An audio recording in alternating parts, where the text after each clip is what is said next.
FIFA 20 Summer Cup Series South America pre-show is presented by PS4.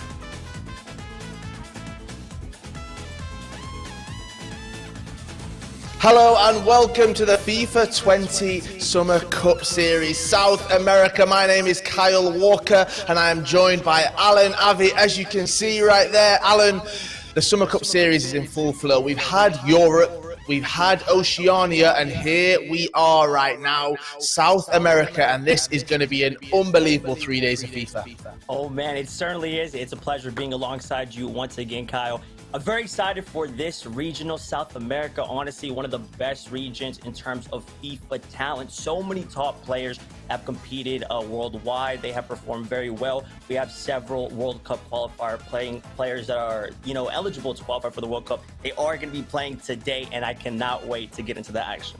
Yes, we've got 3 days coming up for you, and I can guarantee there's going to be goals, there's going to be excitement, there's going to be lots of celebrations, and myself and Alan will be taking you through all of that. Now, if you're new to the FIFA 20 Summer Cup Series, you might be wondering, well, how does this work? What is the tournament structure? Well, we can have a look at that right there. 8 players from South America are invited to complete.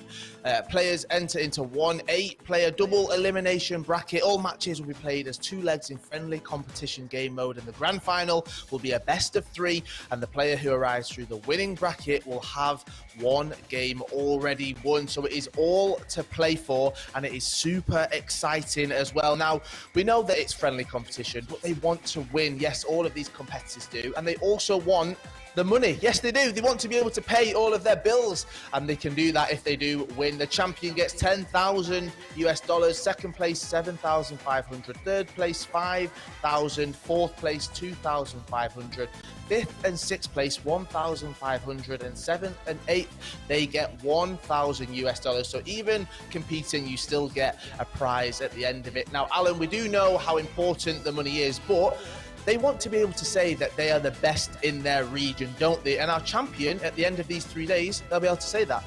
And that's exactly where I was going with this. Obviously, everyone is playing for money right now, a big sum of money. You're guaranteed money just being here, which is honestly like a very good stat. If you win one game, the money can double. If you win another game, the money can triple, and so forth and so on. But they're not only playing for the money, guys. There's a lot of bragging rights. Esport organizations are always scouting, looking for new players to sign. Their families are most likely tuning in right now, their friends. So they're not only playing for the money, they're playing for, their country, their family, and just having the privilege of saying that they are a champion. Now, there's a lot of pressure on these players because we're not at these live events where we've got the lights, we've got the cameras, you've got spectators watching you. They are at home, but people from all over the world are tuning in right now to watch them play, and that adds a little bit of nervousness to them. It does, but honestly, sometimes it can work into your advantage. From experience, I have played at big global events before, the E-Champions League, what I'm wearing right now. I've played, in other tournaments and whatnot. It adds excitement to it. Honestly, some people play better under pressure. However, though, some people can let the pressure get to them, and then they'll start playing shaky and whatnot. We'll definitely find out who's prepared today.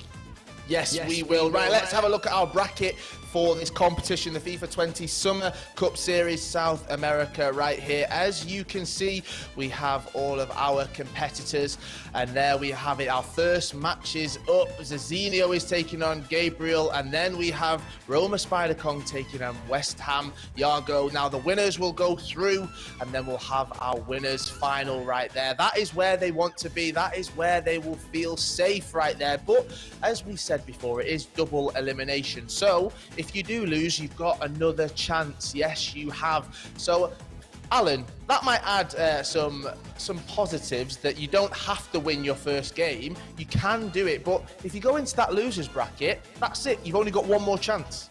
Exactly. So with this being a double elimination tournament, it does add some sort of cushion, comfort. However, though, if you win, you know that you still have the cushion to look forward to. You'll get closer to qualifying for the championship match day, which is going to be 2 days from now. So you don't want to lose the game. However, though, if you do lose, you have to forget about the loss that you took, because if you lose one more time, you are out of there, and that right there is over for your FIFA 20 competitive season.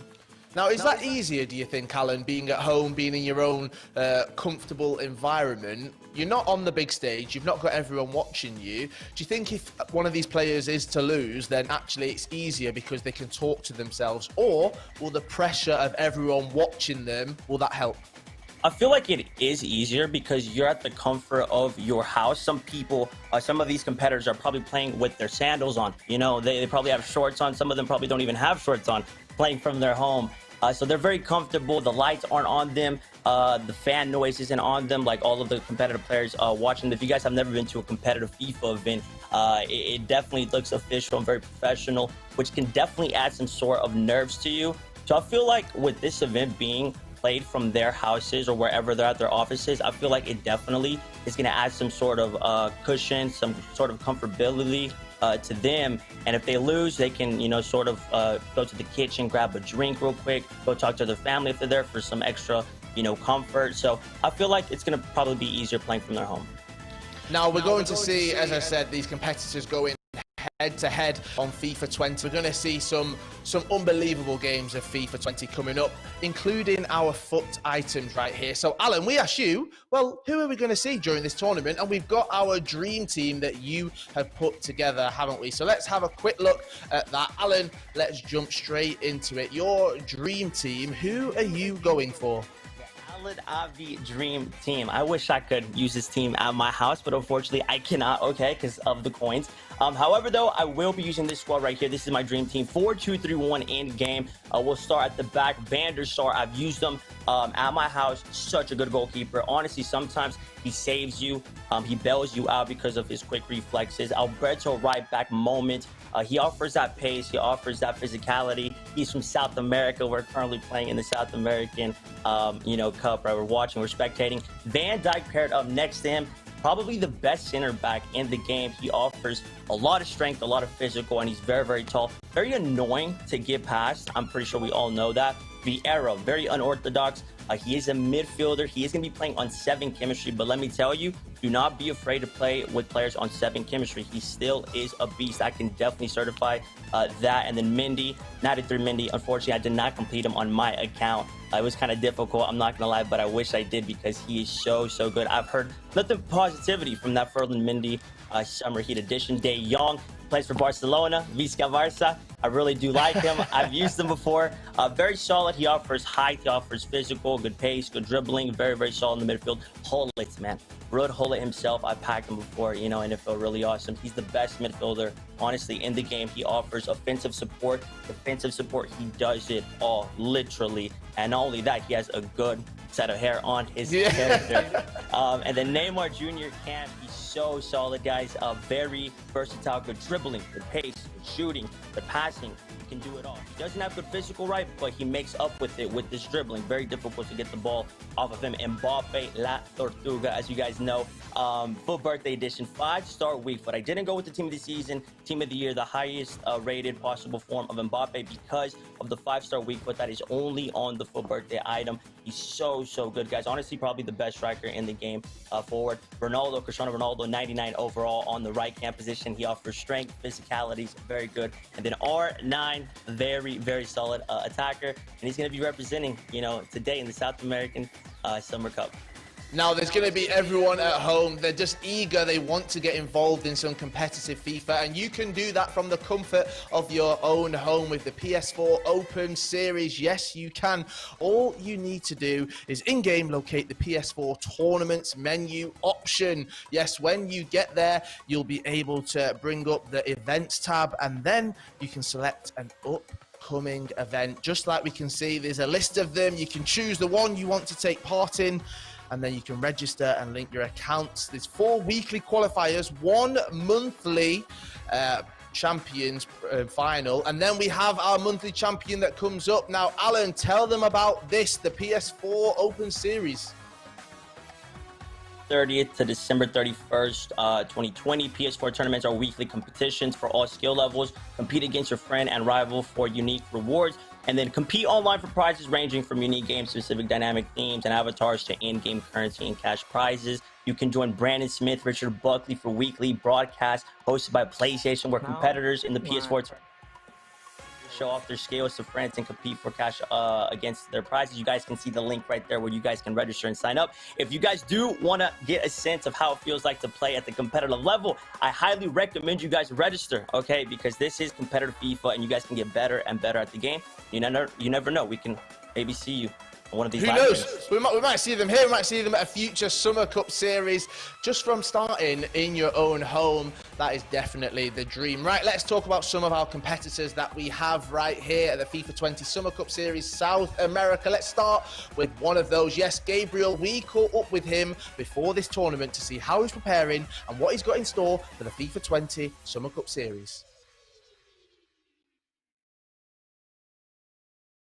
800 Global Series ranking points, a spot in the last 4 to be returning back to FUT Champions Cup number 3.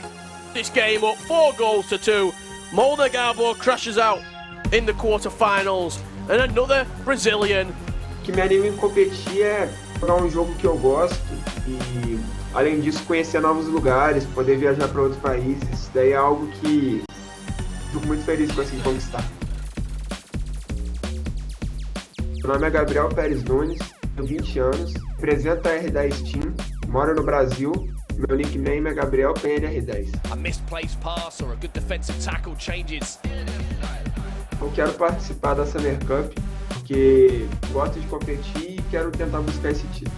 Neymar, great ball. Johan Cruyff onto the left foot. Maybe just overplayed it, or maybe he's played it perfectly. Esse estilo de jogo é bastante ofensivo. Buscando gol, não penso muito em segurar a partida. Porque eu posso fazer 3, 4 gols, eu vou lá e tento fazer. A formação favorita é a 4-2-3-1. Eu opto por ela porque é a formação que você melhor consegue equilibrar o ataque e a defesa no jogo. A sensação que eu sinto é uma sensação muito boa, porque isso é uma coisa que eu via há um tempo atrás, há uns 4, 5 anos, e eu pensava que um dia eu poderia chegar lá, mas não esperava que podia ser tão rápido igual foi. O papel do treinador é muito importante, principalmente no momento que você está perdendo uma partida ou no momento de tensão ali, tentar te acalmar a todo momento ali para você errar menos. Então isso aí é fundamental. Another Brazilian player, Richard, making more history for South America. O momento mais importante da minha carreira foi quando eu cheguei na semifinal do FUT Champions Cup 2 na Romênia. Meu ápice no FIFA até hoje foi ali, onde eu consigo chegar mais longe. Então, pode ser essa a escolha. Meu drible favorito, na verdade, são 2. É o elástico contrário e o drag back. E o porquê é porque eu acho que são os 2 dribles que mais conseguem abrir espaço, pelo menos pra mim. Rotina prévia de preparação antes de um campeonato ou algum jogo importante é basicamente jogar alguns jogos antes com algumas pessoas, já para chegar no jogo sem estar frio. Eu acredito que posso ser campeão desse torneio sim, e que todos os meus adversários que estão ali são adversários de alto nível, todos já foram para eventos lá fora e se destacaram muito. Acho que eu posso conseguir sim fazer uma boa campanha e quem sabe buscar o título.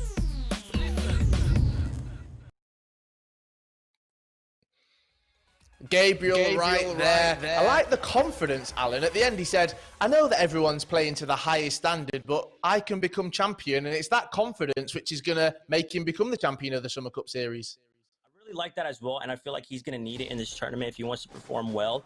He is sort of like the underdog coming into this tournament because he is the lowest ranked player in the FIFA.GG Global Series. However, though, we cannot rule him out because he has been stage 2 of the FUT Champions Cup, stage 3 of the FUT Champions Cup. Not only that, he has gone out of the groups and made it to the semifinals. He made it to the round of 16. So I'm looking forward to see what he can offer, you know, with that confidence, that experience that he has gained in the previous FUT Champions Cups. I guess that helps him being the underdog in a way, and we'll see if that is what happens over these 3 days. The underdog, sometimes they feel less pressure, but we do move on because we do have 3 other competitors here at the FIFA 20 Summer Cup Series South America, and another one that we did catch up with was Zezinio. Tell me a little bit about your pandemic beard. I mean, it looks like you're a shaver. It looks like you grab a little razor and you start shaving. As I changed my hair during the pandemics, I've decided why not to try and grow a beard. It didn't work at all. I look like a cat with a beard. All right, ladies and gentlemen, so we know that football's the best, Gillette's the best, you're the best. And speaking of the best, ladies and gentlemen, we have the #1 FIFA 20 Brazilian player, #2 in the world, Zezinio. How are you? I'm super fine, and for me it's a pleasure to be here with you, and we should have fun today. Of course, my man. We are definitely going to have fun. You look good, man. You look nice, shaven and clean.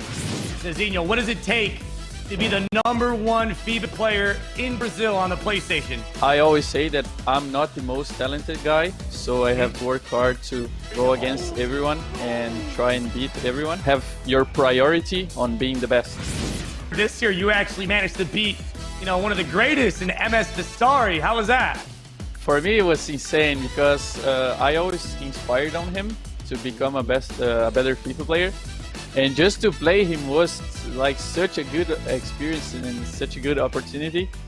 It feels unbelievable, even after 4 months now. You played for Benfica, yeah? How important have they been in your success this year? They've been super important. I didn't imagine that the Portuguese community would support me so much, and they have been amazing with all the coaching and everything. Now, Zezinho, do you have any shaving routines or anything you like to do before a certain tournament or game? Or Yeah, I do, because as I say, I'm one of the most superstitious guys in the FIFA scene. Yeah, so in the last tournament we played in Paris, I shaved only in the training day, and I lost almost all of my games in that day. So I decided I won't shave for the next days, and you know what? It worked. So for the next tournament, you'll probably see with the milk mustache that I like to grow. Are there any other superstitions you have when playing FIFA? When I win a game, I always keep the same clothes I have in that day. Ah. So like this hoodie, I play with it during all the days in the last 2 tournaments because it was going good. Also my controller, this one, it's now 2 years that I have it. Some commands like the options button doesn't work properly. Yeah. So I decided to change it, and I tried to qualify for 2 events with the new controller. It didn't happen at all. It didn't happen at all. I got the worst result in all my FIFA career. And in the first qualifier with this controller, I got back. I qualified. People talk to me, you don't have to be superstitious, but the things are real, man. Listen, when you're done with FIFA, you need to send me that controller, my man. I need to play with that controller. For real, it's the best controller. I'm not playing good. It's the controller that's helping me. Well, there you guys have it. Zezinho wins 9-5, and it looks like he is the best a man can be. I had a lot of fun and a great talk, and I hope you guys enjoyed it all. If you're looking for some expert opinions on how to style your next look, check out Gillette Style Advisor at Gillette.com.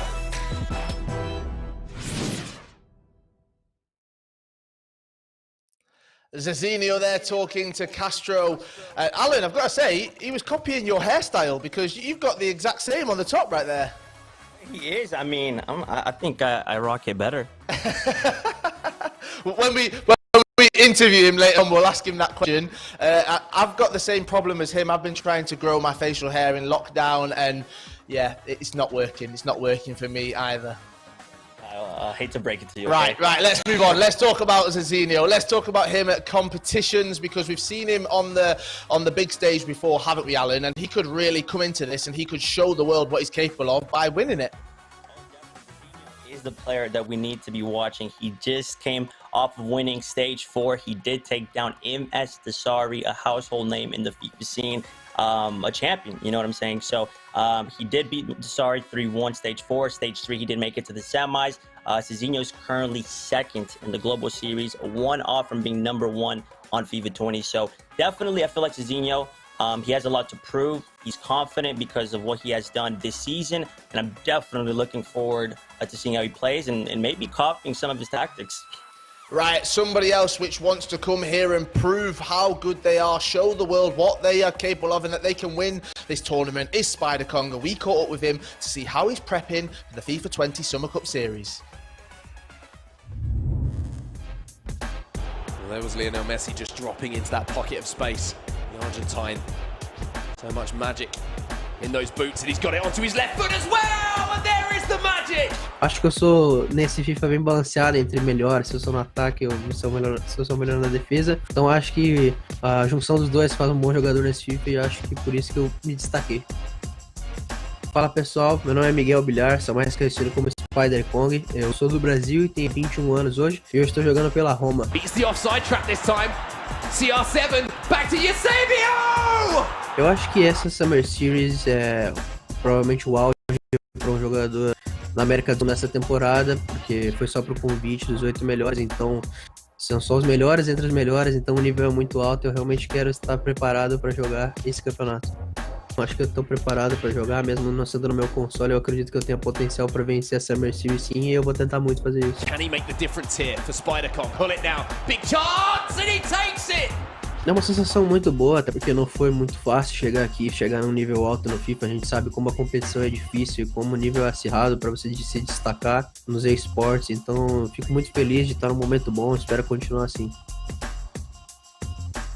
Minha formação preferida é 4-2-3-1, porque eu acho que é a mais completa tanto para defender quanto para atacar. Just give him a little bit of respite. CR7 onto that left foot, back to R9!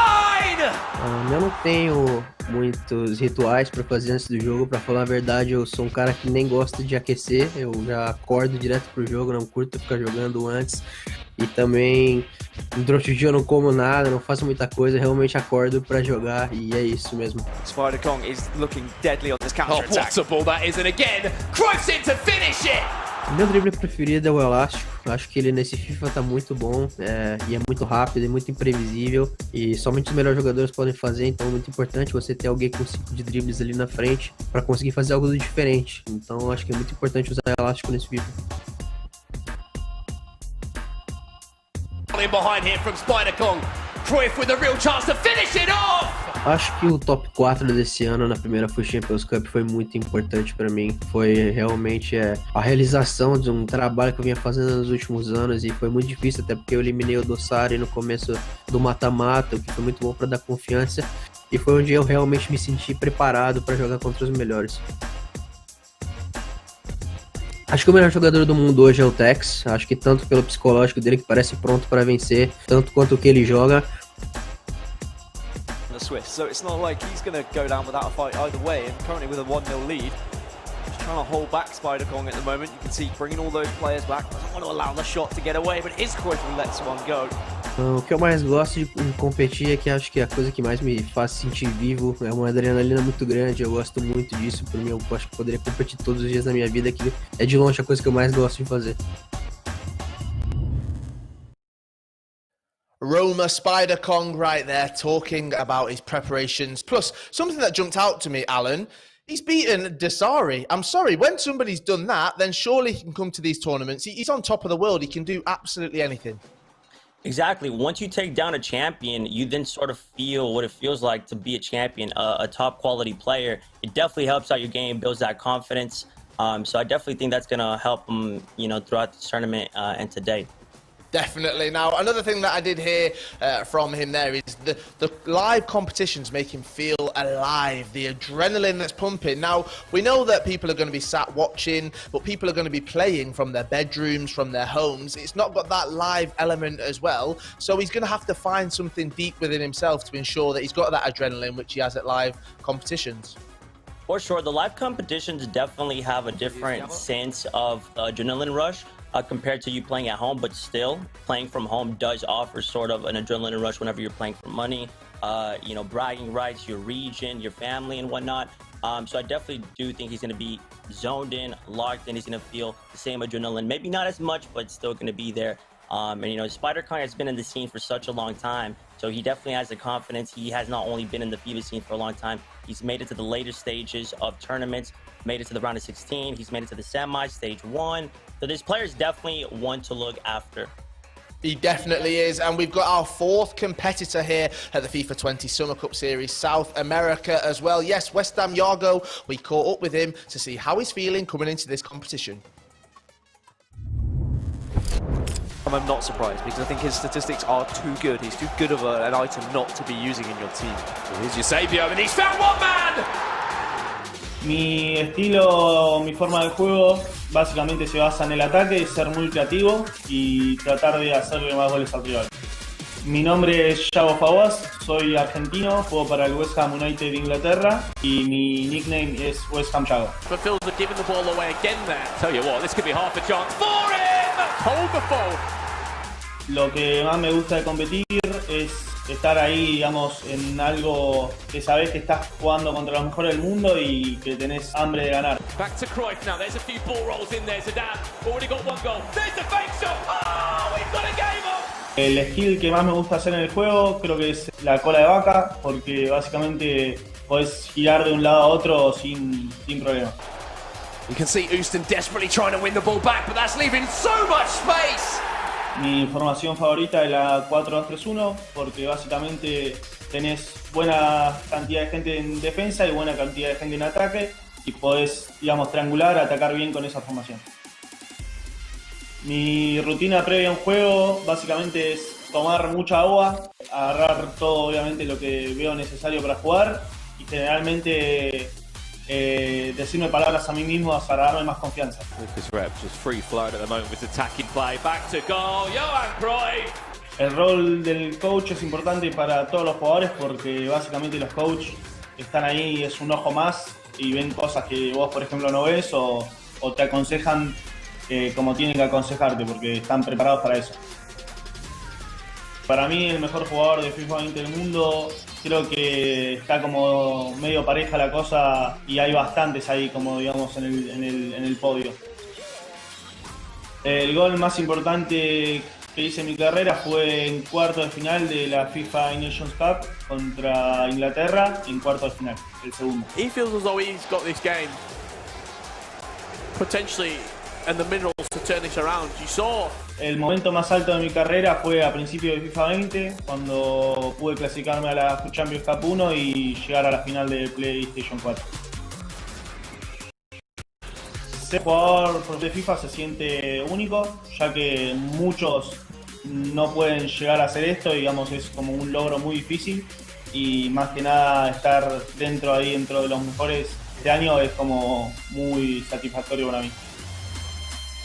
Quiero competir en esta Summer Series porque siento que durante el año lo hice bastante bien internacionalmente y que merecía estar acá y ojalá pueda ganar. Sinceramente no creo que esté al nivel como antes, pero la fe nunca se pierde y creo que puedo ganar. West Ham Yago there talking us through his preparations and how he's feeling ahead of this tournament. Now, Alan and everyone watching, there's been huge news in the FIFA world this week. Yes, there's been lots of talk about FIFA 21 and we can bring you the exclusive trailer of FIFA 21 and how it's going to look. Ça marche ça? Ouais. Allez. Yo les gars, ça va plus trop aller parce que là, je vais m'occuper de vous là. C'est parti. Our stories are the same, raised and carried by the people around us. To experience something great is to experience it together. Bien sûr, comme tous les enfants, j'ai rêvé. J'ai peut-être rêvé un peu plus. Each of us strive, but it's the team that makes us. Look, this guy, you think he's good? We've triumphed and conquered, but sometimes we stumble, even fall.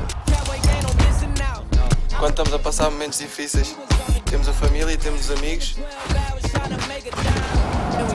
We are confident, controlled, and unified. Can you do this? And we made a way. Yeah, we made a way. Oh, what a goal! From who else? Erling Haaland! Still we made a way. There's a certain spirit within the city. I want to be someone that the fans know will die on the pitch for them. shoulder to shoulder in this game. We never play alone. Find the biggest T and keep the sticker on the shirt.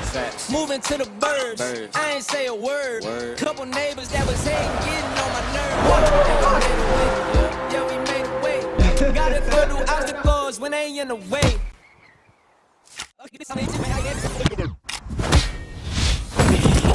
We play as one, as a collective, as a team.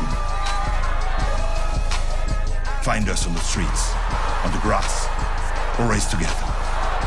From Madrid to the Mersey, BVB to Paris, we win as one.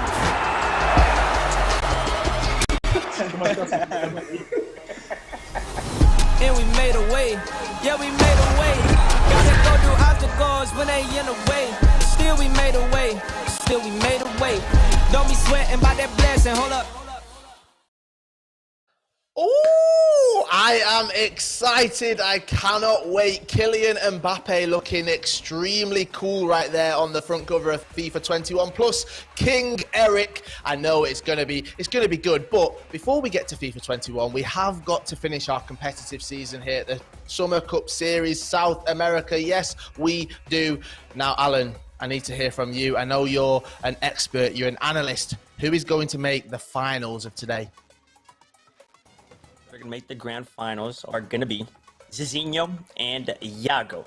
So Yago, if you guys do not know, he is the only Argentinian player in this tournament. The rest are all Brazilian. So I feel like Yago, that adds some sort of motivation towards his game. He wants to represent his country, right? Argentina. Both of them have qualified to stage 4, the recent FUT Champions Cup. So they're building off of that. They're confident with playing at the live stage, you know, in tournaments. So I think those right there are my 2 predictions.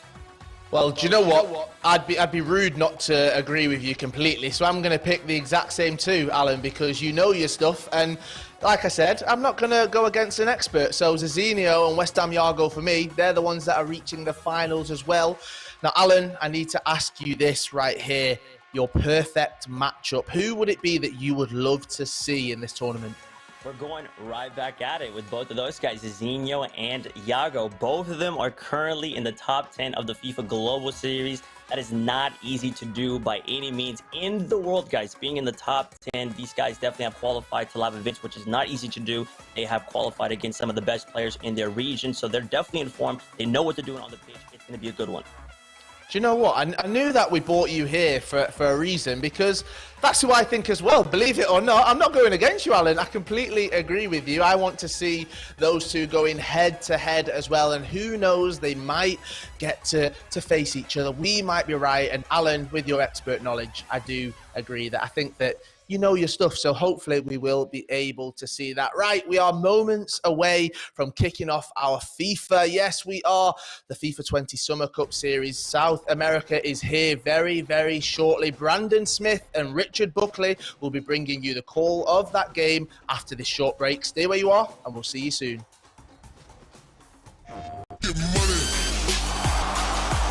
Alfonso, the man that everybody's been hyping about, will win tonight's tournament. Mel is just so good with Mbappe. Bosniano, take a bow. King CJ! An absolute laser beam to that top left corner. Dembele to win it! And De Gouy snatches it at the death. It's more drama from the Italian.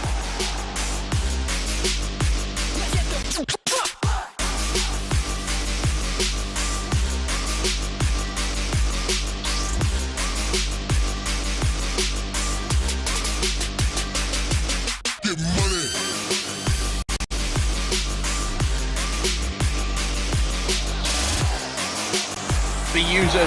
Chance to put the game to bed, to put the game to bed! We could be looking at some more history.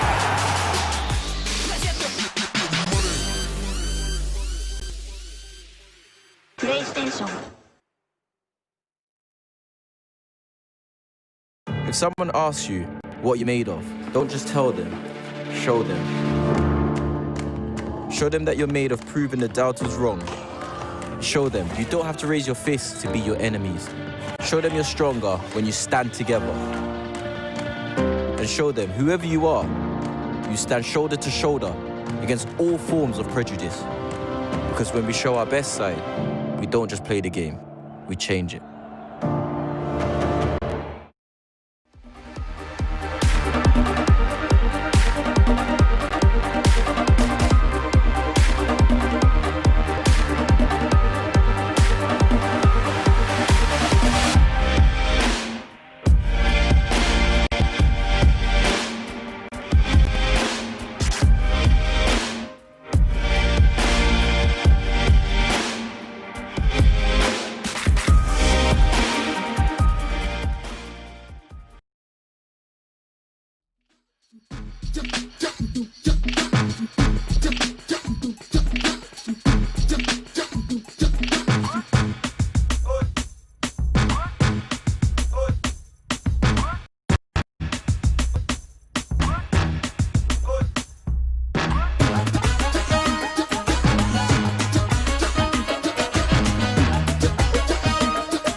FIFA 20 South American Cup Series is presented by Gillette and brought to you in part by PlayStation 4.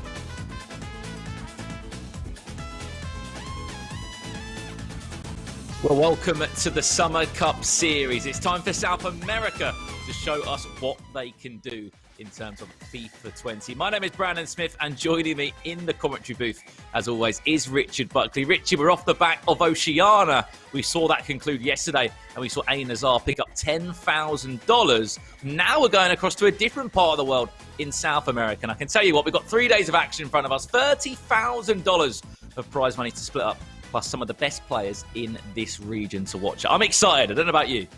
I'm very, very excited. Did you guess the player as well? Let us know if you managed to guess who it was at the bottom. Team of the season so far, Sergio Ramos. And you think that's good? You think that's the guessing of the player? You've got an opportunity to potentially, I shall say, earn a player through watching the tournament here over the next 3 days. It's time to link your EA and Twitch accounts if you haven't already done so. These might be the best rewards that we've ever had the opportunity to drop. 99 Leo Messi, team of the season so far, and a 97 rated R9 Ronaldo. It's poignant. 7 Brazilian players here in South America. We're giving away one of the best Brazilian players to ever do it. These items will be dropped to certain Twitch viewers with a linked EA and Twitch account. Drops will take up to 72 hours to appear in your account following the last day of your tournament. And you can link your account at www.ea.com/Twitch linking. Get linking them up to try and earn those bad boys. The best rewards I've ever seen in these Twitch drops. I mean, R9 Ronaldo, Richard Buckley, we've seen this man. If you don't know anything about R9 Ronaldo, sit back for a couple of hours and just watch your screen, all right? Because this man will put on an absolute masterclass. I can tell you that for a second. Let's go and have a look at the bracket of who is playing in today's tournament. You're wondering who is involved, who is playing. Our first game of the day, we'll see Zezinio of Benfica taking on Gabriel from R10. That's Ronaldinho's own esports organisation. We've got a battle of two European football clubs in AS Roma with their player Spider-Kong up against the Argentine in West Ham Yago.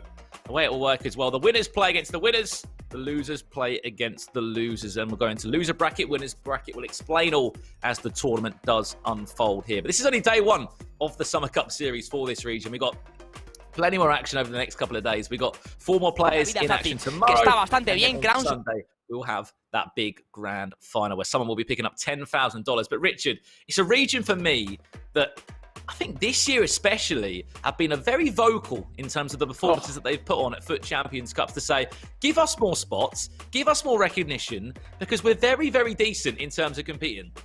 One of, if not the most competitive region that we've seen this year in FIFA. Just to put this into perspective for you, we've got the 8 top-ranked players in the Global Series. All 8 of these players would be making it to the grand final. Every single one of them is in the top 16 on their respective consoles. Just mind-blowing when you actually think about it. And for even more clarification on how good South America has been this year, who's the one player that springs to mind when you think of South American FIFA?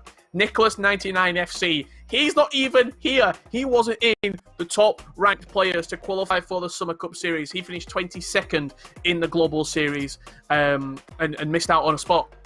Yeah, it's absolutely mental, Richard. I mean, how competitive this has been. Well, guys, we want to get you involved at home. If you're watching the Twitch chat right now, talk to us, get involved in the chat. We want to interact with you guys as best as we can. Who's going to win this, guys? Use the hashtag Zezinio, hashtag Gabriel. Who is going to take this game? And this little bar below myself and Richard will slightly move to the left and the right, depending on how much you guys get involved in the Twitch chat. Who do you think is going to win? Hashtag Zezinio or Gabriel? I think looking at what's happened this year, Zezinio comes in as the slight favourite. He's the highest ranked player in this tournament. 2nd in the world, the Brazilian sits. And I mean, he's sort of been building into the season. You look at what he achieved. I think it was for Champions Cup number 3. He made a semi-final there, lost to the hands of Umit. That was out in Atlanta. And then a month after, Richard, he flew to Paris and won a Foot Champions Cup. The first ever PlayStation player to do that. The first ever South American player to do that. And I feel like he's just had an unbelievable year.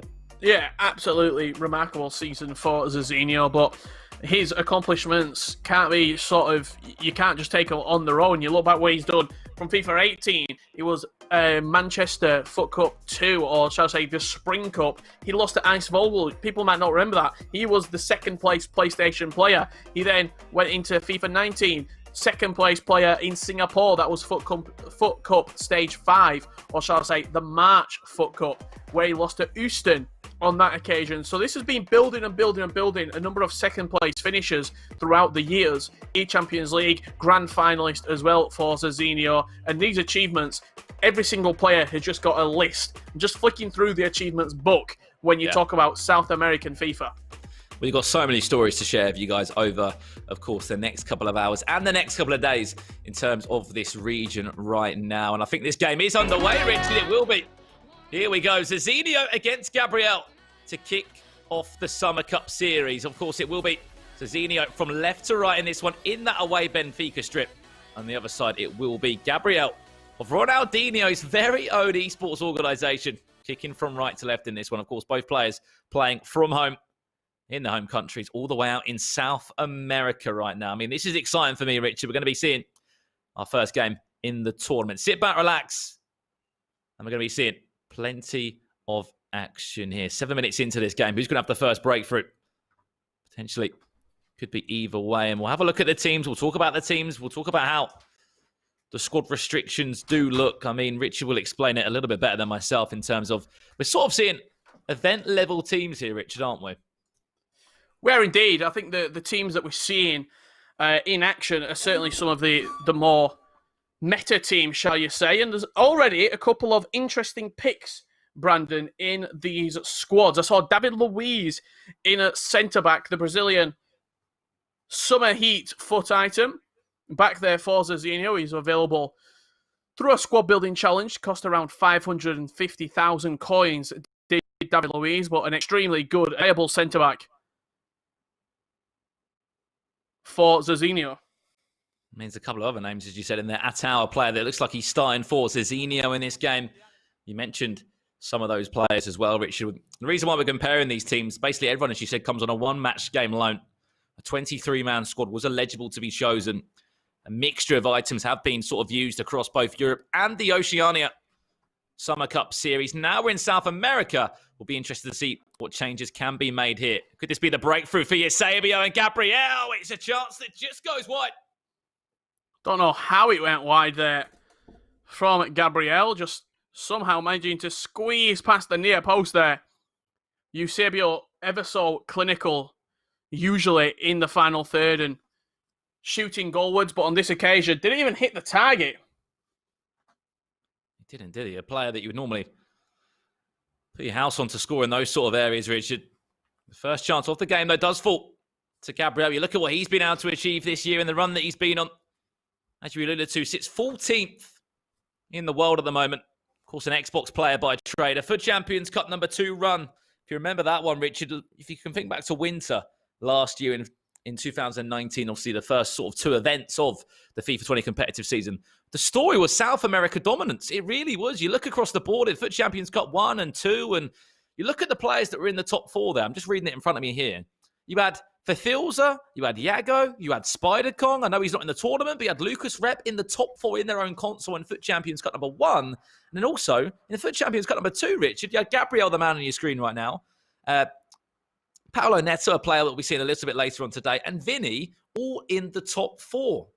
Yeah, remarkable, really, when you look at even the spots allocated. It seemed as though every single player that was coming out of South America, Brazil, or Argentina was performing to their very top level. They were coming out on the global stage and making quarterfinals, making semi-finals,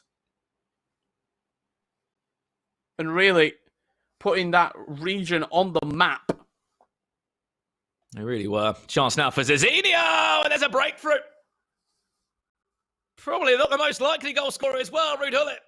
The team he used to play for now acts as the hero on the virtual pitch to put him 1-0 up in the Summer Cup Series. Zezinio leads by a 0-0.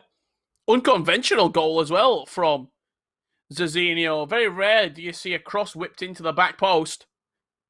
But that one, Gullit on the end of it with a bullet header into the far post, straight past the goalkeeper. Great start from Zezinio. Some would say the favourite, the odds-on favourite for this group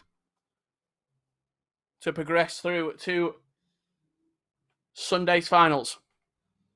As we said, some of the other names in this group, AS Roma Spider Kong will be up against Yago in a game that will follow this one after the 2 legs have been played. Not surprisingly up for grabs here. $1,000 if you do fill out the tournament early, but if you can continue a run and guarantee yourself a spot from the winners bracket side into day 3, it's $5,000 that will be guaranteed. They will be into your pocket. Eusebio now, chance for Gabriel. A lovely drag back. Well defended by Zezinio. I think if you look back to Paris, Richard, it was an event that we'll all remember. I think South America will certainly remember it for a long, long time. The first ever player to step up and win a FUT Champions Cup that's come out of that region. You saw how emotional Zezinio was. You can't really imagine how emotional South America was. It was such a big achievement. Absolutely, yeah. And for a region that feels very much underappreciated, I seem to remember Kojo, the Fnatic esports manager, putting a tweet together where he was talking about South American players to spots allocated and their placements compared to North America and their placement and sort of spots allocated. And South America was the dominant region by some distance as well.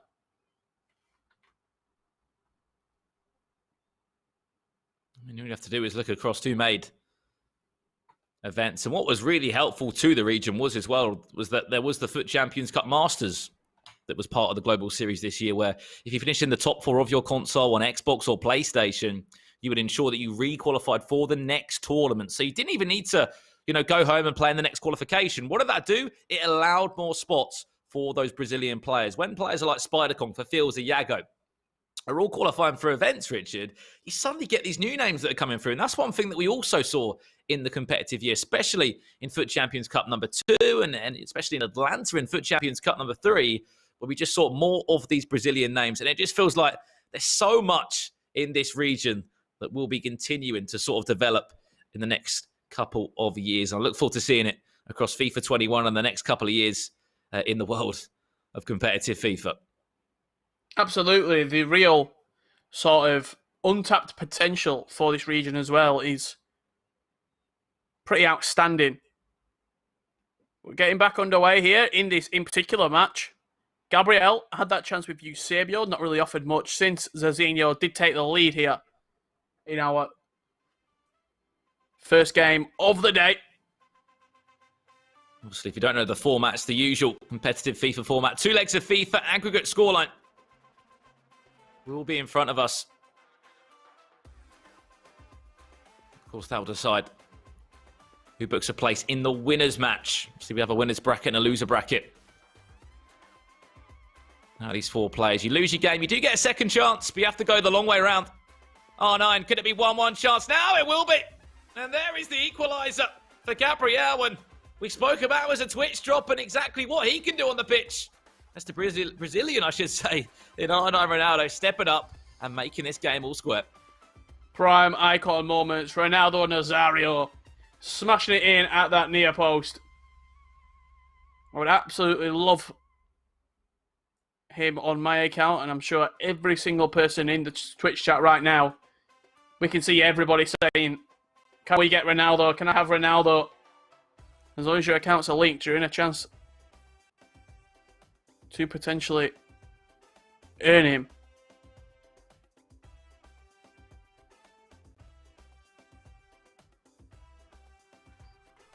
As you said, coming into this tournament, Richard, you're looking at players that all would be going to the FIFA E World Cup Grand Finals. Of course, if that was a thing, anyone that is a FIFA esports fan and hasn't been following the news, there will not be, of course, a FIFA E World Cup Grand Finals this year alongside the playoffs. Hence why we have the Summer Cup Series.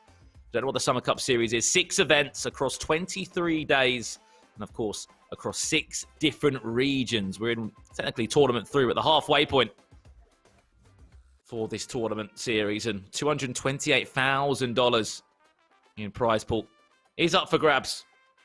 It's sort of a chance for a lot of players, Richard, to make a name for themselves moving into the FIFA 21 year, especially those that might not have a team in the books for FIFA 21. A contract might be on their way out of this year. Someone like Spider-Kong, for example. We know that AS Roma have given him the privilege of speaking to other organisations because he knows his contract is up in about 2 months' time, really.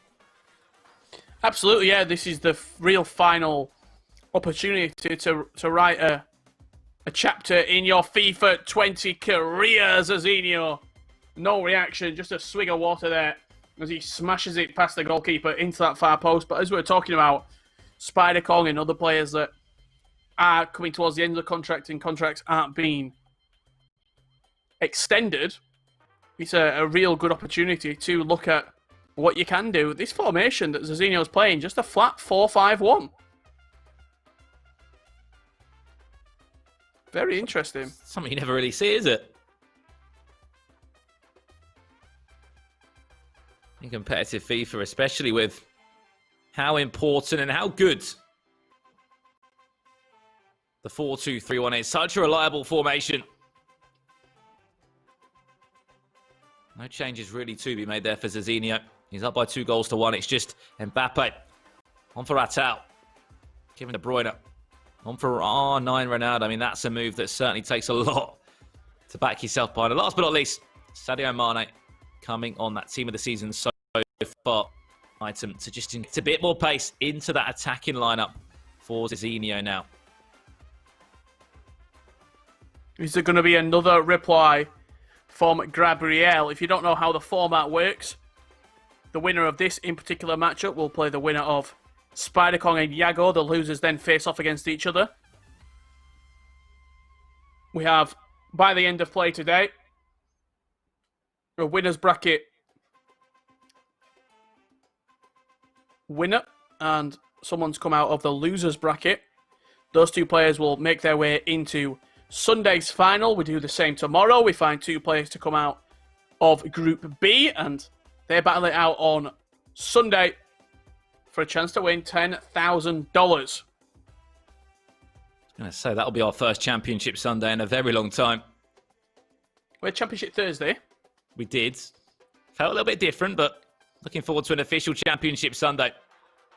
will have the final 4 there. 2 from this group in Group A and 2 players from Group B now. He's only 30 minutes away from giving himself a little bit of advantage moving into that second leg now. Zezinio up by 2-1. However, as we know in competitive FIFA, anything can happen. If you followed the Summer Cup Series in Oceania, you would have seen the amount of goals that went in. So many goals, so many upsets, and some amazing storylines that were created over the 3 days. We just hope this region will also be able to give us that. Here's Gabriel. Hullet into 1. Takes a deflection out for a corner. It will go.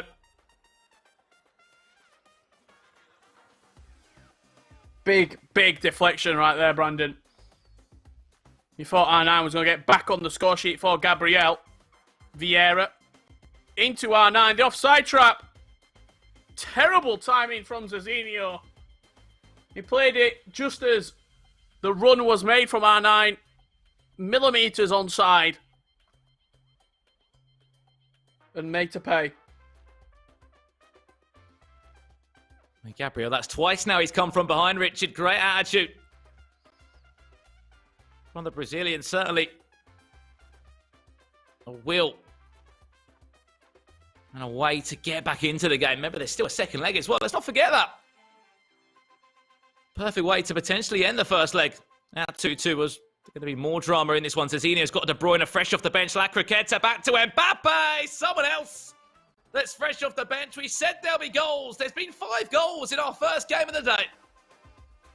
La Croqueta inside. Play to Kylian Mbappe. This time it's the team of the season, Kylian Mbappe. No foot birthday needed here for Zezinio. Taking the lead yet again in this matchup. Whatever you can do, I can do better.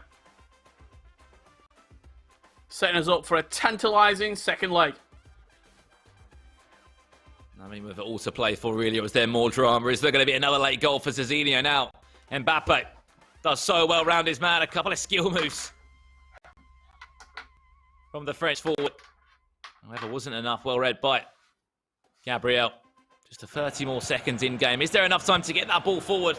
Or will that do us in leg number 1? That's full time in leg number 1 here in the Summer Cup Series for South America. Zezinio leads against Gabriel by 3-2. But certainly a game that was full of goals, Richard. 5 goals in total between the two. And this very different and interesting formation that we have seen from Zezinio here. Plays that one man up top, which is Cristiano Ronaldo, and sort of just a flat 5.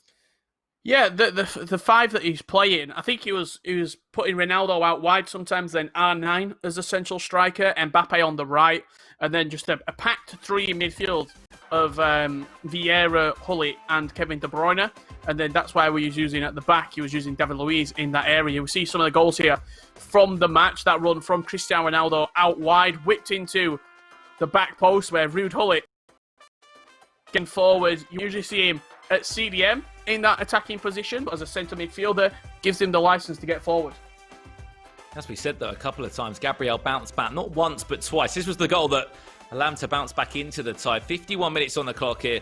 Lovely little interchange, and of course, that's what R9 can do. He can go on his own, get the ball into the Brazilian's feet, in and around the box. He will score goals. But then it went down the other way, and this was the chance that Zezinio wanted to ensure he could go back up in front in this game. This time it was his R9.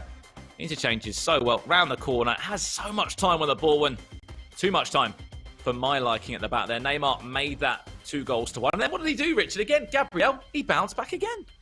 Absolutely, yeah. We'll get to see the goal as we see that classic Neymar celebration. I even think you've dabbled with that celebration before. I'm sure I've seen you do that dance before, Brandon. Corner onto the edge of the box, and Mbappe picks it up towards the back post, and just look for the offside trap played there.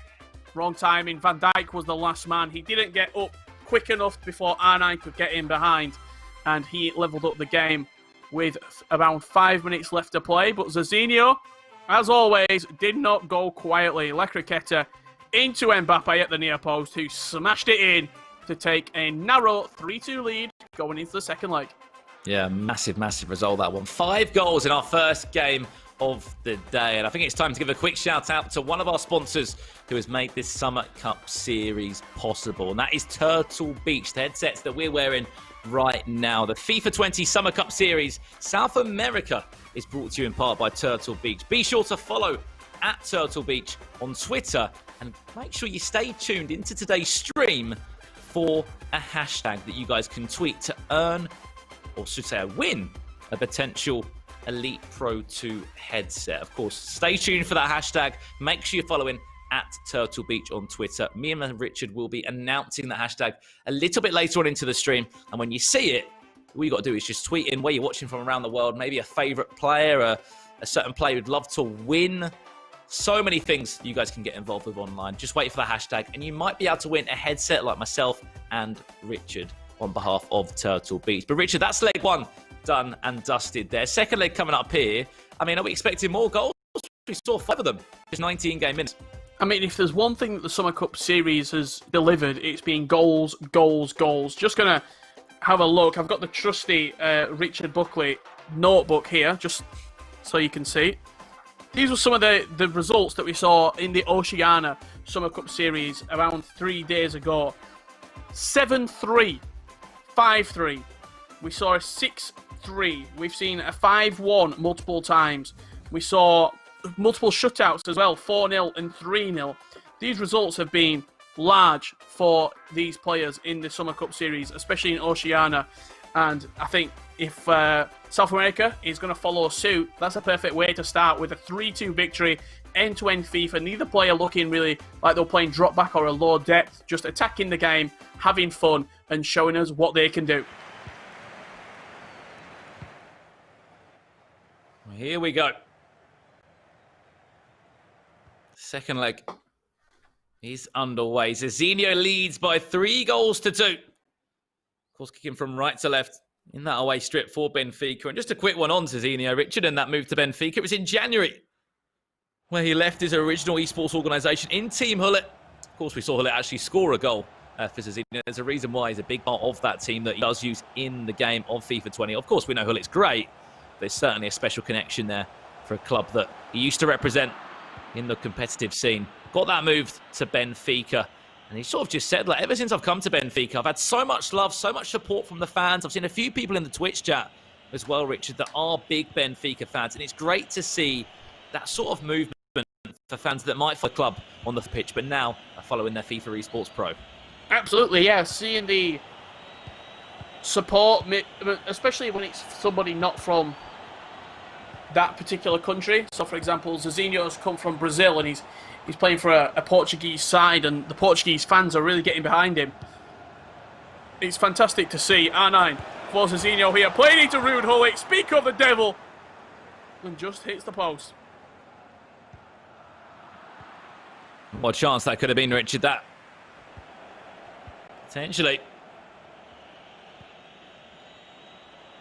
could have given Zezinio a 2-goal cushion for the first time in this one. Chance for Zezinho, round his man, Cristiano Ronaldo! Massive goal from Cristiano Ronaldo to extend that lead. 2-2 goals smashed into the top left corner. And a class finish from Zezinho.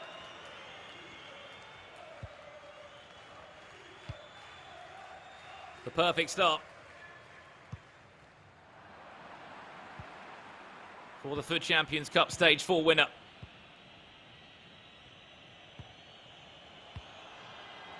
Sort of forget, don't you, that he beat MS Tassari in that grand final. I mean, 3-1 as well, I think it was in the end. Tassari's not going to let you... He's not going to roll over, do you know what I mean, in a final. He's always going to play to the very best. You expect to find Tassari in a grand final. It's actually like the final boss on a video. And it was an unbelievable performance from Zezinho. And this game right here is delivered in every way possible. Gabriel bouncing back yet again. One thing that we have seen, Brandon, in Europe and in Oceania, FUT birthday Mbappe was certainly the more used Kylian Mbappe foot item, whereas here in South America, it certainly seems as though team of the season Kylian Mbappe has been featured more. Certainly does, doesn't it? We know there's obviously a slight difference in the ratings between the two, but normally that weak foot is the selling point for the foot birthday Kylian Mbappe. Player that can score goals. Seen him do it time and time again in the last couple of months.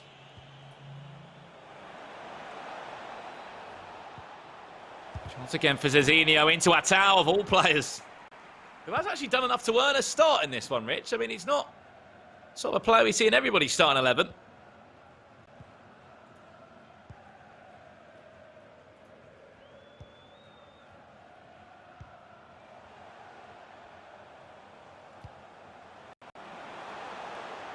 Algerian does enough though to cement a place into that team for Zezinio. I'd love to talk to him if we are able to interview him after the game.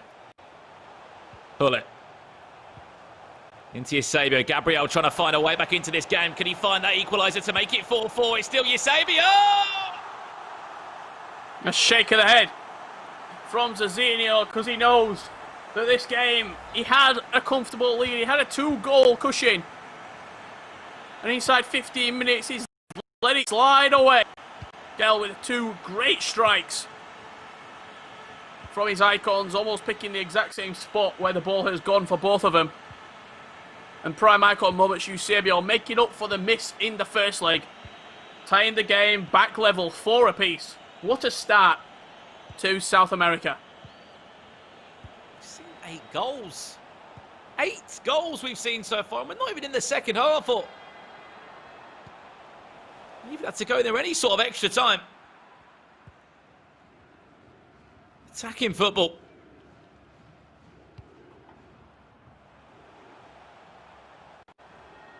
It's been relentless from both sides. And there's still so much more to come. Gabriel needs to go in front. He's not been able to go in front at all across the 2 legs as of yet. One thing he's done, on 3 separate occasions, he's pulled himself back when he's been in a losing position.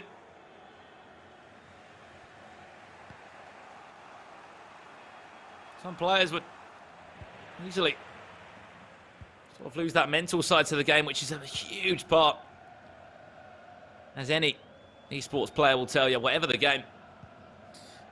The mental battle is the 5% to separate winners from losers, to separate pro players from Elite 1 players. The mental battle and the mental fortitude to have a short-term memory is everything. Oh, 9. Chance on it! And it is the ultimate turnaround. 5 goals to 4. Gabriel responds. After being 4-2 up, not in the first leg, not over a long period, 4-2 up 20 minutes in game ago, Gabriel has absolutely shook this game to its core and now leads 5 goals to 4 with 45 minutes left to play.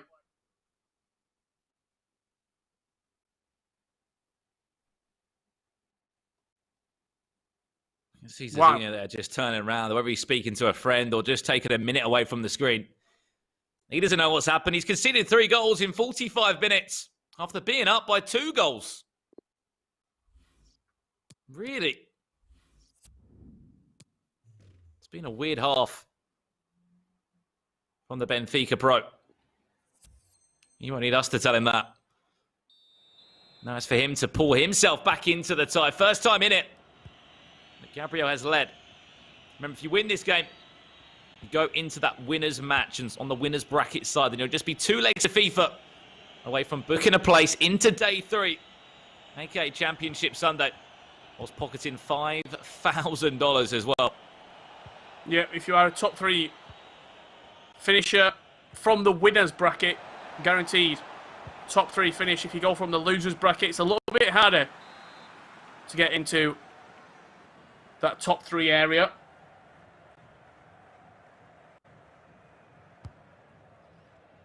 Ball played in towards the front post. It's headed away by Ruud Gullit.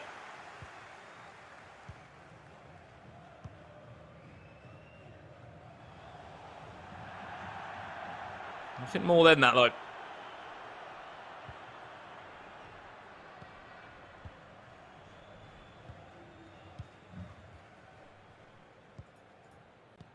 I mean, if this is a taster of what's to come today, Richard, I am excited. 9 goals in 52 minutes.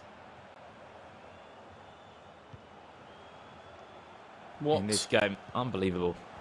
A performance from both of these two, and it's not looking to slow down anytime soon. Gabriel stinging the hands of Van der Sar there at the near post. And that's that 4-5-1 that we're seeing here. He's switching back into a 4-2-3-1 now. A little bit more attacking here for Zezinio, looking at the bench. An unbelievable set of substitutions that he has at his disposal. Etal brought off here for Johan Cruyff, who's been playing central cam. Vieira and Gullit as the 2 CDMs, but Vieira making way here for Kevin De Bruyne. It's sort of interesting that he doesn't start, isn't it, De Bruyne? If you look at sort of if you put 10 pros together in their teams right now in FIFA 20, at least you'd say 8 of them, maybe 9, would have Kevin De Bruyne in that team starting. 99 team of the season so far. The Gullit gang that was once created. He's got his own gang and so many unbelievable in-game stats.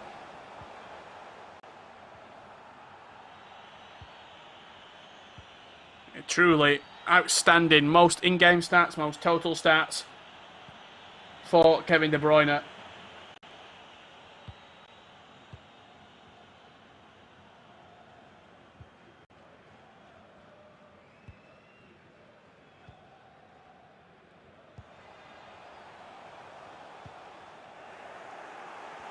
David Luiz I've been impressed by at centre-back. Summer heat, David Luiz. 94 overall. Speaking of summer heat, Musa Sissoko just released into Ultimate Team, I believe as an SBC, and also the new tease of a new promo pre-season coming in around 4 days' time. Looking forward to seeing what is going to be unveiled in that particular promo. Johan Cruyff turns his man, game on! 5-5, 30 minutes left to play. And that's double digits. Across the 2 legs, it's nip and tuck. We said it coming into this tournament. Look at the world rankings of these players. They're all within the top 16 on their own consoles. They all would make grand finals. If that was to be this year. You can see how on this pitch, 5-5 the scoreline. So hard to call which way this game is going to go. I mean, if we said it already, if the game is drawing, after 2 legs of FIFA, it will go into extra time. Just see under the scoreboard there, 5-5 is the score in aggregate.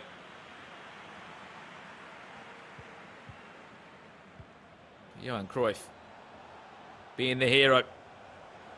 At prime icon moments. Johan Cruyff.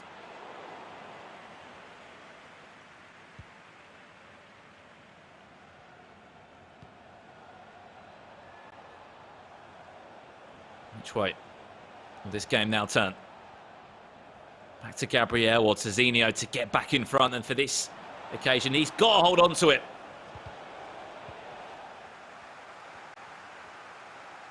You'd be a fool to predict which way this game is going to go. Either player. Back inside, chance for R9. No, here's Gabriel dancing round the box with R9.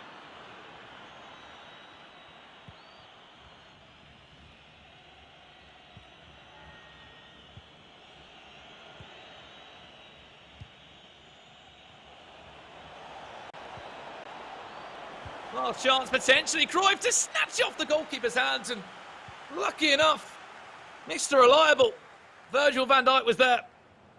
It's a really nice little delicate touch over the goalkeeper. Out of the back of the double tap pass. But Virgil back there just sweeping up. Right place, right time.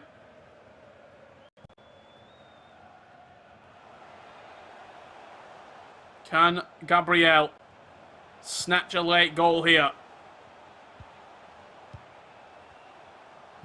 Zezinio's led. Gabriel's led. With 10 minutes left to go, both players level in this match. And this is an example of what's to come here in South America. People might not know what's on this game. If you win it, you're in that winner's match. If you lose, you go down to a loser's bracket. You'll be in an elimination match. You lose that, it's the end of your FIFA 20 competitive year. It's as simple as that.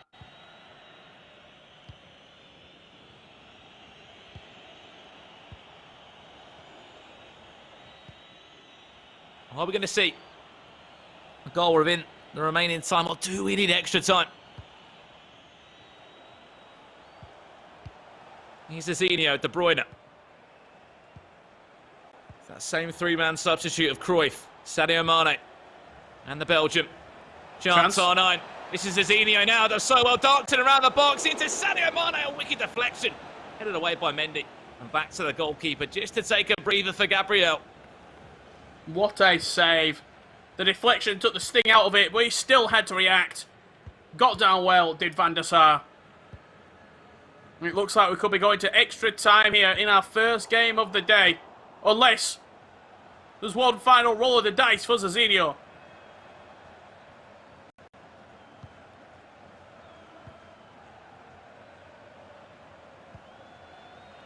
Pull it into R9. Last chance of the game for Zezinio. Can he snatch it? Will he get that chance? Or is it going to be game over? Cruyff has to be patient, has to find that killer pass. There it is, into R9, turns his man, goes for the drag back. It's defended well by Van Dijk. 30 more minutes will be needed in extra time. I don't think the drag back was necessarily needed there. I feel as though he had a little chance at the near post if he would have accelerated away. You see Zezinio just turning away there. Probably talking to somebody, maybe on video call with someone as well. Now looking back at his PS4 also. Important to point out, all of these matches are played on PS4. We do have 4 players from the PlayStation, the top 4 ranked players on PS, and the top 4 ranked players on the Xbox in the FIFA Global Series, all being invited to the Summer Cup Series. So are we potentially going to see, as we saw in different regions, the PS4 players dominating, or is it going to be more, because of the level playing field, the Xbox players with no real disadvantage? Yeah, people may ask that question why, Richard, why we are talking about that, and sort of goes without saying, it's the controller difference, which is the biggest. If you've been an Xbox player that's played on that console for so long and just so used to where the analog stick is positioned, if you go over to a PlayStation controller, you might not think much, but when you're coming into a big tournament where you need to use your right stick, you need to have a good sort of feel on the controller. For player switching right stick, for skill moves with the right stick, can make a slight difference.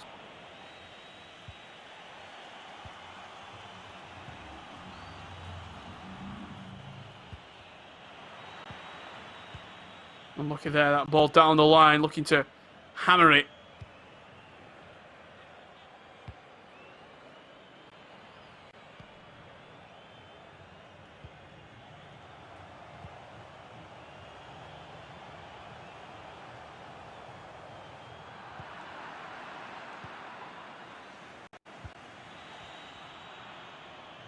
Mbappe. Chance now for Gabriel. He's got a mistake from the goalkeeper, but lucky enough it was a roll that was easily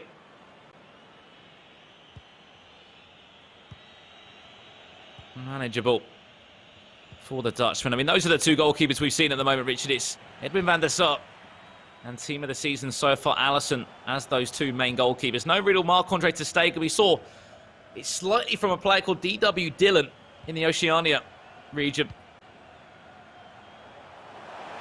Yeah, we've seen a couple of different goalkeepers. Alisson, ter Stegen, Van der Sar being the 3 of use throughout the Summer Series thus far. We're currently in our 3rd tournament, Brandon, of the Summer Series.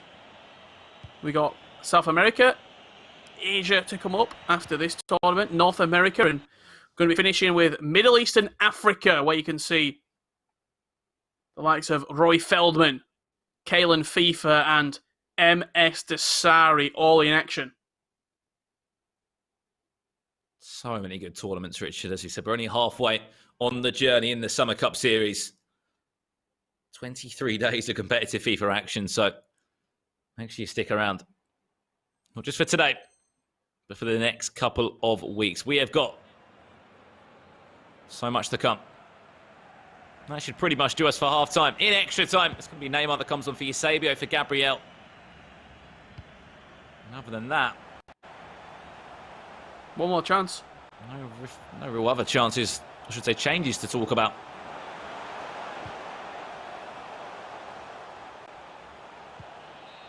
And there goes half-time. In extra time. Still 5-5 between these two.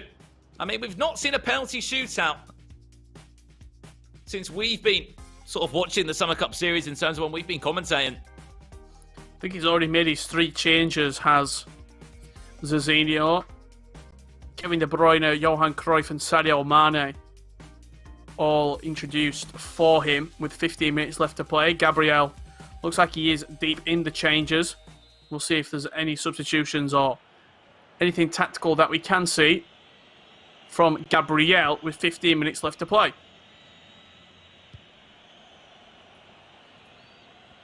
One goal could surely do it. Could guarantee you a spot into that winners match. As we said, we've got Spider Kong against Yago as our next game tonight. That's not entertaining. I do not know what is. Probably would say it's the loudest competition for the biggest Vamu.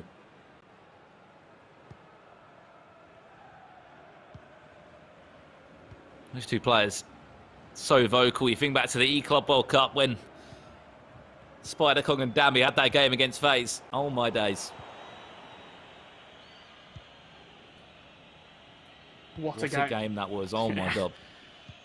True competitive FIFA. That's what it's all about. The little bit of tension in the air, the little bit of animosity between the two sides.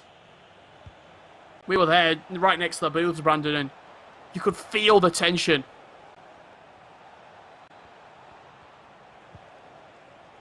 Here's Zezinio.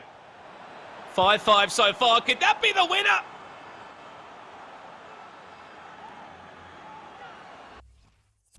And out-and-9 Ronaldo does that better than any other player in FIFA. He goes offside, and he's just behind the back line, and then he'll make the run back onside. We'll get to see the goal again in the highlights, but he was in an offside position and just found himself ghosted in behind the two centre-backs, picked up the ball, one touch, smashed with an exclamation mark into that top left corner. 5 minutes left to play. But if this game's taught us anything, do not count Gabriel out. It's not been a 1-0, it's not been a 2-0. It's a 6-5, 11 goals we've seen in our first game of the tonight. Ronaldinho to come on for Van Dijk. It's an attacking change from Gabriel. Pele on for Lala. It's a centre-back. These are full-backs going off for attacking options. Everybody forward for Gabriel. He says, why not? There's 2 minutes left in this time. I am going to go for it.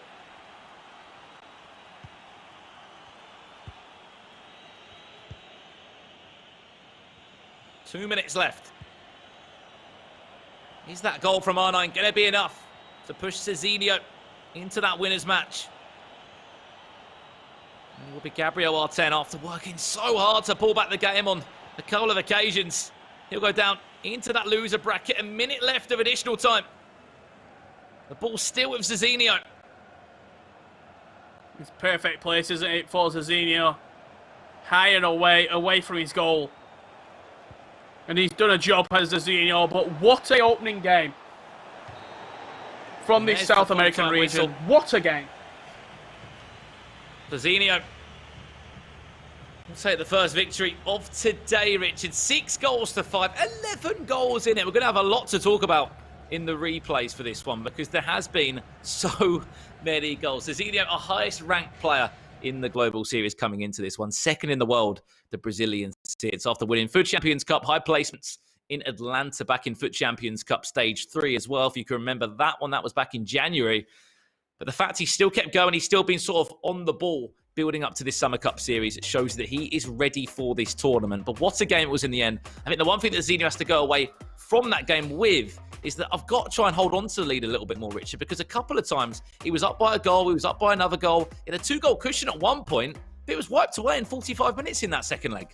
And he found himself trailing at one point as well, did Zezinio, but he showed great spirit, and both of these two players, a true, unbelievable display of FIFA action. That was the goal, the first one in the second leg, to put him 4-2 up, as I just said. But look at this. Hullet down this right-hand side. Back to Mbappe, smashing it at the near post. And at 4-3, you still thought that there's a long way to come for Gabriel. A shake of the head from Zezinio. He sees frustrated. But Gabriel kept on fighting, Brandon. He did. He kept on fighting. He kept on trying to find a way back into this tie, Richard. At this point, Zezinio was still in front. But just look at the chances now for Gabriel. Had this chance with Cristiano Ronaldo. Played it back to Mendy. Very patient on the build-up. And that's exactly what you've got to be able to do. Eusebio turned his man. He got a little bit fortunate on the rebound. Laid it in. You'd think. Didn't need to. Went for the hill to himself. And Eusebio, the Portuguese icon, proving his worth. That made it 4-4. And as you said, Richard, then he went down by a goal, Zezinio, because Gabriel got another one.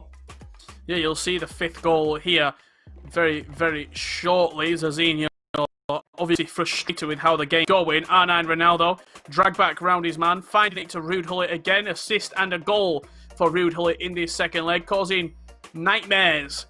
His former owner, team owner, is Ruud Gullit for Zezinio. 60 minutes in. Got only 30 minutes left to play. He knew that he had to make an impact.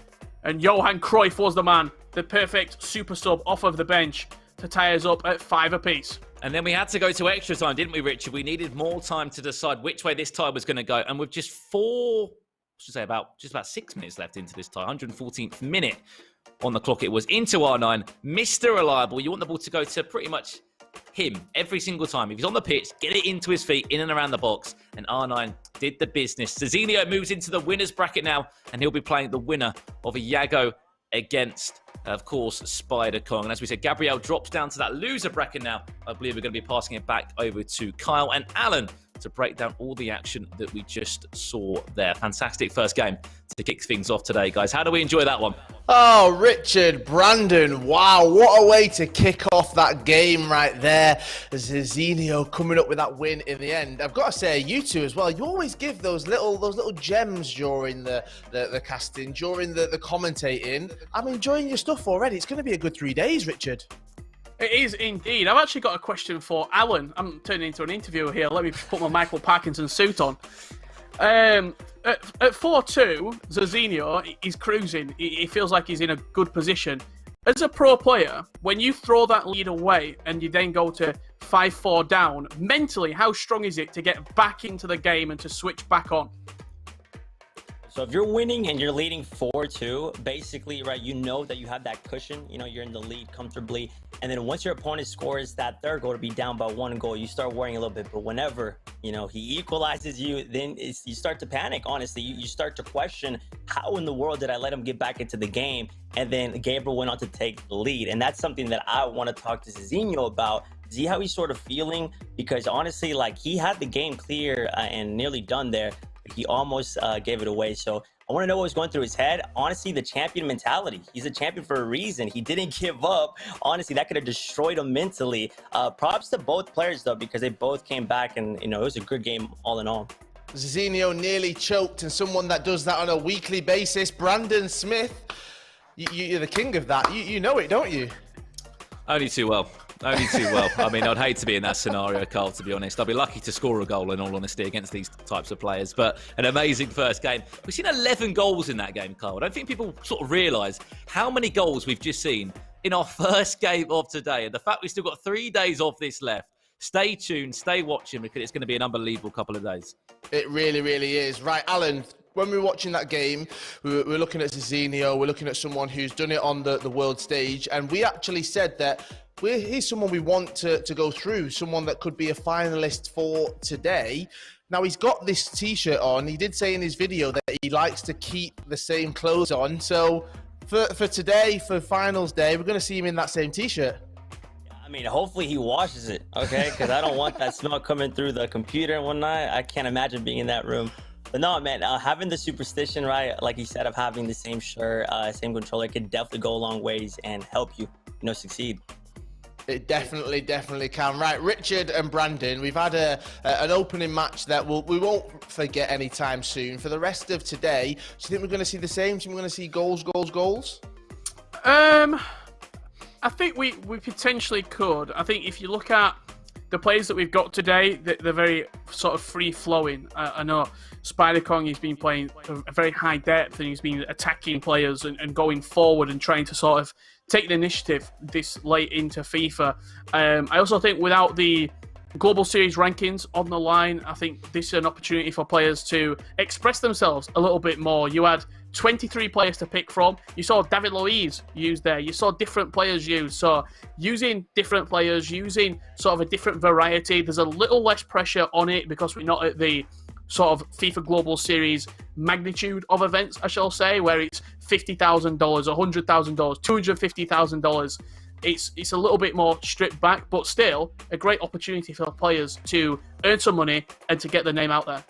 Now, Alan, during the FIFA 20 Summer Cup Series, do you think this is something that we're going to see, is this range of foot items being used, this range of players as well? Because we've used to, in the past, a lot of players using the same teams. There's maybe some minor changes, but now we're seeing that there's a range of players at times.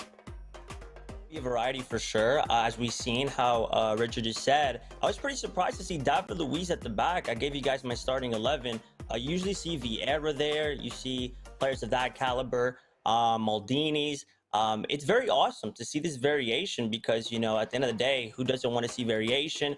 But these guys definitely have to be comfortable with those players, those selections, because they're playing for a lot of money. So I'm pretty sure they know the ins and outs of these players, and it adds sort of to their play style. They all have a unique play style. It's not the same thing over and over, and that's what makes some players better than others because, of the play style. They counter some play styles, and it's very difficult to break them down. One thing, just on the tip of my tongue there, because we're playing online, Alan, literally 32 minutes ago, there was a brand new 93 rated Nelson Semedo released in the Summer Heat promo. So even just little things like that, because we're playing at home and it's live, could you see one player today have a right back in as Trent? Tomorrow, they'll look Semedo from an SBC, from an objective, and he's in the team. Yeah, for sure. E has done a great job releasing all of these different foot items.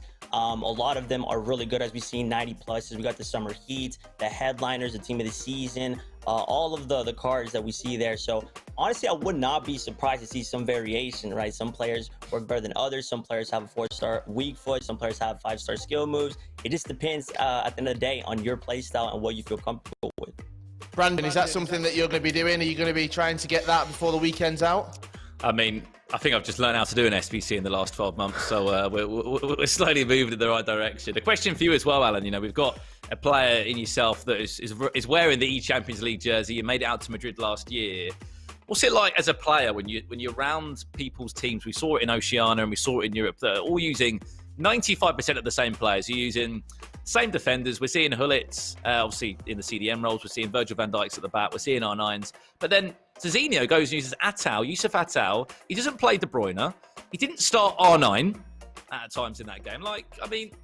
There's a number of changes there. I mean, the fact he's gone against, not saying the meta him such, but he's picked a couple of players that no one else is using. You'd probably say it's kind of brave.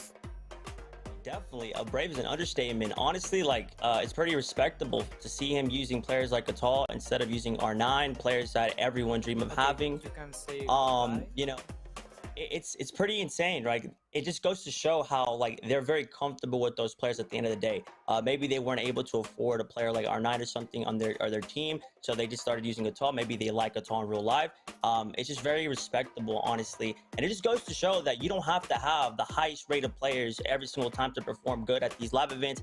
And for champions, the weekend division rivals, you really don't. You just gotta have the mindset, how to use a certain player with your tactics, player instructions, and just learn skill moves and everything that's to come with being a good FIFA player. Right, Richard and Brandon, thank you so much. We'll be speaking to you throughout the evening. It's evening here in Manchester, in the UK. If you are in the world, though, it's obviously a different time. Alan, what time is it for you? Right now, it is 12:34 p.m. Well, there we are. Still daytime for Alan. Richard, Brandon, we'll see you a little bit later on. For everyone watching at home, we've just seen Zezinio. Yes, he's gone through there, winning that game in the final few moments. It took extra time, and we thought, well, why not celebrate him a little bit? So we've got a short video all about Zezinio.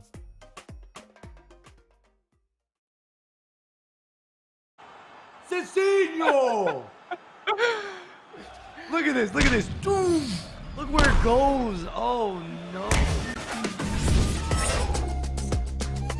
Tell me, how has playing FIFA created opportunities and just so many different options for you in your life? Oh, for me, the FIFA created so many opportunities. I wasn't like aiming to be a professional player, but I really loved to play FIFA and really liked to compete in all the atmosphere behind it. I've had so much fun, and I have traveled to so many countries that I wouldn't expect to travel, and that has been one of the good parts. And other part is that I have earned enough to accomplish my dream, that has been to go to med school. I don't know when I will finish playing FIFA. I expect that if I'm good for 1 year, 2 years, 3 years, I'm gonna keep playing until I'm at the game. After this time, I pretend to go to med school, and I hope it goes well and I can help more people over there by saving their lives. I always tell everyone that when they ask how did you learn to speak English or Spanish or better Portuguese, just by watching guys like you, Bateson and KSI and Minminter, those guys. Yeah, those guys helped me a lot too, and from you guys I basically learned how to speak English, so FIFA has opened so many doors for me and I'm super grateful for it. I was gonna ask is, when I pay attention to the Brazilian community, they all got each other's backs at tournaments, they're all trying to help each other, and they were honestly some of the loudest ones in the arena.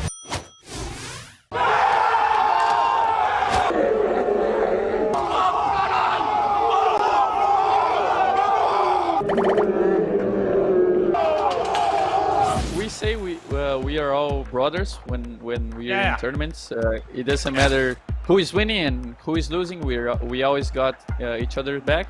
We here in South America, we don't have that rivalry that everyone talks about, like Brazil, Argentina. We are all friends here, and I think we're always supporting each other, and that's super important.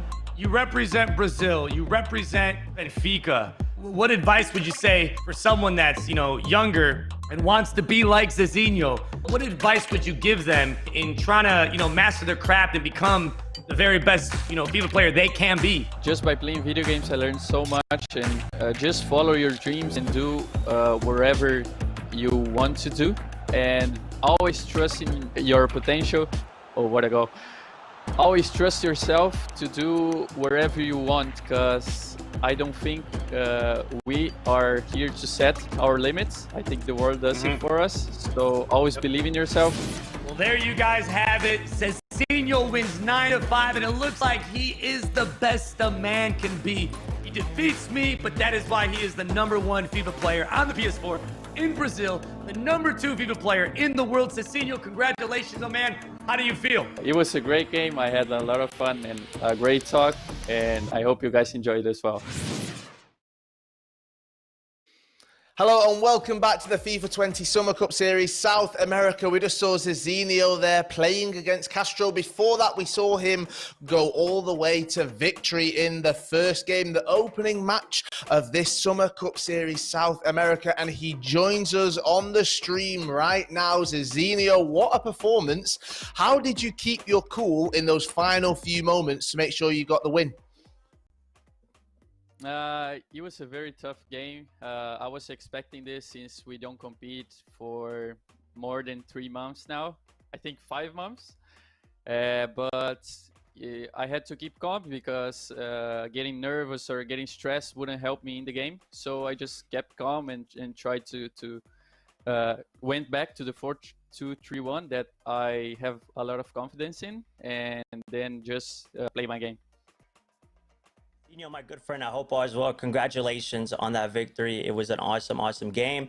What was going through your head whenever you were winning 4-2 and then Gabriel scored the third goal? He scored the fourth goal. He equalized you and then he took the lead. At that moment, right, as a fellow professional field player, like, I know a lot of people think differently. Some people think better than others. It's a mental game at the end of the day. What exactly was going through your head and how did you come out victorious? The thing is, I thought I was playing a bit better. I had one shot with Hullet in the post. He ended up scoring 3 goals in a small amount of time, which I was a bit worried about.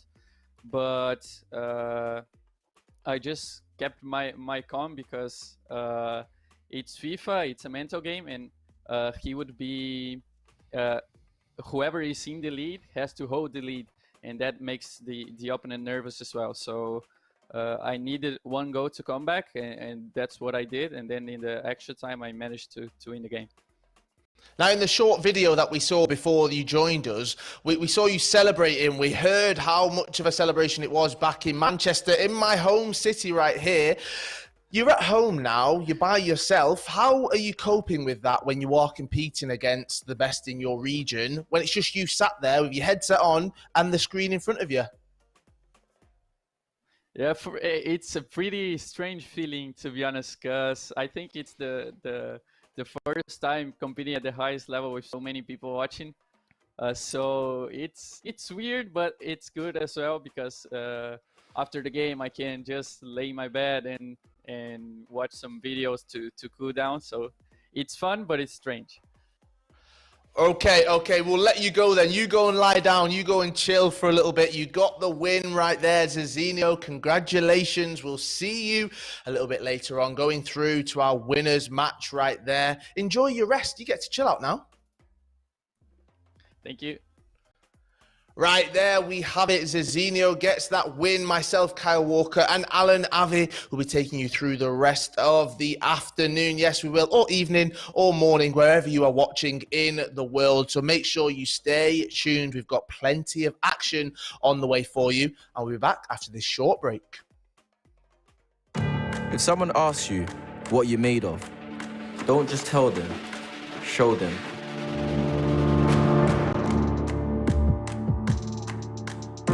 Show them that you're made of proving the doubters wrong. All the doubters. Every single one of them. Show them, whatever happens, you don't have to raise your fists to beat your enemies. Show them you're stronger when you stand together. And you never leave anyone out on their own. Show them that where you're from is as important as where you end up. Sterling has called for players and fans to unite against discrimination and abuse overshadowing football, demanding action. And show them, whatever our rivalries, whatever our differences, we stand shoulder to shoulder against all forms of prejudice, so it's got no place to grow. Because when we show our best side, we don't just play the game, we change it.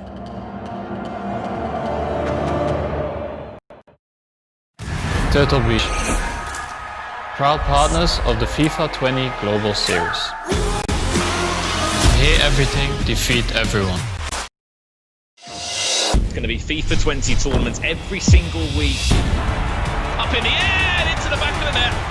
With an absolute laser beam to that top left corner. The next PlayStation FIFA superstar. Neymar is in! What a finish from Neymar. Bosniano. He's writing himself into the history books. It's the story of dreams!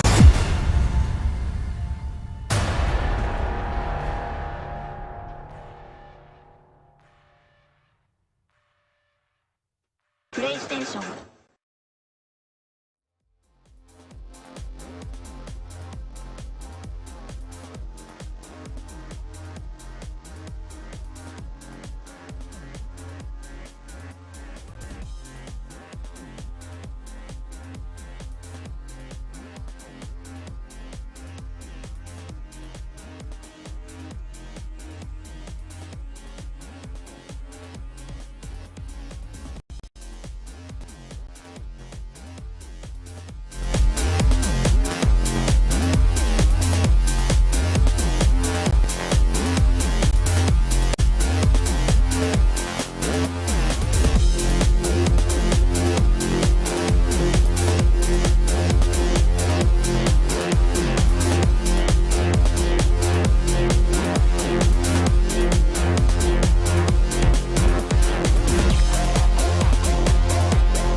FIFA 20 South American Cup Series is presented by Gillette and brought to you in part by Turtle Beach.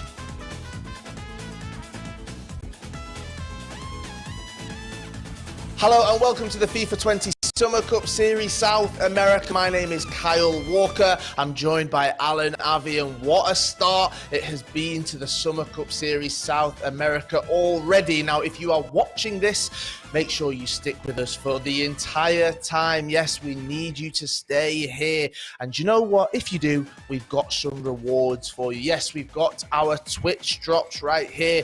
Now, it's time to link your EA and Twitch accounts if you haven't done so already. We have a 99 rated team of the season so far, Lionel Messi, plus a 97 rated prime icon moments R9 Ronaldo. We've seen that throughout this tournament and we will continue to do so, and they could be yours. Now, these items will be dropped to certain Twitch viewers with a linked EA and Twitch account. Drops will take up to 72 hours to appear in your account following the last day of the tournament, and you can link your account at ea.com/Twitch linking. So make sure you do that. We've got plenty for you, so make sure that you get yourself one of those. You earn one of those rewards. Right, Alan, let's talk about the competitive FIFA. We've still got so much to go. Let's have a quick look at our bracket as we move forward right here. As you can see, Zezinio taking on Gabriel. Zezinio came out on top. And next up, yes, we have Roma Spider-Kong taking on West Ham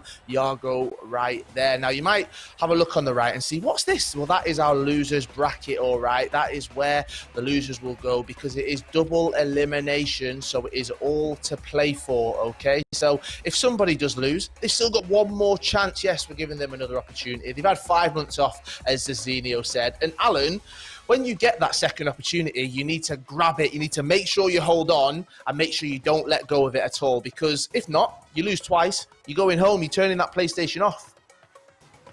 It comes down to that final game. If you make yourself over to the losers bracket, you have to make sure that you perform your very best on FIFA 20 because it could potentially be your very last competitive game of FIFA 20. I think that Gabriel can take some information from that first game against Zezinio, the champion, right? And learn from it, and it can benefit him in the losers bracket game.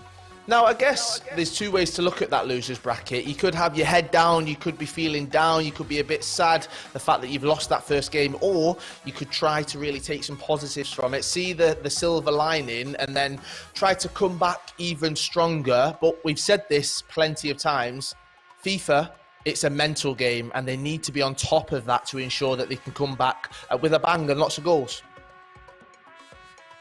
Get your toes wet, right? He just played against Zezinio, a very good candidate in this tournament, someone that people think that's going to win the entire thing. So he can learn from it, right? It's going to give him that confidence. Whenever you come up against someone that's really, really good, you really do get a sense of comfort, whenever you're playing the game on the stick. So I feel like Gabriel, that game right there, he may have lost, but it's definitely going to benefit him. You never know. He can make it over to Championship Sunday. Definitely could. Right, it's time for more action. Yes, it's time for us to say goodbye. Introducing Richard Buckley, Brandon Smith. You guys can take it away as Spider-Kong takes on West Ham Yago. Take it away, guys. Thank you very much, Carl and Alan. Yes, Richard, it's time for our second game of the evening. And if it can live anything up to what game one was like, an 11-goal thriller between Zezinio and Gabriel, we'll be over the moon with that one. But this game's interesting. Two players that both play on different consoles. So, if anything, we're in sort of for a little bit of a first here in terms of two players on the same console for the first time this year in FIFA 20. It's AS Roma's Spider-Kong up against West Ham United's Yago. This is going to be an interesting one. Two football clubs taking on against each other. We have got quite a good opportunity, actually, Brandon, to have a look at their teams that they will be using here in the Summer Cup Series. And there's one player that's absolutely jumping off the page to me. Two, actually. Two players jumping off the page. For Yago, Jadon Sancho at right mid, and Manchester City's Ederson, the Team of the Year nominee Ederson, in goal. Wow. Two very interesting picks. I don't think anybody else we've seen used Jadon Sancho or Ederson. Let's just hold the phone a split second, all right? Just for a split second. R9 wasn't in that starting lineup. He wasn't on the bench. I hope he's involved in some sort of capacity in this one for Yago. I mean, if he's gone for that team, that would be absolutely remarkable. If you don't know the situation coming in Summer Cup Series, all competitors could obviously put down their list for a 23-man squad, and they would get loan items dropped into their account for this tournament only. I mean, I'd be shocked if there was no R9 in that starting 11, Richard. Yeah, well, I mean, look, Jadon Sancho is a great player. He's probably more of a weekend league player, in all honesty, rather than a competitive FIFA player. Ederson, I'm not that fussed by that one. I think a lot of goalkeepers, you get the same result. You can't really judge a goalkeeper, to be honest. More of it is on chemistry. What chemistry links do you need to certain players?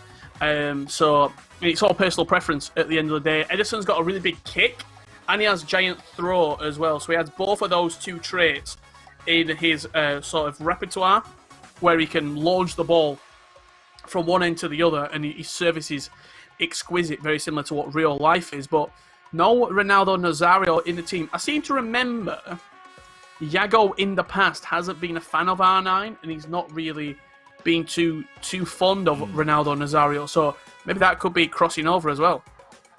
I mean, certainly an interesting one. And guys, we can see the Twitch chat. We'll be following the Twitch chat throughout the couple of days in front of us, I should say. We want to hear from you right now. Who do you think is going to win this game? Hashtag SpiderKong or hashtag Yago? Let us know in the Twitch chat. There's the poll right there. It's moving, it's swaying at the moment. It's SpiderKong who's looks like he's got the fans' advantage in this one. We want to hear from you guys. Have your vote, have your say, and you never know, you could be right. I'm just looking in the Twitch chat right now. All you need to do, put your hashtag and then the player that you think is going to win. Either hashtag Yago or hashtag SpiderKong. Let us know in the Twitch chat. All the votes now starting to come in, and it looks as though Yago, it's 50-50. It is 50-50. Yago with a slight advantage. The votes now starting to come in, and he's amounted over 50%. But SpiderKong biting back. Let's just commentate this. We don't need the game. Let's just commentate this little bar at the bottom of the screen. I mean, it's up and down, isn't it? Next thing you know, Yago's on top, then SpiderKong turns it around. At the moment, he's in favour. It looks like he could be snatching the pole for this one, but it sort of says enough in terms of, if you look at both of their seasons, as we know, SpiderKong is an Xbox player. Of course, on the other side of that, for Zezinio, Zezinio, I should say. Zezinio's already through. I mean, for Yago, a PlayStation player, they're both 9th on the Global Series rankings on their own console. They both had the exact same season. Of course, different points are needed for a different place. When you look at what SpiderKong achieved this year, FUT Champions Cup #1, a top 4 spot, lost to Tex in that semi-final, came back for FUT Cup 2, didn't get out of the Swiss rounds, then went on to the E-Club World Cup, and obviously that was after he signed for AS Roma. But he's now got a point to prove, SpiderKong, because he's come out on Twitter, he's come out on social media. He said, the guys at AS Roma have said, right, I can speak to different teams now. I can look at my opportunities, which is a fantastic thing to do, by the way. And credit to AS Roma. They've completely been transparent that the contract will be ending in September. Have a look what your options are. And if he goes and wins this Summer Cup Series, Richard, he starts to look a little bit more interested, and his CV is boosted going into FIFA 21. Absolutely, I have to agree with you there. I think there's... Sorry, I just got distracted. There were a fly in my room. The opportunities are certainly there for SpiderKong. He's an unbelievable player. He's sort of one of the players that he's... I wouldn't say a guaranteed spot from the South American region, but he's got a very good opportunity in terms of the qualifying to get one of those spots with the amount of talent coming through. For example, what I mean by guaranteed spot is, for example, MS Desari. Because he might play in a slightly weaker nation, or I should say weaker continent in terms of the FIFA quality there, MS Desari, 9 times out of 10, he's always going to be at an event. He's always going to be there representing your team, getting on camera with an event sort of atmosphere there. Whereas in South America, sort of the only players that you would say are sort of guarantees, Nicholas last year was that player. This year, I mean, you're probably looking at Filza. He's made the majority of the events this year. He's slightly gone off the boil a little bit towards the back end of the springtime when the Global Series was suspended, but he started the year unbelievable. I think we're a grand finalist in FUT Cup 1 and then a top 4 finish in FUT Cup 2. A truly outstanding start to the season by Filza. Oh, it was so good. I think that's the one thing that we've seen this year, and I've said it before in commentary. I'll say it again over the next couple of days and weeks, is that we've had just different. We've had like two parts of this season. We had the LAN part of the season when we had FUT Champions Cup number 1 to FUT Champions Cup number 4, where Zezinio won in Paris, with the E-Club World Cup and a couple of events sort of dotted around in terms of PlayStation Country Cups and obviously the opportunity to get points for Weekend League. And then we've had this second half of the season, which has been predominantly online with the global pandemic we find ourselves in. And some players to be to adapt better, play from home, get yourself up for a tournament, especially like the Summer Cup Series, where there is some serious prize money on the line, but you're not at a LAN event. You've not got players around you. You've not got, you know, that coaches, noise there, the big vamos, the really, really big sort of atmospheres that a tournament can give you. And I think that's the key difference, in all honesty, in this one, Richard.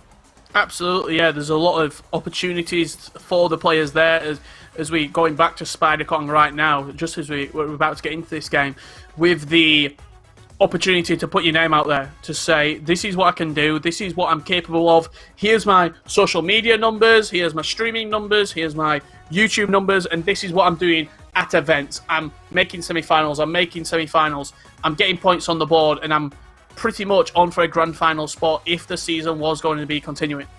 Yeah, most definitely indeed, Rich. As we said, that game will be coming up as soon as it is ready between Spider, Kong and Yago. Speaking of Yago, though, on the other side of that, again, started the year pretty well in terms of making events and sort of making a little bit of noise for himself. Did play in a handful of FUT Champions Cups, including FUT Champions Cup number 4. Unfortunately, on 2 occasions, got to the round of 16 there. The best FUT Champions Cup he did have, though, was FUT Champions Cup, I believe, number 1, where he had an unbelievable run there. Actually lost to Verfilza in the PS4 console final, which was a really, really big final in the end between 2 really good friends, of course, both under Team Bundled. Verfilza, as we said, is playing in the Summer Cup Series. He'll be in action tomorrow.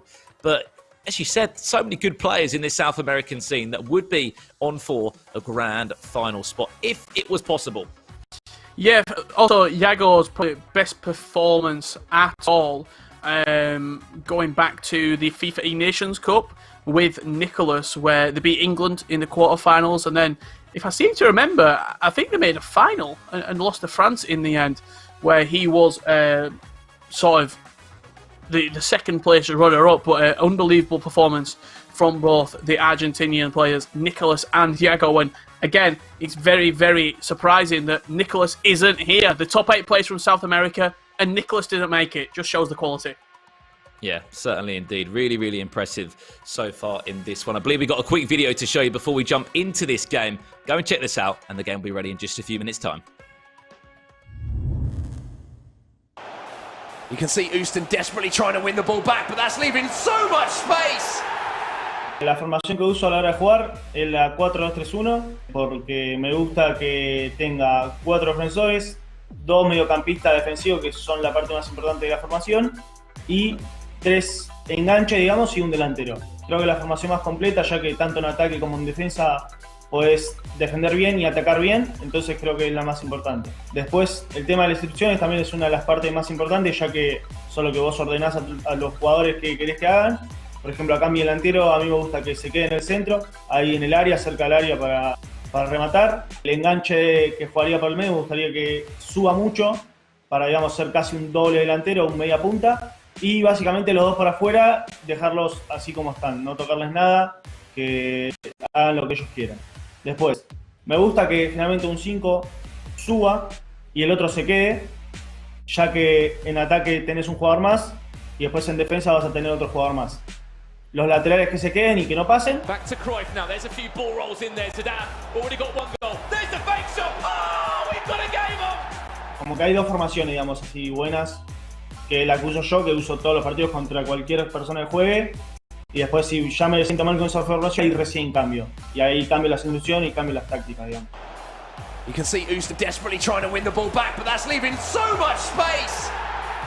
Yo creo que lo que te da el salto de calidad para ser pro en este juego, en FIFA básicamente, es como no dejar primero de practicar nunca, animarse a competir en torneos, animarse a jugar, animarse a ver sus propias tácticas, su propio estilo, digamos, sus propias instrucciones, todo eso, como que no creo que sirva ir y copiarse de alguien, sino ir descubriendo tu forma de jugar solo, y así vas a mejorar.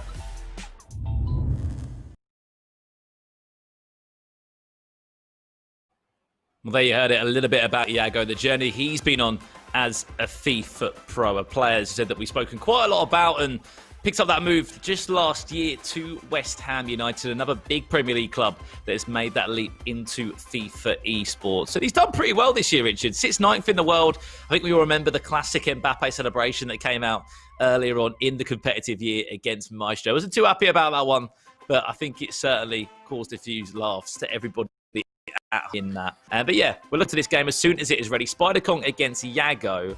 It's going to be hard to call.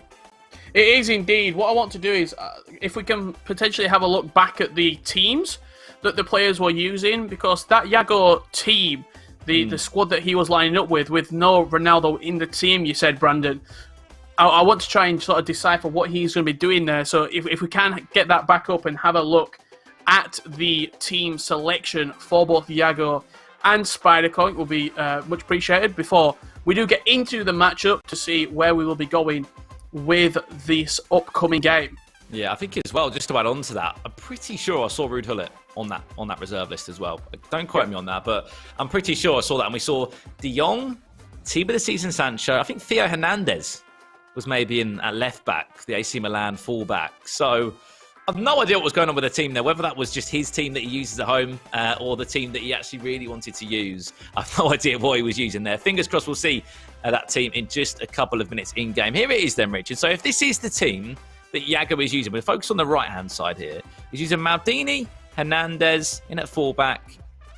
Somebody's dropping into centre-half there. Looks like it will be Vieira. So what he's going to do is he has accidentally... I can tell you what he's done. He's accidentally used Ronaldo and Gullit's loan up. And he can't use them anymore. Okay? So he's accidentally used those loan players, meaning that he can't use them again in a game of FIFA. It's a one-game loan, and you've got to have a little bit of responsibility with it, because if you use those players, you can't use them again. He's used Gullit and Ronaldo, meaning that he's having to make do with other players. Jadon Sancho comes in. Eusebio and Vieira. Vieira will go to centre-back instead of Kevin De Bruyne. De Bruyne will play CDM next to Frankie de Jong. Theo Hernandez at left-back is a great left-back. He's a good player. It's going to be probably Kylian Mbappe and Sancho out wide. Ronaldo in at striker, and then Eusebio at camp. I mean, that is absolutely sort of mind-blowing, the fact that if he has used those loans in a normal game or on for Champions, we'll have to wait and see. He's put himself at a huge disadvantage there in terms of missing out on Gullit and R9. Virgil van Dijk currently on the reserves. I mean, so many questions that need to be answered. On the other side of that, if we could have a quick zoom into the other team that's in action from Spider-Kong. As we said, more of the routine team that we used to see in here. Zambrotta in at fullback. He's going to go for the choice of Edwin van der Sar. You can see them one-game match loans here. Your prime icon Gullit and your prime icon R9. For birthday, Kylian Mbappe. Neymar in the starting lineup. Kevin De Bruyne as that CDM, I'm sure, in-game. And Cristiano Ronaldo. Quite a standard team that we're sort of expecting to see here. Yeah, and because he is coming from Xbox to PlayStation 4, every single loan item is in use for him. When you saw Yago's team, he already had Ronaldo, he already had Sancho, he already had a number of those players, whereas this team, every single player is a loan foot item. Kylian Mbappe's foot birthday in use for Spider-Kong, Vieira, Van Dijk at centre-backs, with Phil Mendy in at left-back, Zambrotta right-back. I'm just having a look at the bench. I can see Etal, Trent, Cruyff, Ben Yedder, De Jong, Messi, Varane, and then a few of the others there. Mane, Pele, Eusebio, and Alan Saint-Maximin. Yeah, loads of different changes there to the teams, Richard. And we'll have a confirmation of that as soon as the game is underway. But you've got to think, I mean, I hope we're wrong, but if R9's not in that starting lineup, you are missing out massively. And Ruud Gullit, two huge players that I think will be in any other pros team in the Summer Cup Series. If you don't know what the Summer Cup Series is and you've just tuned in to today's stream, it's part of a 6-tournament program. As we said, 6 different regions. We've seen Europe, the Oli Lito one from Ninjas in Pyjamas. We saw the Oceania region just a couple of days ago where A. Nazar picked up $10,000. Today we have South America. Next week it goes to Asia. At next weekend it goes to North America. and it finishes off in style with Middle East and Africa. I mean, South America for me is one that I'd be really excited to see. I know we've just seen an 11-goal thriller there, and as soon as the game is ready, we will jump into the second one here. But what other regions, Richard, are exciting you as part of the Summer Cup series? Really looking forward to seeing North America in action, led arguably by #Harry. He's going to be in there. Joksan, Maxi VIP, I imagine just on the cusp after their Club World Cup victory. It will also be amongst the players competing. North America, I'm really looking forward to seeing. A question that I've got for yourself, Brandon, and also I can see the Twitch chat here. If you see me glancing to my left, it's because I'm looking at the Twitch chat in between the GGs. If R9 wasn't available and he was taken out of the team and you couldn't use him, who would be the next best replacement for R9? You can see Jadon Sancho has been brought into the team, and it's a slight reshuffle with Ronaldo going to striker, Cristiano that is, and Sancho going to right cam. I probably think Ben Yedder would be a viable option. You could use him at striker. He has the 5-star weak foot. He doesn't have the skill moves that R9 has. You could put Eusebio in, and he could do a job for you. But there's a few players that would sort of do a job in that area. Well, here we go. Birthday Mbappe. Sorry, Brandon. No more waiting around. We are into this game, and now we can have those questions answered, Richard. Is that the team that West Ham Yago is using? At the moment, it looks like it is living up to that. I can't see R9 as of yet. It looks like he will be without R9. He will be without Ruud Gullit. De Bruyne is in the team with Frankie de Jong as that 2 CDM partnership. Cristiano Ronaldo leading the way. Hernandez in at left back. I mean, this is sort of mind-blowing that he's wasted those loans, and now he's missing out on some huge players in this team. True. Sort of rookie mistake, in all honesty, from Yago. Using Gullit and R9. We'll see if it comes back to bite him. I mean, Edison in goal, Richard. You said it perfectly. He's Brazilian himself and a player from that South American region. But it's not a 97, Allison. It's not a 95. Andre ter Stegen, Richard.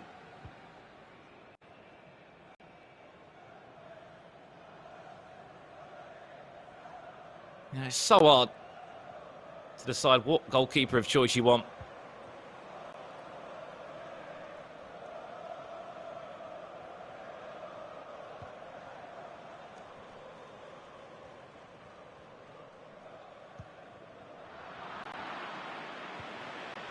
Interesting that Edison's the man to get the nod, though, isn't it? Because could have gone Alisson, could have gone with a number of different Team of the Season foot items, but Team of the Year nominee Edison, only a +1 rating over his regular 88 card, is the option for him. If you do see any of the face cams, especially Yago's, that are a little bit laggy, do apologise. We are doing this broadcast completely remotely, so expect to be a little bit of lag there, but we'll try and get it fixed throughout the broadcast. Jadon Sancho with a chance to silence the doubters. Wins a corner. Unbelievable chance there. Yeah, 100%, Richard. This is all from everybody's, should say, the comfort of their own homes. The Summer Cup series is a fantastic idea that has been put together by EA. And so far, it has lived up to the hype that we expect. At the moment, Yago, with all the chances in this 20 minutes on the clock, a corner, all of chances that have nearly led to a goal. Back to goal, Eusebio! It's a great save. Eusebio stepping into the role of Ronaldo Nazario here. Looking to be the difference maker. Spider-Kong does well defensively, but he gets another bite of the cherry here, does Yago. But again, Spider-Kong turning over the ball.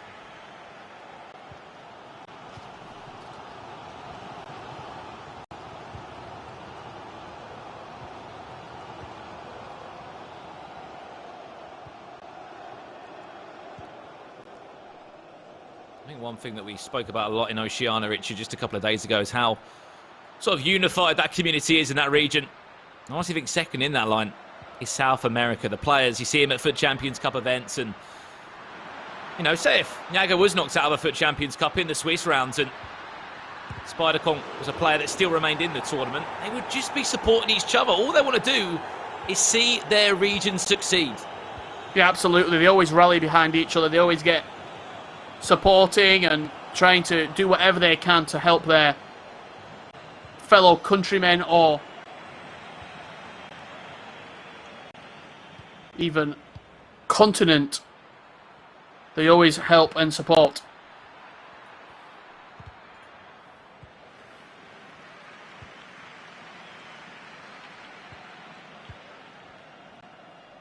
As we said, two-legged game in front of us. Our second match of the day. If you missed the first one, it was an 11-goal thriller. It was Zezinio booking a place into that winner's bracket final. On the other side, Gabriel had to drop down to that loser's match. The loser of this one will be matching up against the man from Ronaldinho's esports team, R10. Just a little bit of time. We'd already seen it.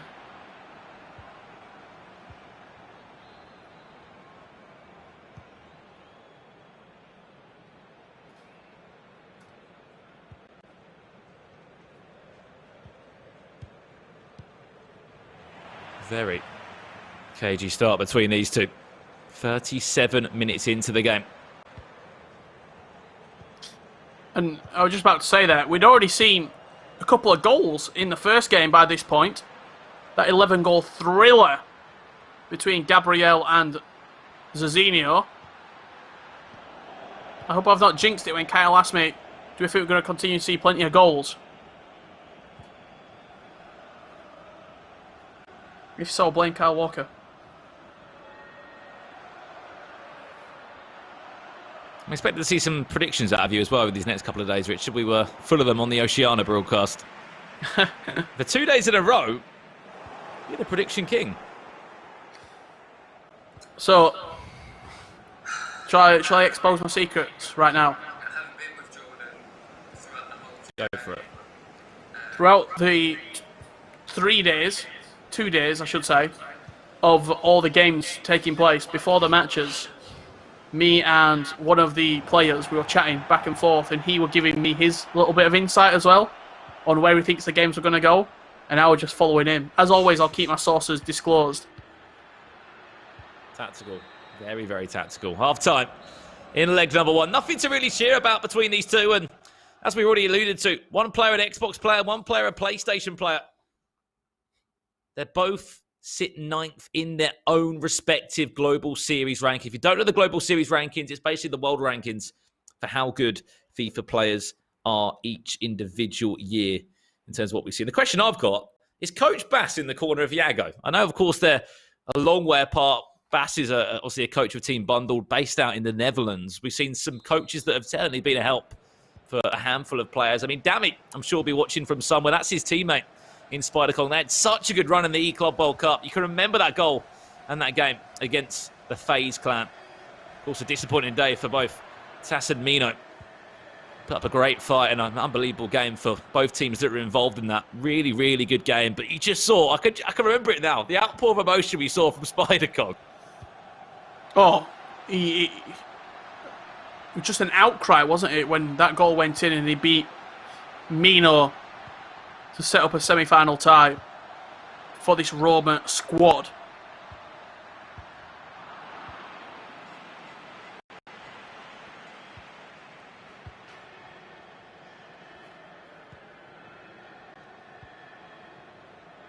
Of course, Yago did come over to Europe for those E-Club World Cup qualifiers and able to get the job done with his teammate in Jazz. It's the UK FIFA Pro. Still a handful of events he got to. His best one was that console final back at FUT Champions Cup number 1. Chance now for Yago to break the deadlock here. Well defended by Ruud Gullit. Yeah, he moved the goalkeeper. Did Spider-Kong all the way to that left-hand side. If Yago would have managed to get the shot away, could have been successful.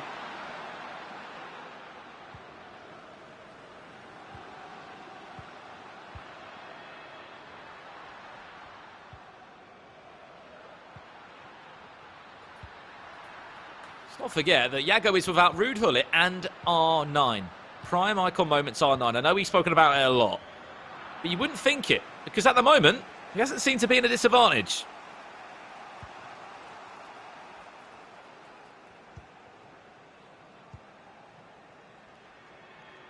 Well, potentially the R9 disadvantage and Ruud Gullit disadvantage is sort of being equalled out with Spider-Con playing on an unfamiliar console. Maybe you could say it's sort of a level playing field now. Two of the best players in the game not being used by Yago.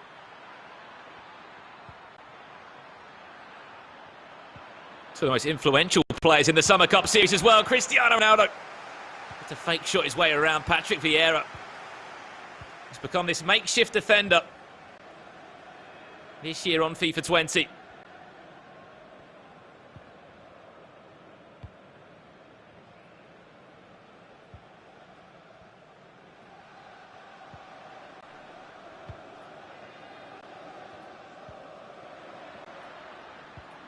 And again, we're in a game, Brandon, where might not have been a lot of goals, but the tension is certainly palpable. We know we look at replays after each individual leg, but to be honest, there hasn't really been any replays. Such a cagey game. Neither player wanting to make a mistake. Chance now for Yago, back to Cristiano Ronaldo, turns his man. Well, there's a breakthrough in this one. Not too sure of the celebration, but Cristiano Ronaldo stepping up when his namesake was nowhere to be seen. Outside the right boot, fired into that top left corner. And Yago with the lead here.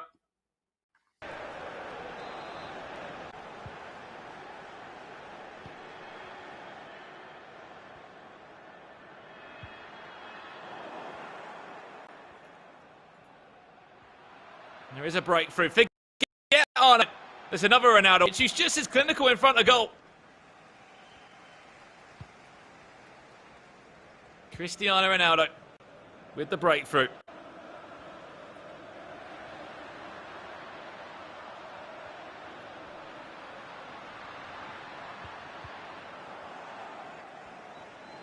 But there's still a second leg to come up in this game, but certainly an advantage that will be very much welcomed by Yago.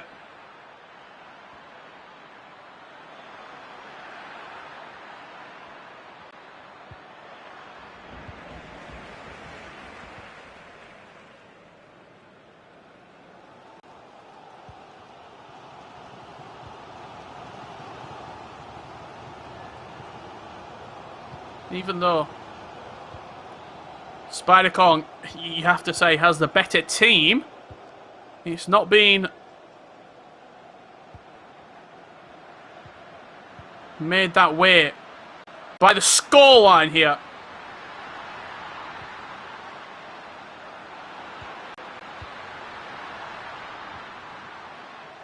You've got to remember, it's something that a lot of people at home won't realise.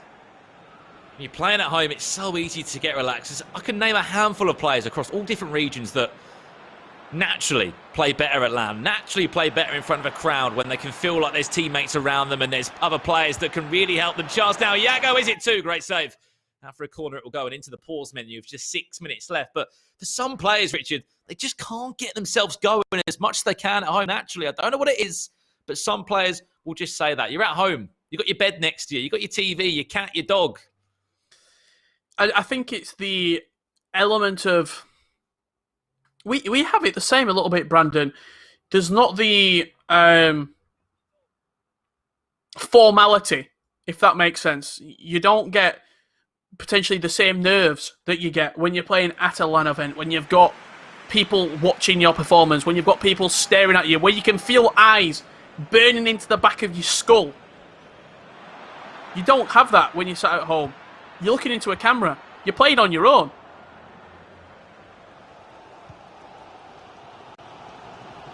A couple of changes to talk about. Richard, for Yago, it's Yusuf Fatau. Running away onto the field. Will Spider-Kong get one more chance in this tie? 2 minutes left plus additional time.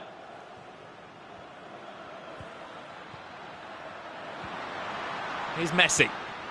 Into Kevin De Bruyne, into Neymar, interchange well onto that left foot. The wand that the Argentine possesses strikes in the top corner. And Spider-Kong finds a way back into this tie. Leo Messi. Right place, right time. Unbelievable scenes here with 2 minutes injury time. You truly cannot write out Leo Messi.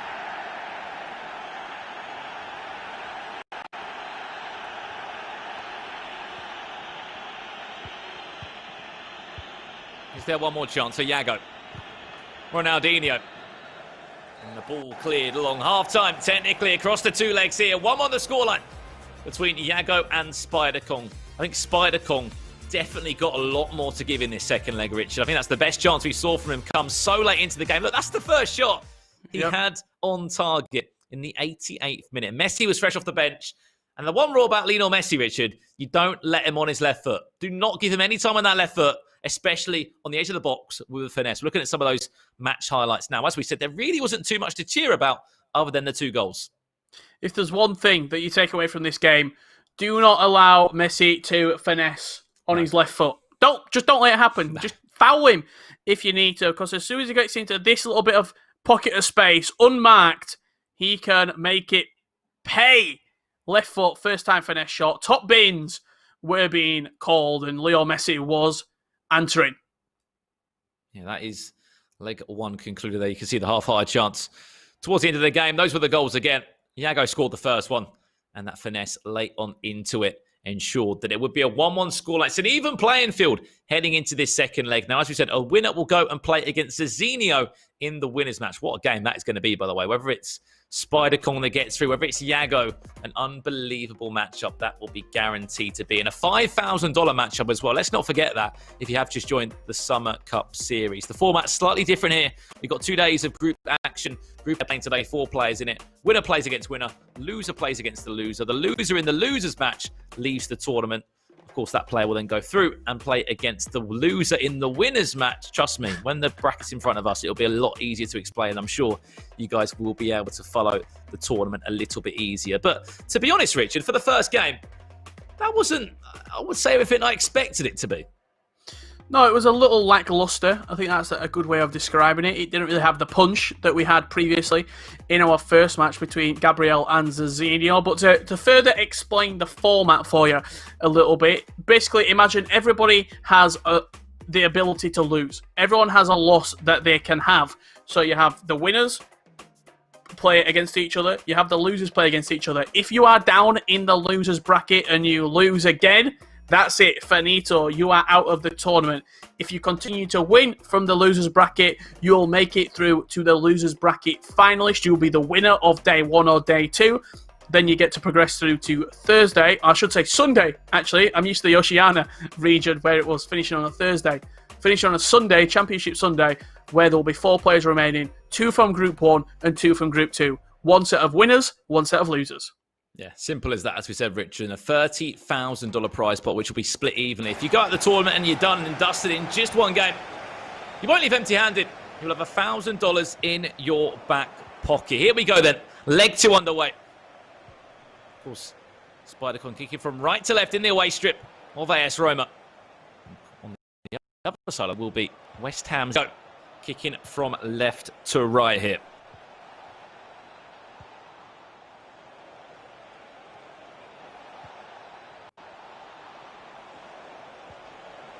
Chance. Ronaldo. This is Spider-Kong. He turned back into the danger. When you do a drag back in the box, you've got to make sure you're exiting in the right way. Fortunately, that wasn't one of those occasions. Yeah, I think a half a drag back would have been better there, where you don't actually exit, you just pull the ball back and open up the space. Sancho driving towards the byline, looking for the cutback, and wins himself a corner.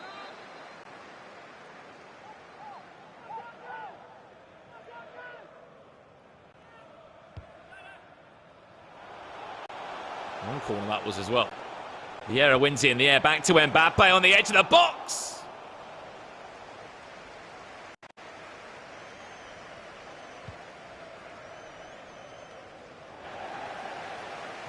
Just wide. Was that chance? Mbappe is a very ambitious effort.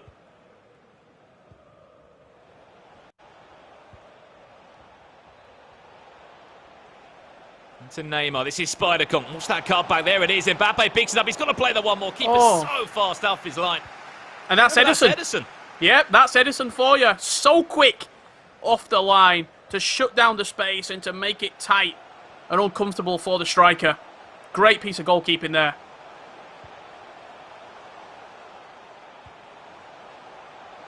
Eusebio. Yago. Penalty. Penalty. Could be a red as well. Vieira into the book, you'd have to say. Can he get off for that is the French icon. Eusebio to step up, to put him ahead is Yago, down the middle, and into the back of the net. West Ham take the lead again, 2-1. Looked a little bit harsh for me. It was a foul after the shot had come in, but he still followed through on the man. Eusebio stepping up from 12 yards out and putting it straight down the middle of the goal.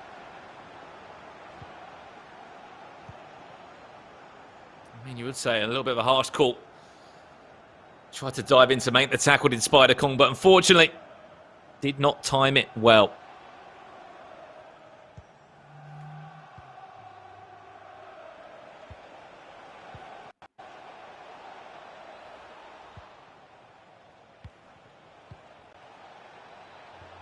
Spider-Con just does not look happy. You can see a few of the reactions on his face cam. In the right top corner. Shaking his head. Struggling to find his feet. He's got to back himself though. He's got a great goal of Messi. Right on into that first leg.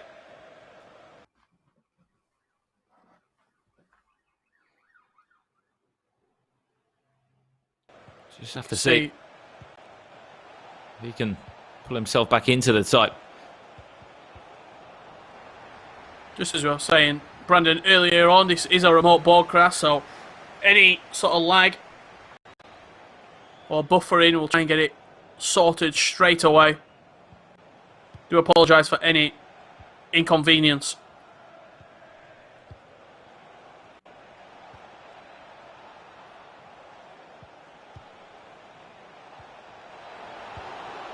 Neymar, slightly offside.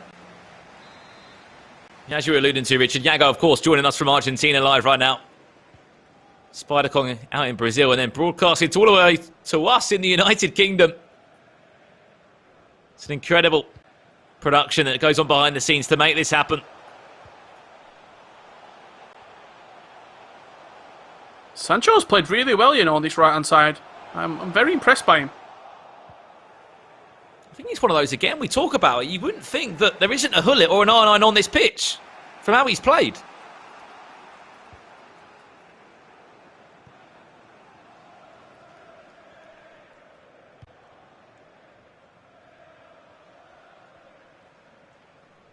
You don't know the story behind it. A couple of interesting picks in Yago's team. I'd love to pick his brains in terms of the goalkeeper choice, the left-back choice, the likes of Sancho starting as well. Some of those players, I'm sure, from his own club.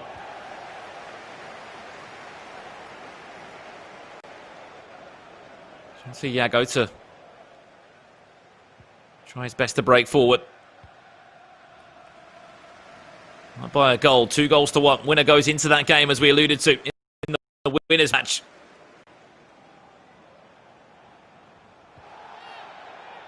Pull back for a free kick, De Jong. Was pulled back, says the referee. It's been too hard to deal with, though. Sancho into Ronaldo, chance for Yago, off the post. What a game. I tell you what, this game has been absolutely fired into life. Ronaldo on the edge of the box. Chance, Yago, dancing! Cristiano Ronaldo! 3-1. And a beautiful bit of individual play from CR7. Forget R9. It's all about the Portuguese striker. 99, team of the season so far, Cristiano Ronaldo. has been the danger man for Yago, the out-and-out striker. The man making things tick over. We'll give him a 2-goal advantage. As I've said, it just does not seem like Spider-Cog is at the races in this one.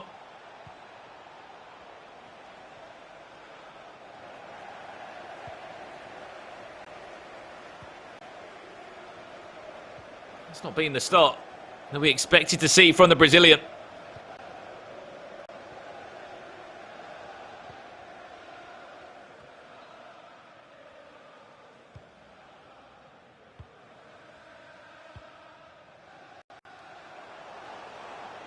Fantastic performance again.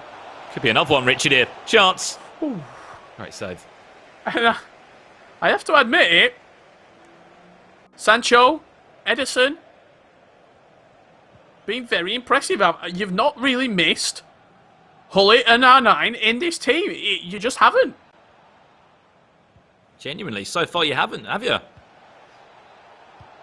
referee has indicated there will be a minimum. Ready time off, just 2 minutes in this first half. Yago. That's looked very good. Penalty that went his way. He had to stay composed and slot it down the middle.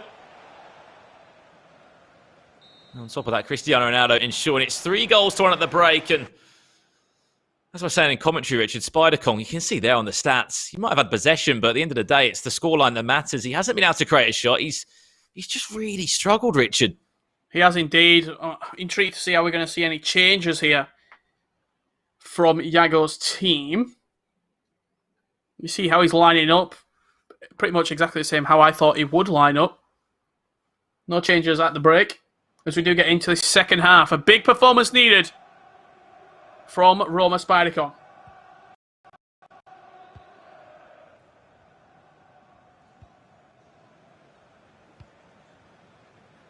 Well, there's that change that we saw him make. Not at half-time. It was about the 80th minute last game. Lionel Messi enters the frame for the Spider-Cog.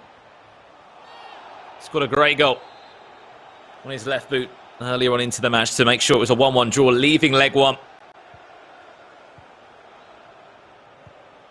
He'll pray that Lionel Messi can also be the hero here.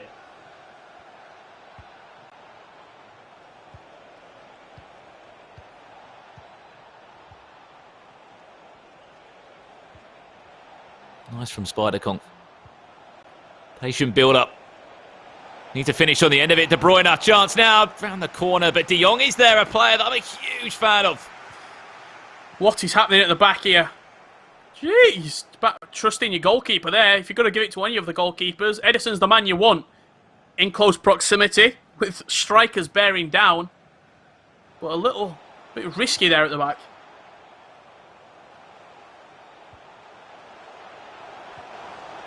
De Bruyne. A little bit too heavy on the pass.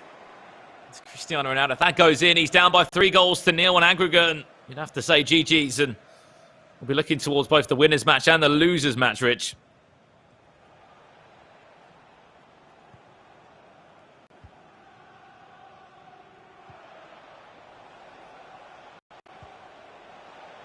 R9 wants to play Messi. It's a place to De Bruyne. Messi on that left foot, trying to tee it up. The touch on the right wasn't great, though.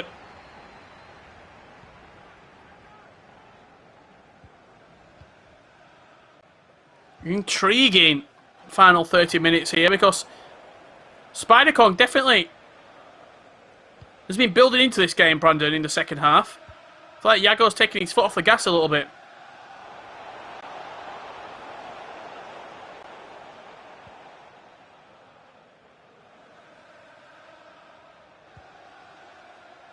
Just 1 goal, Richard, would bring Spider-Cog straight back into the tie. Messi back into R9. Chance for him. Vieira just stands there and gets the right boot to the ball.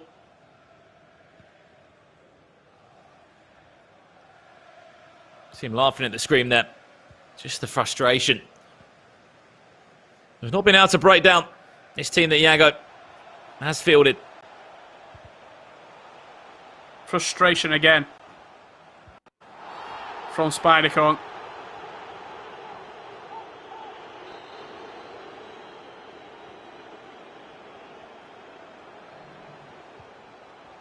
Eusebio back to Jadon Sancho. This could be dangerous for Yago. Still in possession somehow.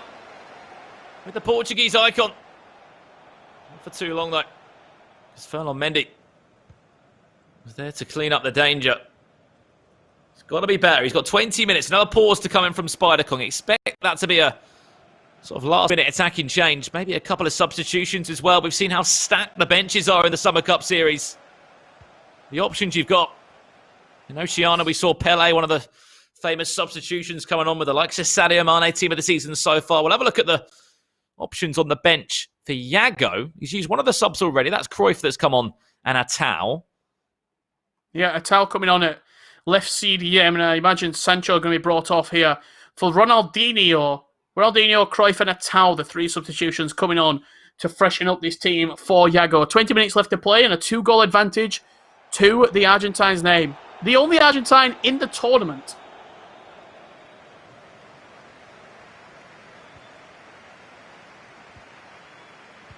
Yeah, it must be said. 8 players qualified for the Summer Cup Series. The only player outside of Brazil. I know this is South America, and you look at across the board. We've got a couple of Colombian players that made names for themselves in FIFA esports. Llanos being one of those. Had a couple of events, but not within the top 16. I mean, it is the best of the best out of this region. As you said, top 16 on either console. All 8 of these players are within.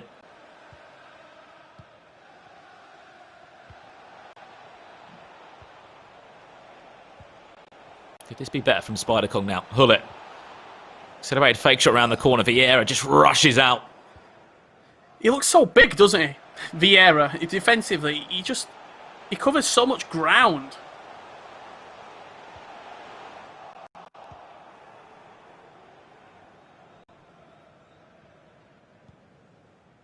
Sort of been hard, isn't it, these last couple of days to decide who's been the better of the two, Van Dijk or Vieira. They've both made so many clutch tackles.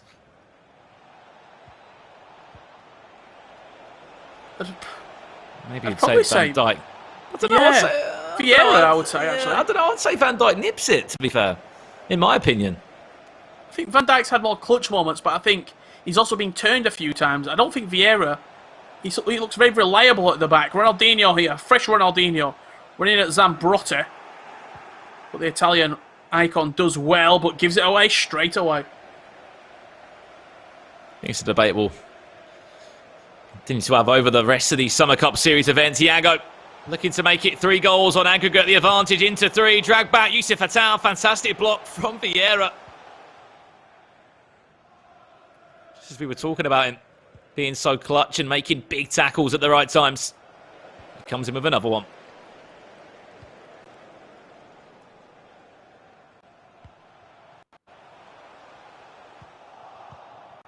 Let's also not forget, Richard, that Spider-Kong will be a free agent in just 2 months' time, ahead of FIFA 21. It's so important he can come down this loser bracket, which he looks like he's going into, and find a way out of it.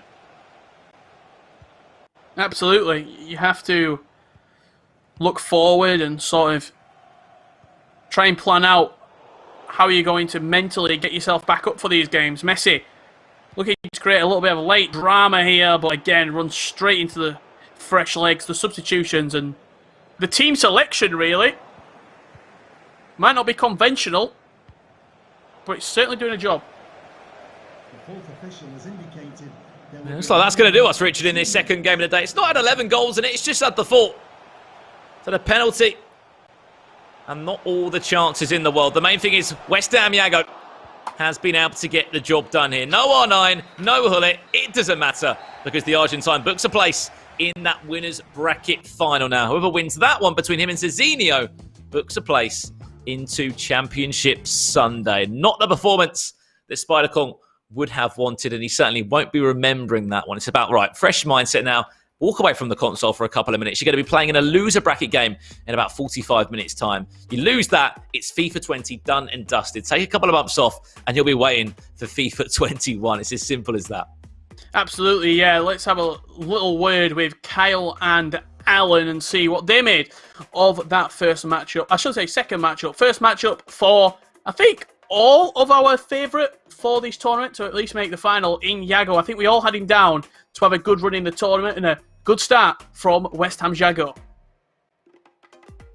Richard, Brandon, thank you so much for that. Now, Richard, I know that you were the prediction master, so don't try and steal mine and Alan's predictions for this one, all right? We didn't come to you. It's me and Alan. And Alan, we predicted that Yago would go far, and he certainly did that.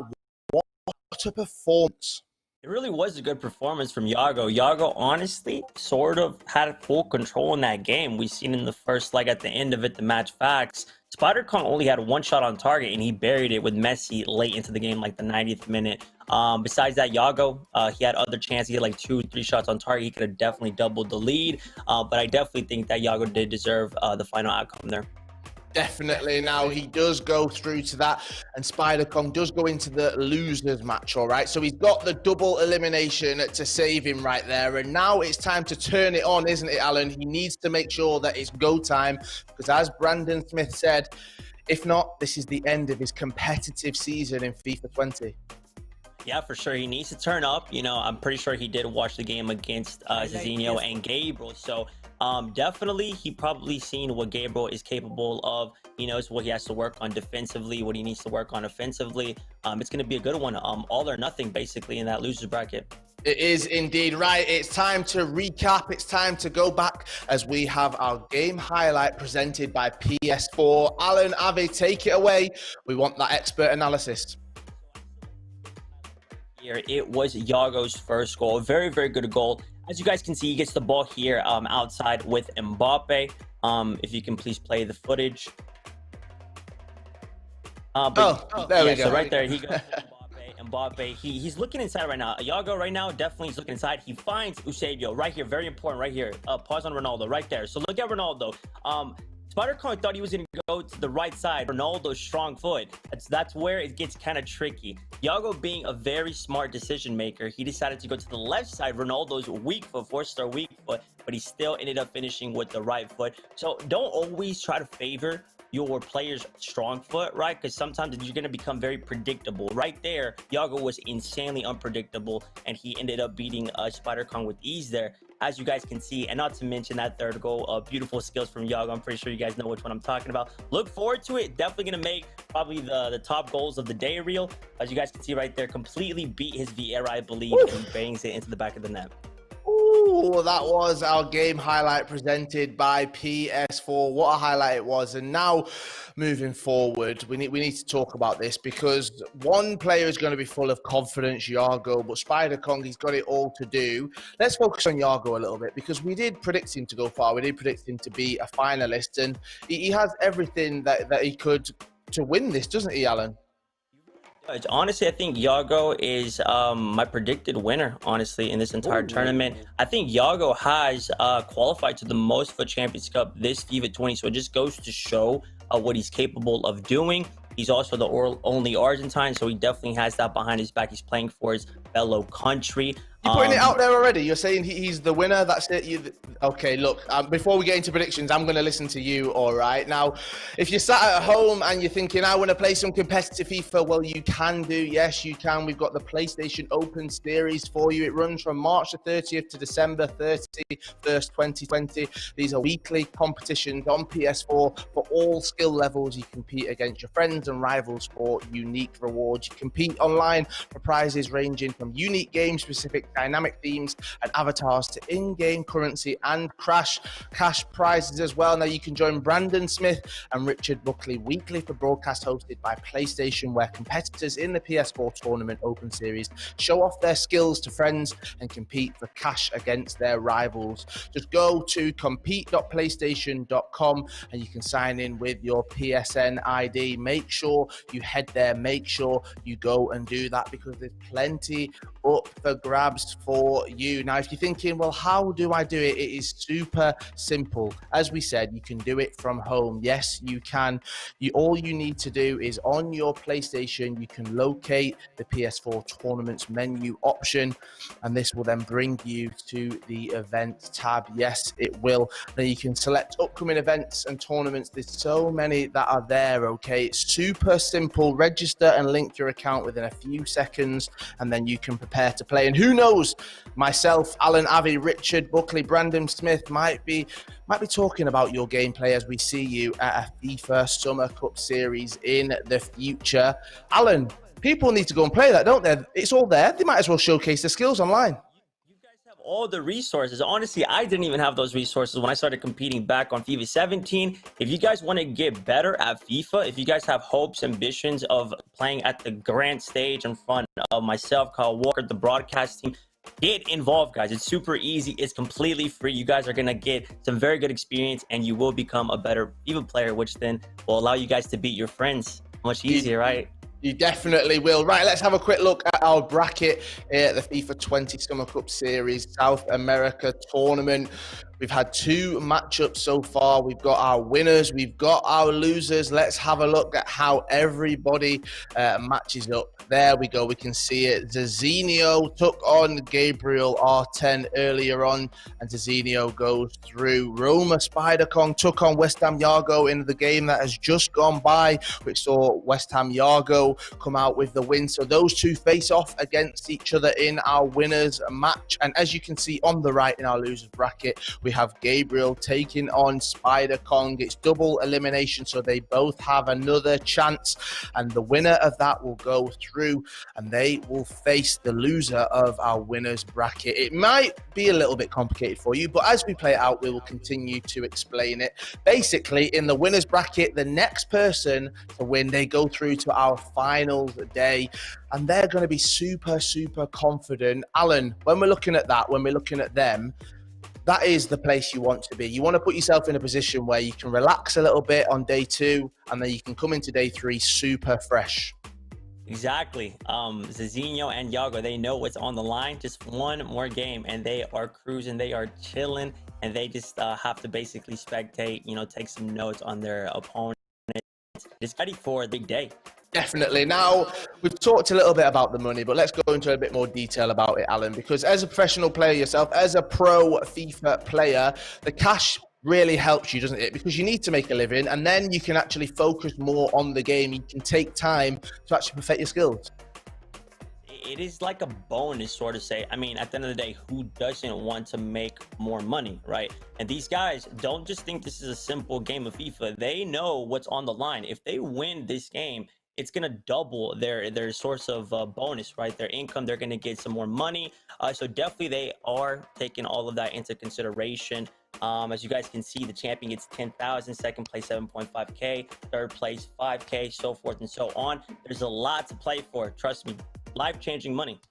There really is. Now, as well as that, there's also the crown of being the best in your region. Now, we've seen what happened at Europe. We've seen what happened at Oceania. Now we're here, South America. We've talked so much about how good this region is. Some of the best players in the game come from this region. So taking that crown, it is massive. Goes to show what you're capable of, because as you said, these Brazilian competitors that we're currently watching, they have competed at the global stage. They have came up against your favorite European players, to name a few techs, all of those players. And to just be crowned the South American champion, it really is big and very respectable because of all the high quality opponents in that region. It's not easy. It's not easy to qualify to the event, let alone winning it, the entire thing. And I mean, even getting to this stage, the top 8 right here, that's absolutely huge. As Richard mentioned earlier on in the broadcast, we've got players like Nicholas who aren't here. They're not competing. Now, this is someone who we've seen the Iceman compete at different events. So to even get down to this final 8, it shows the level, it shows the quality that these players are at. Thanks for noting that, right? Nicholas, he's a classic. We've seen him compete in the previous FIFA Champions Cup, previous FIFA event, and to not see him in this event is pretty interesting. It just goes to show that Yago is not only playing for the money, he's probably playing for that main title of being the best Argentinian player that there currently is. Definitely. Now, we do have Richard and Brandon joining us right here. They've taken a break from casting the game. They've decided to come and join us a little bit. Let's talk about this. Now, Brandon, this competition right here, it's super high. We've talked about this region. We've seen players from this region compete on the main stage, on the world stage, huge competitions in the past before. And here they are, the chance to showcase their talents, but also take that crown of best of the South American region. This is huge for them. Yeah, Carl, it's a massive way to end out this year. I mean, no one could sort of expect and explain for the FIFA E-World Cup to be cancelled, the playoffs to be cancelled. But we said this many times, and me and Mitch have said this in commentaries of how, you know, fair play to EA. They split the prize pot for, I think it was $700,000 for the playoffs. They gave out prize money for Foot Champions Cup number 5, event that didn't even get played. And then they've come with this Summer Cup series, $228,000 in prize money. And I know Richard's got the same thoughts as me on this about how good it is to just give players an opportunity to close out the year with a smile on their face. Now, Richard, going into FIFA 21, there's going to be a lot of names that are talked about. But really, if you go into that with that crown of the best in your region, it's going to fill you with so much confidence, because at some point we will have live events again. We'll all be back together. We'll all be showing what we're capable of, and we'll also be seeing the best FIFA in the world. And they're going to want to go into that full of confidence, aren't they? Absolutely, yeah. I think that's one of the big things, the confidence that you can get from winning these events. I can't lie, I have missed all you guys though. I did want to try something while we're waiting for the interview. Kyle, is it possible, because we're next to each other right now, to do a high five? So okay. Yes! Oh, wow. I didn't expect... no, I'm not even going to try this. This could get super complicated here. Oh, this one. There we go. Oh. Rich, is it time? Brandon, pass me the controller, mate. I'll play a weekend. Do you want a controller up there? Go on. What? I think, guys. You got it? Cheers, mate. Wrong way. You're meant to pick it up. Anyway, let's talk about this.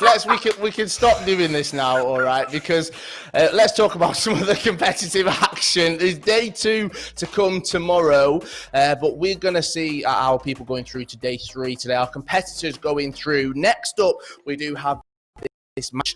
We have Zezinio taking West Ham Yago on. Now, Richard, I did call you out before because you were saying that mine and Alan's prediction of West Ham Yago going through, you're going to just jump on the back of that one, yeah? Well, I don't know if you can find the official confirmation, but there is a document somewhere, and it asks for all of our predictions, and I believe that Richard Buckley said that Yago and Zezinio was his dream match as well. So I'm just putting that out there. I'm making sure that the facts are clear and the ink is set from the pen. But this game, unbelievable. These two will have matched multiple times. Zezinio and Yago, both PlayStation players, both players who arguably were sort of at the top of their game towards the back end of the lockdown. Alan, you've played either of these two players before? What's your experience with Yago and Zezinio? I've never played against Yago, but I did play against Zezinio. In the E-Champions League, we did get some warm-up games in with each other. And definitely, you know, he's second place for a reason. He was one of the best players that I have ever played. He's just been ascending, honestly. Zezinio, he's been just growing and growing. His resume, right? A lot of titles, a lot of high placements in these past tournaments. And definitely the same thing with Yago. He's trying to do the same thing. He's trying to basically add some things onto his resume as well. So this upcoming match is going to be a good battle of the PlayStation 4 players. Right, 3 out of 4 have said they wanted to see Zezinio take on West Ham Yago. Brandon Smith, the pressure comes down to you. Who was your dream match? Don't lie.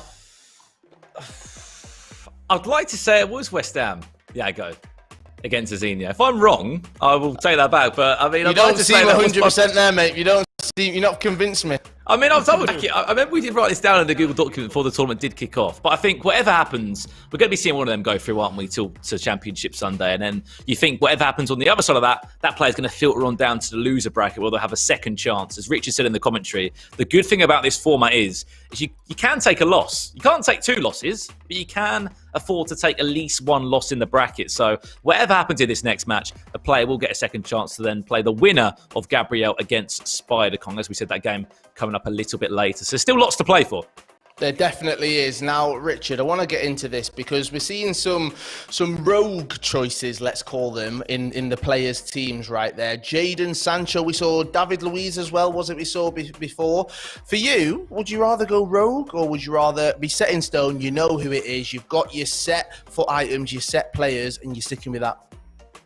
Well, the thing is, So basically, when the season was put to a close because of the global pandemic, we were sort of in like February time, and the meta was pretty set in stone. Whereas since then, especially with the Summer Heat promo, this has been an explosion of meta players in FIFA. Just players like Endon Bele, Musa Sissoko, released tonight, Frank Ribery, 5-star, 5-star. These players that, David Luiz, another one, Langley, have just made so many more viable players. Actual sort of meta items. The availability, I'm sure Alan can back this up as well. When you used to go to an event, there were like maximum 14 players that you could pick from. And if you weren't in those 14 players, you are at a disadvantage. Whereas now, in Ultimate Team, I would probably say there's about 30 to 40 viable meta foot item players that you can use, and you won't really feel that much of a disadvantage.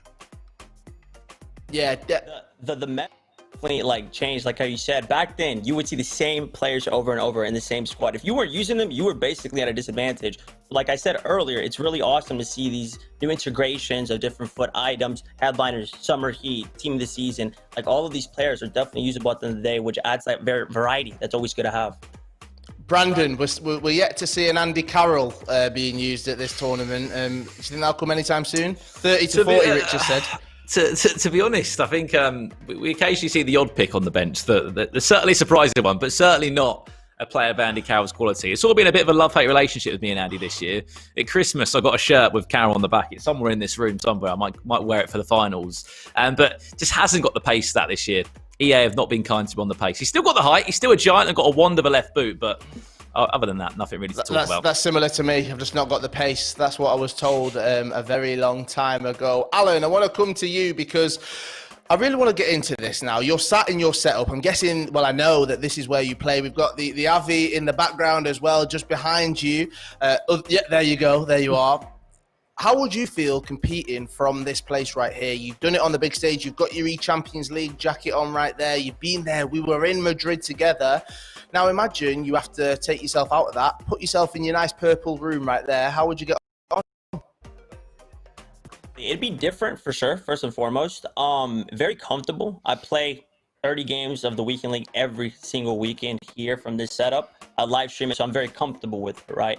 However, though, there's not as much emotion, right, compared to a live event. The live event, the cameras are on. Sometimes that gives you that extra adrenaline, that feel-good factor. And for example, right now, with the COVID situation going on, we have the stands. They're empty right now, so it's kind of different for the players, right? The emotion's not as hyped up. They don't really celebrate as much. So it's always good to have that extra, like, you know, fan base watching there at the live setup, the studio. Alan, I'm going to have to jump in because I'm being told that we're being joined by someone very, very special. Richard, Brandon, thank you so much. I'll let you guys go. We'll see you later. We can do more high fives, virtual high fives a little bit later on. But we have got Spider Kong joining us here on the stream. He's got it all to do in that losers match a little bit later on. Spider Kong, talk us through that game right there. How are you feeling? It was a difficult one to take. Yeah, first of all, Yago is like an outstanding player. He already showed this like a number of time in live events. Of course, the connection didn't help as much. You guys had a little taste of how hard can be South American sometimes, but I don't think this was like this much important for the game. I think in the end he actually played better and he deserved to win. Kong, so you now know who your opponent is going to be. You know, Gabriel, I'm not sure if you've already came up against him. What's your game plan moving forward in this losers bracket? If you lose, it's over. Against Yago, I had no idea like how his gameplay was because we never played each other. But against Gabriel is a little bit easier because not easier, like the game's gonna be easier, but it's easier to know how he played because he's actually from my console. So he played a number of times before in qualifier. So I'm not sure, like every game in FIFA is like a different game, but let's see. And I have to win because I don't have the option to lose anymore. You don't have the option to lose. Well, good luck. We'll give you some time to go, to rest, to recuperate, to hopefully take that W. Yes, moving forward. Spider Kong, thank you so much for joining us. We'll see you a little bit later on. Thanks, guys. Bye. Right.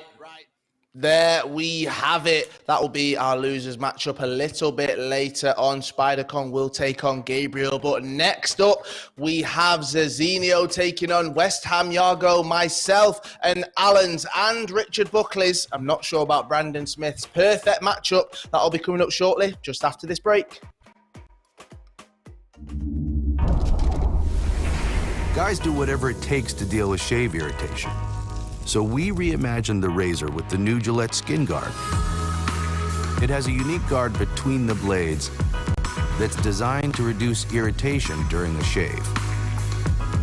Because we believe all men deserve a razor just for them.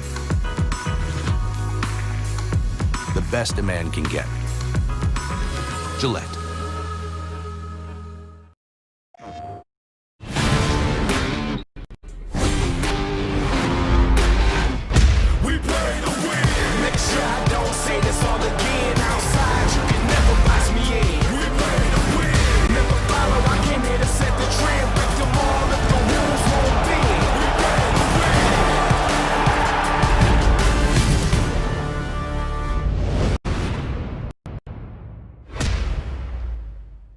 PlayStation.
FIFA 20 South American Cup Series is presented by Gillette and brought to you in part by PlayStation 4.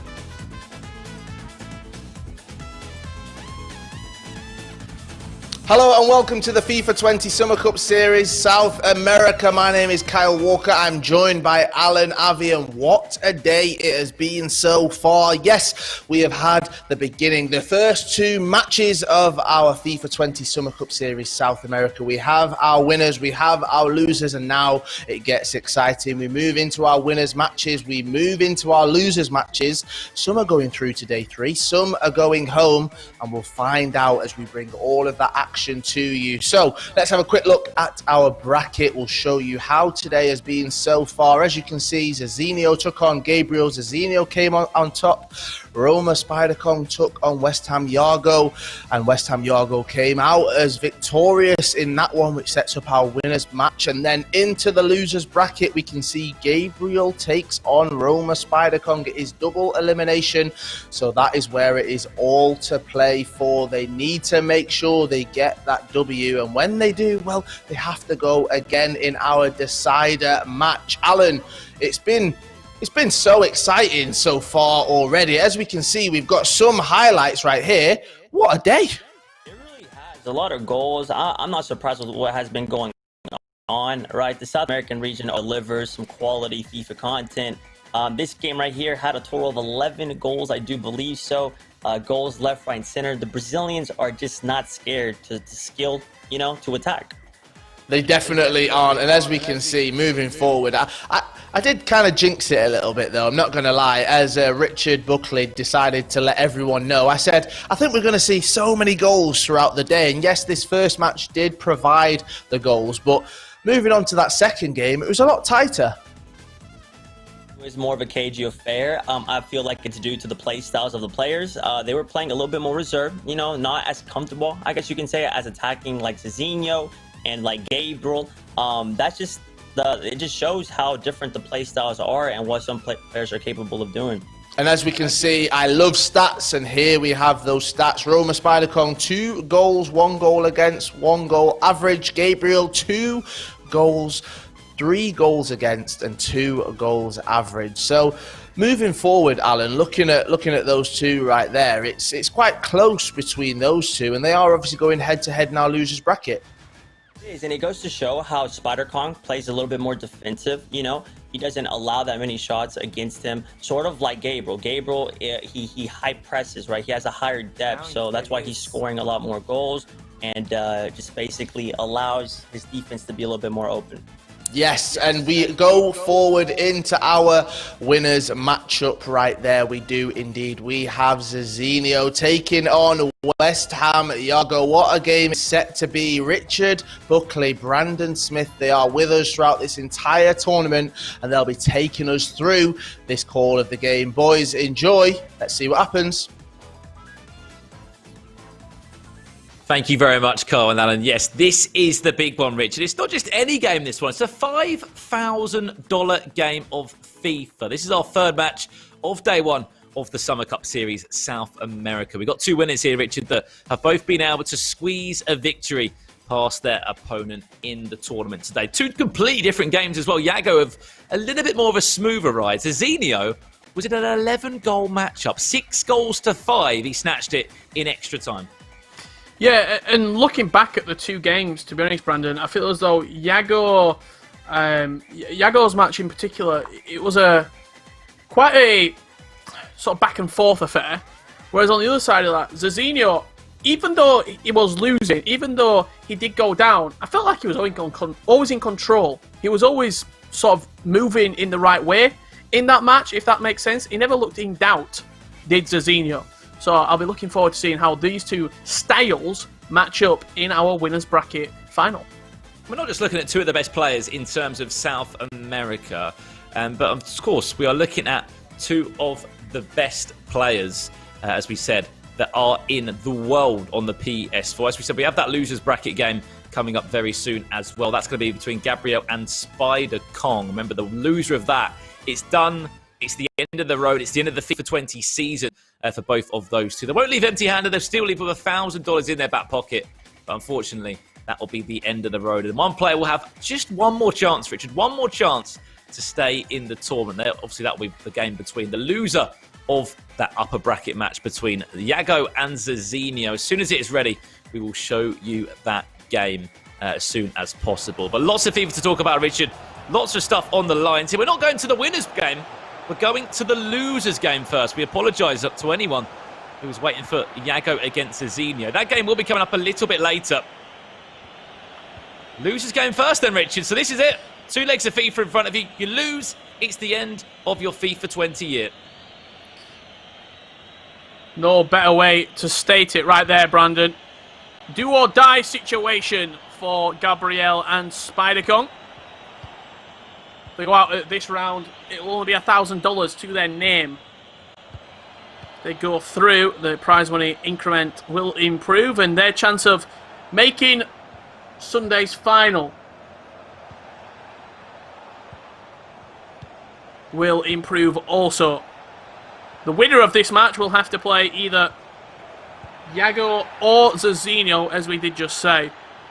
In terms of Spider-Kong, just coming off the back of that loss, he's going to be the more fresher of the two players. He's going to be probably the more warmed up of the two players. Is that going to make a difference, though? That's the question, Brandon. Kevin De Bruyne with the free kick. Up and over the wall! Kevin De Bruyne, take a bow. What a free kick. Oh my day. Spider-Kong hasn't given us too much so far in the Summer Cup series, but hello. Kevin De Bruyne. Up and over the wall from the Belgian. We know he's got unbelievable in-game statistics. I'll tell you what, I haven't seen a free kick struck as sweetly as that in the Summer Cup series. King Kevin. I hear the Kevin De Bruyne chant raining around the ground right now. What a free kick. Timed it green, up and over the wall. What a start to this game, Richard. Gabriel was back against the wall. Is there going to be an instant reply? Well played by Vieira. Of course, 2 very solid teams for both of these two. There's areas that Yago didn't have as part of his arsenal. Of course, it doesn't matter as he's won his match and he's in that winners game. Not going to be sort of looking at the more accustomed teams that we've seen throughout the Summer Cup series. The De Bruyne-Hullet partnership in the CDM, the Vieira-Virgil van Dijk partnership that was also pretty strong across Europe, Oceania, and so far in South America. Long ball forward. This is Spider-Kong now. Is he on side with Mbappe? He was, but Lala in the right back position. It's not Zambrotta, it's not Trent Alexander-Arnold, Richard. It's that team of the season so far, Lala. Yeah, a very viable option at right back is Kenny Lala. Does a job for you. He's got pace, he's got good strength, good physicality. It's all about the personal preference, it really is. And the chemistry also.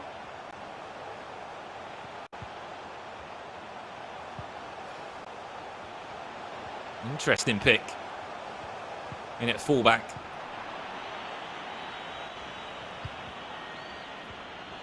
So this is the loser bracket side of the tournament.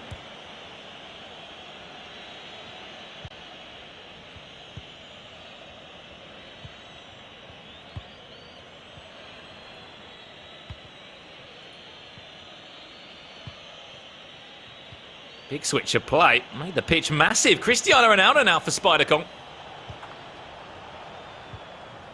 Still can't get over that free kick. I think it's one of those. You don't expect the shot to come in, and when it does, sometimes you can be caught off guard. Absolutely. You just don't expect a direct shot, do you? Especially when it's time green as well. So many times you see the second and the third man go over the free kick and then a layoff. But that was sort of a disguise, and Kevin De Bruyne rifling it into the top corner. Even with the man on the line, no chance for the goalkeeper.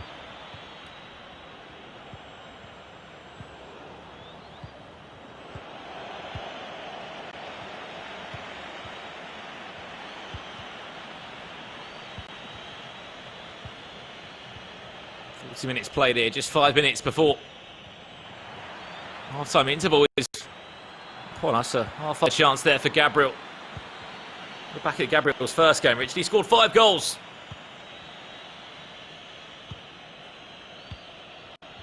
think the one thing that impressed me about him as well, Rich, was that we know he's a great player. We've seen what he's been able to do this year in FIFA 20. The man made a top 4 finish and actually got knocked out against a fellow Brazilian who's also in this tournament, NSC Vini. That was in FUT Champions Cup number 2, stage 2 in Bucharest back in November. Chance now for Spidercon, won't come to anything. And then also qualified for FUT Champions Cup number 3. Guess what there, Richard? He lost to a teammate at R10 in Paulo Henrique. So the man's not had much luck in terms of playing against fellow South Americans in the knockout rounds. Real tough, isn't it? The route that he's had in his Global Series career thus far. But still plenty of opportunities down the line for Gabriel. It's a 1-goal lead at half-time thanks to that outrageous free kick. That's the only shot on target that we have had.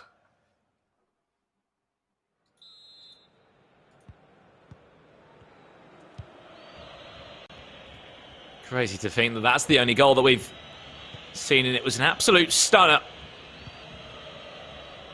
On the edge of the box, Kevin De Bruyne over it. He's able to dip it over the wall.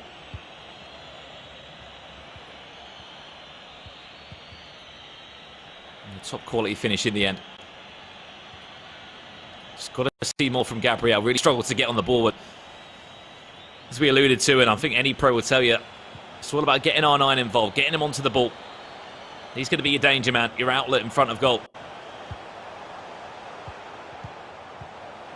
Could that be the opportunity now? De Bruyne, edge of the box, chance for Gabriel. Well read by Virgil van Dijk. Sort of had him sandwiched. Did Vieira and Hullet. R9 was sort of just in the middle of those two players, waiting patiently. But when you got two fantastic defenders around you, it's so difficult to try and latch onto that loose ball. Chance for Cristiano Ronaldo. It's a mistake. The defence was pulled apart from Gabriel and Spidercon able to find the back of the net.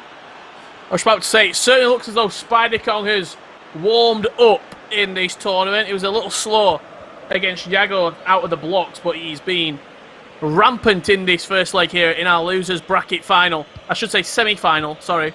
Losers bracket semi-final here on day 1. And as it stands, we'll be progressing through the tournament.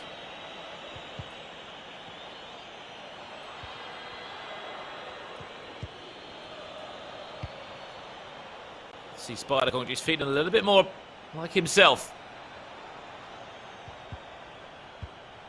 Disappointed with his first game performance. Lost 4 goals to 1 to Yago. He did score a goal in the first leg by Lionel Messi, but other than that, he just really struggled to make anything happen.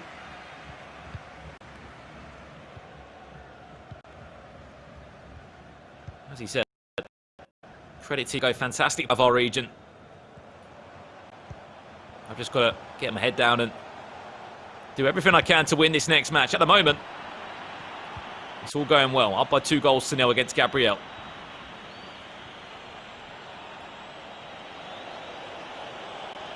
And a real Spidercon-esque performance, I'll call it.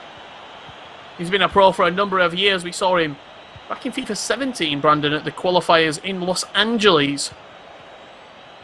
Since then, he's only continued to get better and better, with his best performance coming earlier on in the FUT Cup Numero Uno, losing out to Fnatic Tex in a semi-final. I mean, that was the tournament that sort of got the attention of an esports organisation, because he even said to me at that tournament, I remember it perfectly, FUT Champions Cup number 1, this was back in November, if you can remember it perfectly. As you said, he got a top 4 finish, but he came into that tournament as a free agent. Of course, he had offers around him, but he said, I wanted to take a risk, and a few players did this early on to the year, and they'll probably do it again in FIFA 21. You'll get a couple of players that won't have a team, or they won't have an esports organisation. They'll go into their first tournament of the year. If they can qualify for a tournament of the year and place well, it sort of sells you as a player. And that's what it did for Spidercon. It sold him a role to AS Roma. Next thing you know, Simon of AS Roma came over to London for a period of time where he could play with his teammate in Dami, and just sort of built him up as a sort of to the next level as a FIFA pro. It's where you back yourself, isn't it? You back yourself to perform and to sort of drive your real estate up.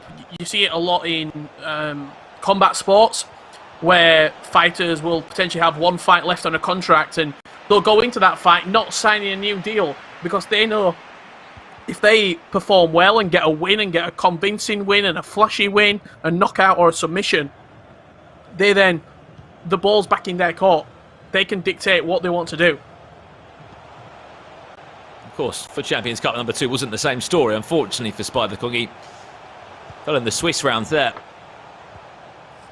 I'm sure that E-Club World Cup performance, a semi-final exit against the winners in complexity, may have hurt at the time, but looking back on it, a huge achievement. Chance for Gabriel to get a goal back in the time.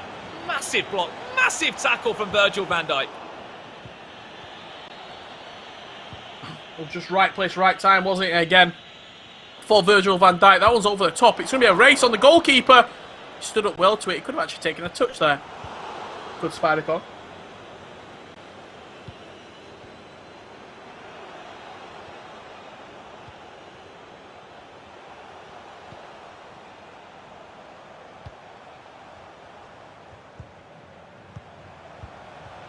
Eusebio, back to De Bruyne. Even a goal, Richard, would be something to take into this second leg for Gabriel. Chance into Eusebio. A great chance at that. At the near post.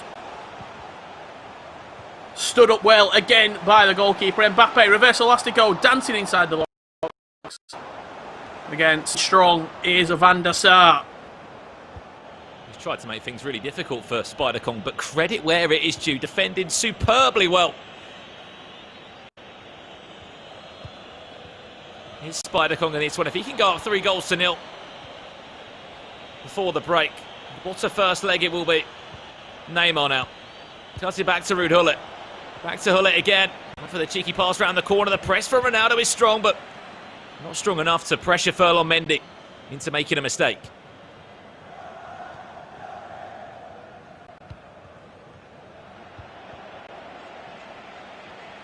Final stages here in leg 1 in this elimination match.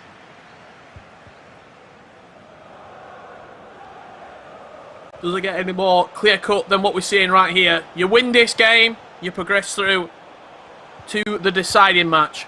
You lose this game, well, that's all she wrote.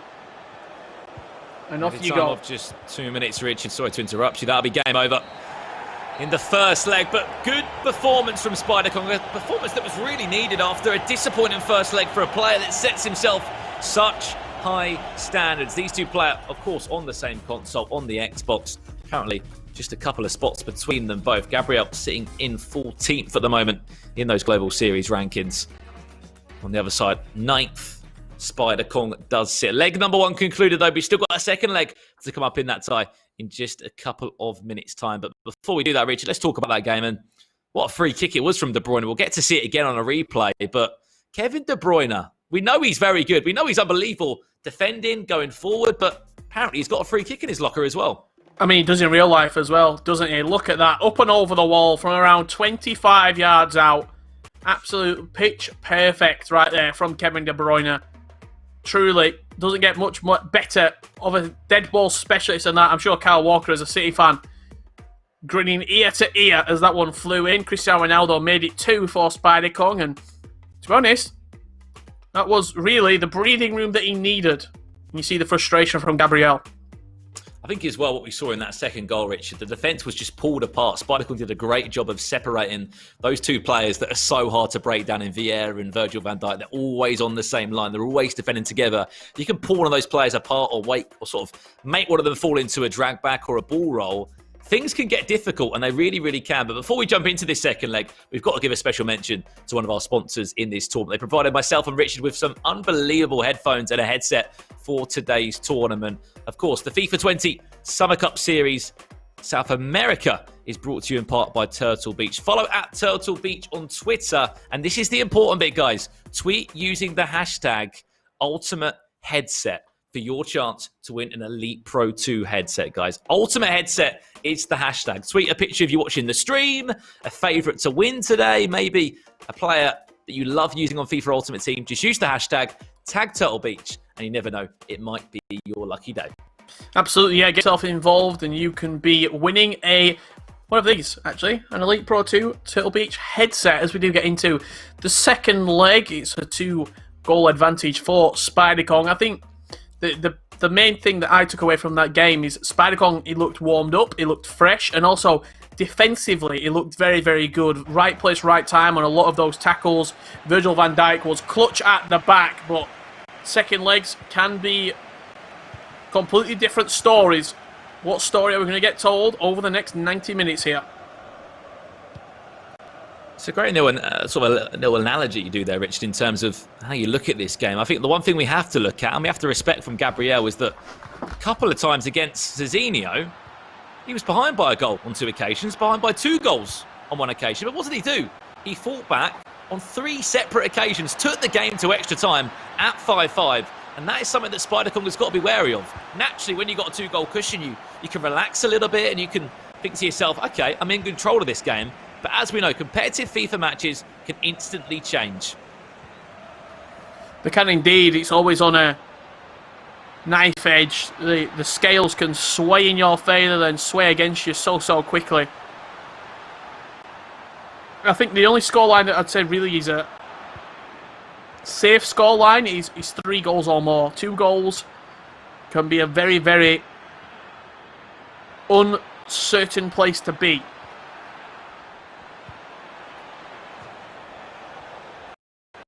I mean, that's what you've got to be looking for if you spidered that 3rd goal.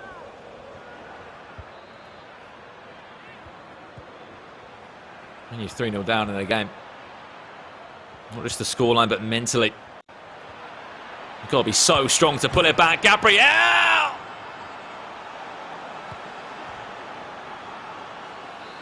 We spoke about it, Brandon.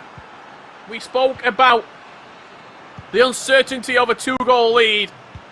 And right there, you see the perfect example of it. 11 minutes in, we're in a 1-goal game. All that hard work wiped away in one swift Ronaldo strike. That's what you can do if you give him time, you give him space. Gabriel. Just 1 game, I should say 1 goal away from bringing this match all square at 2-2. The perfect start for the R10 man. It's down to Spider Kong to respond, and hopefully with a goal. He's in again. Oh, he couldn't get the pass away. Ronaldo hustled and harried off of the ball there. You saw that running behind. It looked like he could have potentially ran past that final man and got in on goal there.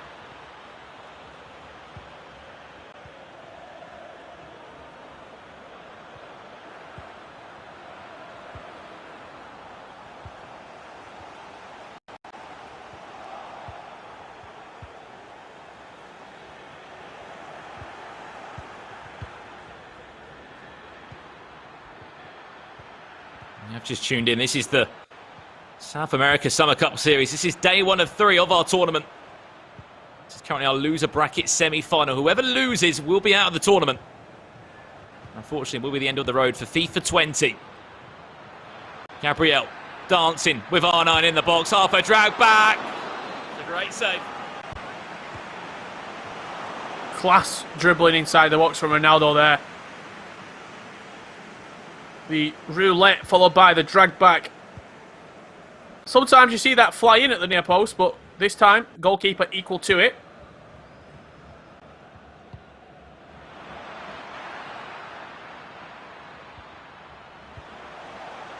Sort of free flowing in the box is Gabriel. No. Big basic skill moves can be a drag back and a ball roll, but then if you can add an La Croqueta, a Elastico into the chance, or a scoop turn into the finish. And this is the great save from Edwin van der Sar, which happened there. That's into the top corner. Tell you what, Edwin van der Sar proving his point as why he should be the #1 goalkeeper in FIFA 20. De Bruyne building up again. Oh, Reverse wow. Elastico. What a save again. Wow. I say he's putting on such performances, Edwin van der Sar, Richard. His price is rising by me on the market.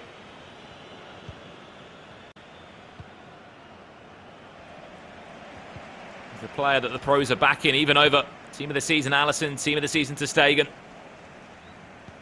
Some of the more familiar names that I'm sure anyone would see on FIFA Ultimate Team.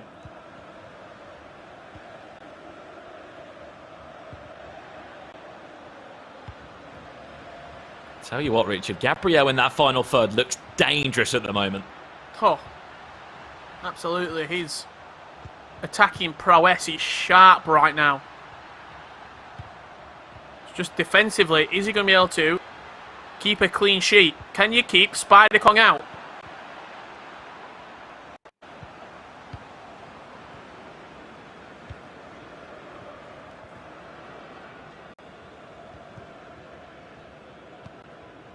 At the moment, though, Richard, now sort of these two legs are so different, aren't they? Spider-Kong's really done nothing. He's not had a chance. He's not really had the ball. Great ball again. Exploiting the flanks is Gabriel.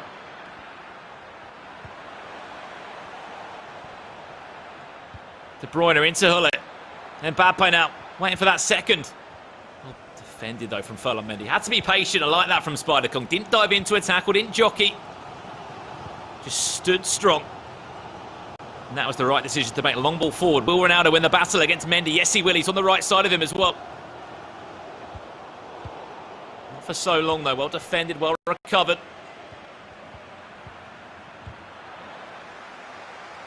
He's off the back of the hill of Van Dijk. Fortunate enough for him. He's able to get the ball down and to play out. Just added time of 2 minutes in front of us. That will probably just about do us for the first half. Or is there a bit of late drama? Can he get the ball into R9? I think he's going to be offside.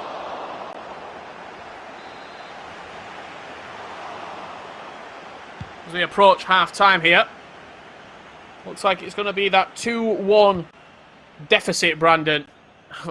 Sure, we're not going to see another flick goal like that. We saw one yesterday in the Open Series, scored by North American player Rapid Bunny, where he flicked the ball from about, would you say, the halfway line, inside his own half. It was ridiculous. All the way to the back of the net.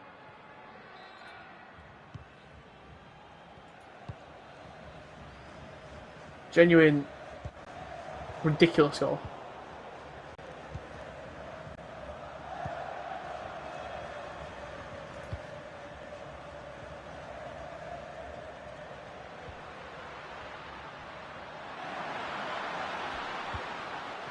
I mean, I'll have to clip it and put it online at some point, but I'm sure you guys have seen the Open Series. Being promoted over the Summer Cup Series, a great opportunity to those that want to prove themselves in both North America and Europe.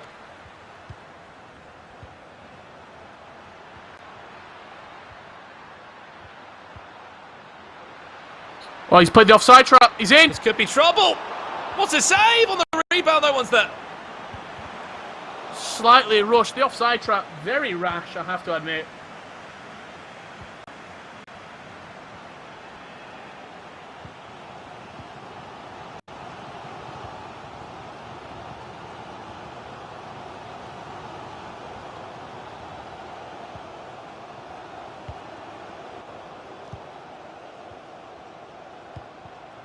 De Bruyne. Back to R9, well defended by Gabriel. Not long left in this tie now. Just 35 minutes. This game is on a knife's edge. No one knows which way it's going to go.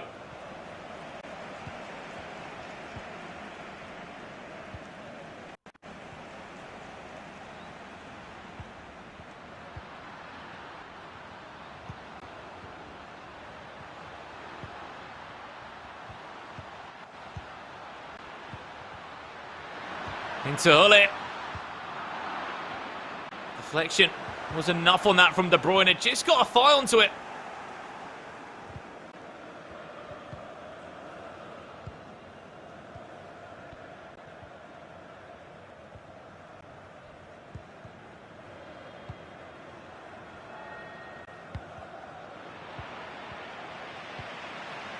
You've got to think, Richard. Spider-Kong gets a goal, or just even gets a chance in front of goal. He can get a 2-goal cushion. Should be able to see out this game.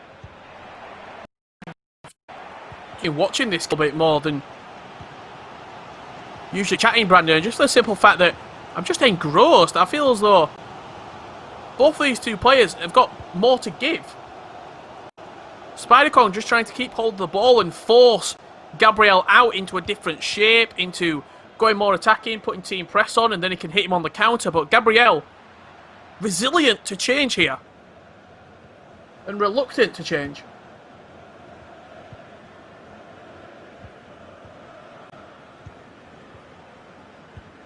If that pause does come in the next couple of in-game minutes,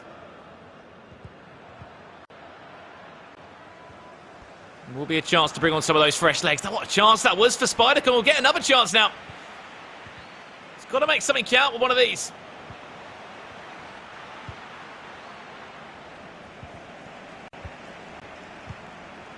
Ronaldo into R9. The two Ronnies linking up. That's nice. Shake of the head again. With you back to the player.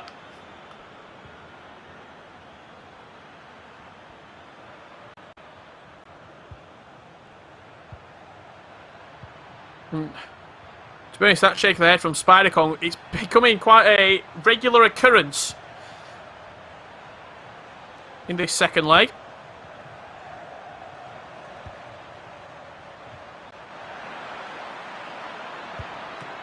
Chance. What a save. What a save. Gabriel knows what a chance it was for R9 to get that sort of effort in front of goal, and Spider-Kong will be thanking Edwin van der Sar in his dreams tonight. A couple of changes now. Messi, one in that cam roll. It looks like a triple change. Just the two, in fact, sorry. Just a towel, isn't it? Coming on at left cam, Messi in at central cam. Messi's got a big goal against Yago. A lot of consolation. Trailing 3-1. It looks like we've disconnected from the EA servers there, so if the game was played in the competitive setting, we will be able to restart the second leg from the 80th minute. The admins will be in and we'll be discussing with the players on what the process will be here. But as you see, not ideal for the situation that we're in right now. Little tease of the new promo there, pre-season. It looks very, very tempting, I'm not going to lie. A lot of rumours going around that potentially you might be able to earn rewards from FIFA 20, and then they might even cross into FIFA 21. All speculation, all rumour, but that's what I've seen floating about on social media. If that was the case, I would be fully on board. Where do I sign up for that particular promo? I mean, just on that game, Richard, where we did disconnect, what are we on? 72nd, 75th minute? I weren't too sure on the exact minute, but we will be rejoining the game from that minute. So there will only be, say, 15 in-game minutes left in the game. He'll still be the same scoreline. Spider-Kong will be in the lead by 2-1. We must say as well, the Summer Cup series is all done remotely. Me and Richard right now might be both United Kingdom, but we're many, many miles away. Alan's over in America. Carl's also in a different part of England. He's pretty close to you, Richard. Yeah, about, what, 3 minutes down the road from me? I could walk to Kyle's house and we could commentate together. I could be sat next to him, of course, 1 metre apart, social distancing with the correct masks on, but we could do that if we wanted to. Potentially so. As we said, as soon as that game is ready, we will get it going again for you, Richard. But, I mean, Gabriel's been building chances. He made a couple of subs late onto the game there. I'm sure a couple of custom tactic changes as well. Went to a different game plan as he did against Zezinio. If he does lose this game, though, it will be all said and done, and it will be game over. He'll be out of the tournament. That'll be the end of his road for the FIFA 20 season, Richard. Do you think Spider-Kong can hold on here? He's got this break now in the game, which we know mentally is going to be tough. You know, you're having a break, you've got to think about it. You know, how am I defending a lead for 15 in-game minutes, which as a viewer to this, we can sit back and go, oh, that's not that long. But when you're in the game, it feels like the longest 15 in-game minutes ever.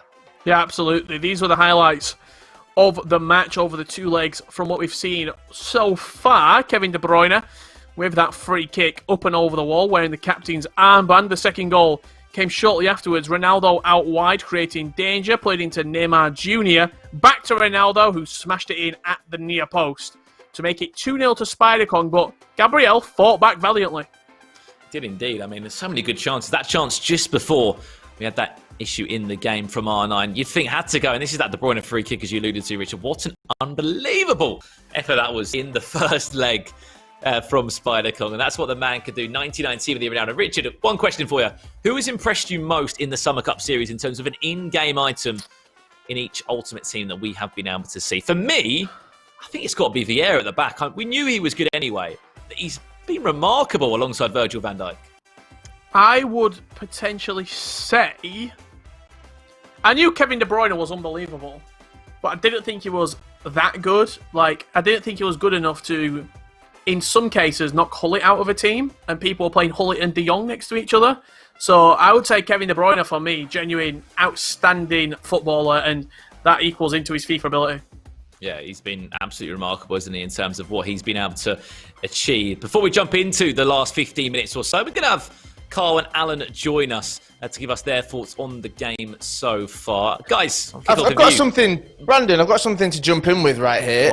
Richard Buckley, Kevin De Bruyne is good, but he's not good enough, did you just say? So Jordan Henderson pipped him to the post for the Professional Writers Association Award today, and now you're telling me that Kevin De Bruyne is not good enough to get into that to any of those teams?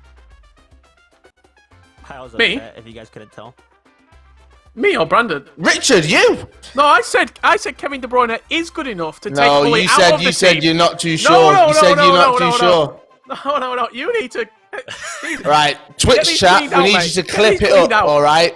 Twitch chat, we need you to tell us, okay, what did Richard Buckley said? Because he said he was good, but he said he's not too sure if he's good enough. He was surprised. Put some respect on Kevin De Bruyne's name, Richard. Oh, no, you've got the running the stick, mate. I've got someone else to bring up here in the broadcast, by the way. We all did predictions, didn't we, today, of who was going to get to the grand final, who was the two players that were going to get through. Me, Carl, and Alan, so us three, we did say Yago and we said Zezinio. Mr. Buckley over here said Spider Kong and Zezinio. So, technically, three of us might be right. He might be right on his own. We'll have to follow that story throughout the rest of the tournament. Richard Buckley always out on his own, and he's got a Manchester City top hung up right there. Take that down. I'm taking that off you, all right? You don't deserve it after those comments about Kevin De Bruyne. Alan, what do you make of the game so far? And so, very clutch goal from Kevin De Bruyne. Speaking of him, that free kick, honestly, stick around because it's probably going to make the top 5 goals of the day. Complete beauty. But as in terms of how the gameplay is progressing, I feel like Gabriel is giving Spider Kong a lot to work with right now. You know, if Spider Kong isn't careful on the defense, I think Gabriel is probably going to equalize because right now, so far going forward, it looks like Gabriel has been having all of the opportunities to score. Definitely. Now, Brandon, I'm coming back to you just to talk about this game right here because I know that you've cast so many games of FIFA. And oh, here we go. We can jump in. Richard, Brandon, take it away. Yeah, a little bit quicker than we expected. Thank you very much, Carl. 12 minutes left in this one then. So the exact same playing field we find ourselves in, Richard. The story is Spider Kong leads by 2 goals to 1. The problem is, though, he's got 12 minutes to hold on to this lead. Is Gabriel going to be able to find a way back in the tie? Just needs one good... The only difference really is the stamina at the bottom of the screen. It's been set to full. So every single player on the pitch has max stamina. Is that going to pay a difference here? Eusebio winning it back on the edge of the box. Gets the better of Mendy! And Eusebio rattles that into the bottom left corner. Very unfortunate circumstances for Spider Kong. You see the frustration on that man's face. But Gabriel's not complaining. There we go. Drama, drama, drama. And that's what a sort of pause in play can do, Richard. We've seen it at a handful of tournaments. Now it's back to an even playing field at 2-2 with 7 in-game minutes left in it.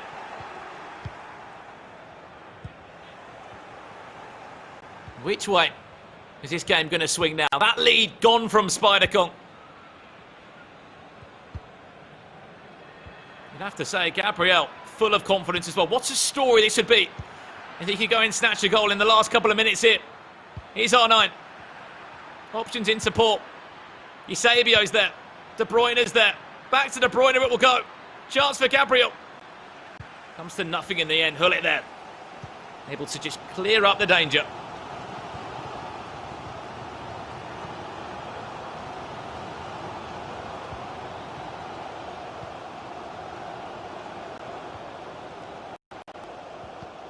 And it looks like, Brandon, we're going to be going into extra time and penalties. Unless Spider-Kong or Gabriel can snatch this game late on here. As we said, there's just 2 minutes left in it. 2-2 the scoreline between Spider-Kong and Gabriel. A late goal has meant that this game could be going into extra time. Just a couple of seconds left. It will be going into extra time unless... No. Is the ref going to play on? Surely he is. That's going to be it. There we go. Extra time in front of us now.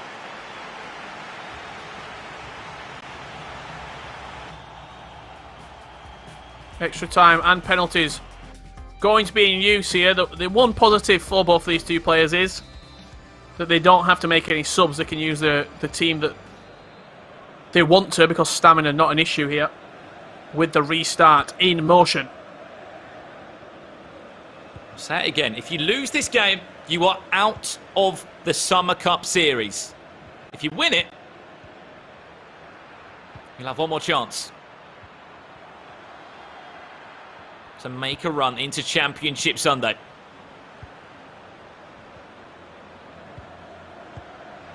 Who would you say has got the upper hand here? You'd have to say Gabriel, wouldn't you? Absolutely. Mentally, Spider-Kong will be thinking, I was 15 minutes away from seeing out the game. The restart threw him off. He conceded straight away, and mentally he'll be in a tough place right now. This is where a coach, Zelonius for example, would be there to pick you up and to get you going again.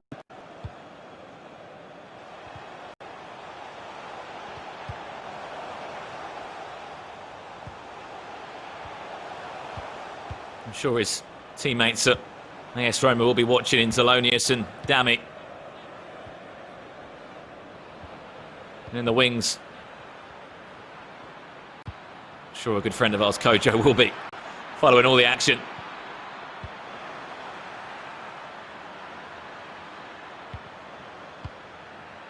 Near at the halfway point in extra time. This first half of extra time always goes so quickly. Will there be a chance? R9, here's Gabriel. Couple of ball rolls, step overs in the mix. Goes for that drag back, goes for the shot. Massive block, big deflection from Patrick Vieira. Again, right place, right time. Patrick Vieira holding strong in that CDM. I should say centre-back role. Typically a CDM, but this year transition to centre-back, and if anything, played even better than he usually does. Only part of that CDM duo is he Cristiano Ronaldo. Save with the elbow of Edwin van der Sar for Gabriel. Still the chances alive for Spider-Kong. Cuts it back inside. Goes for the shot from distance from Neymar. And that should just about do us for half-time and extra time. I'll tell you what, Edwin van der Sar with a monumentous save right there. Big opportunity that goes a begging there for Spider-Kong. 15 minutes remaining, or it's going to be a penalty shootout to decide who leaves the competition here.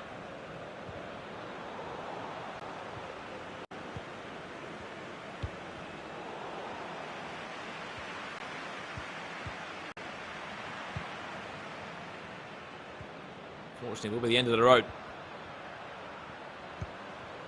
Those that do fall out of the tournament at this stage. Huller into Mbappe. 2-2 the score, and we're yet to see the dreaded penalty shootout, as expected in any of these Summer Cup Series tournaments. No one wants to go that far.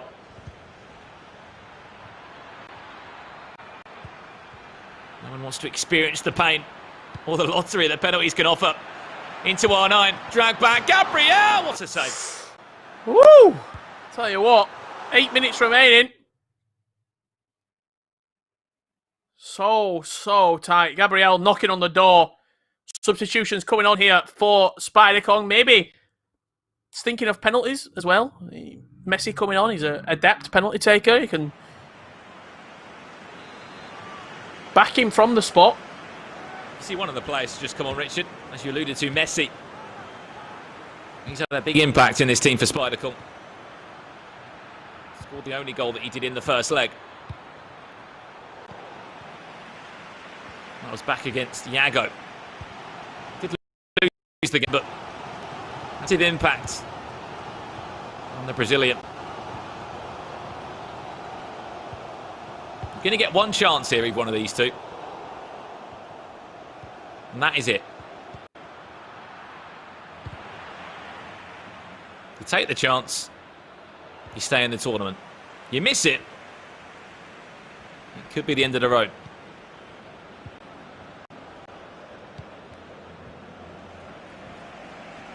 Three minutes remaining. Oh, I'll tell you what, nearly got pickpocketed there.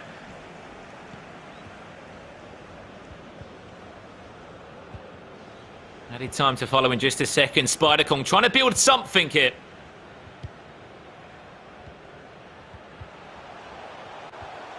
De Bruyne. There's that ball into Neymar now. There's options in the box. R9's there. Tries to get down the byline. Still with Neymar. Into R9 it will go. Spider-Kong just gets sort of pushed over by Virgil van Dijk. Richard Buckley. Penalty shootout in front of us in the Summer Cup Series. Spider-Kong to step up first with Messi. And he scores. Slots it to the left. Story of this game. Loser goes out. Ronaldo steps up. One apiece. 1-1 on the penalty shootout. No one yet to bottle it from the spot. Here comes R9. 2 out of 2. Spider-Kong moving up from 12 yards with Eusebio straight down the middle. Gabriel able to get himself back into the tie. Here's Hullet now. You'd say Mr. Reliable. Once again, scores his pen. R9. 12 yards out. Goes to right. Perfect so far from 12 yards. Perfect penalty so far, Richard. Here's Neymar for Spider-Kong. Did a bit of a slower run up. Which way is he going to go? With the Brazilian Spider-Kong. It's saved! Big save. An advantage here for Ruud Gullit, who steps up, and it's one penalty away for Gabriel. Must score to stay in the tie. Must score to stay in the competition. He's into the back of the net. Somehow Spider-Kong thought it was game over. Here comes Mbappe. Must score to win. Oh, the drama. You cannot write this.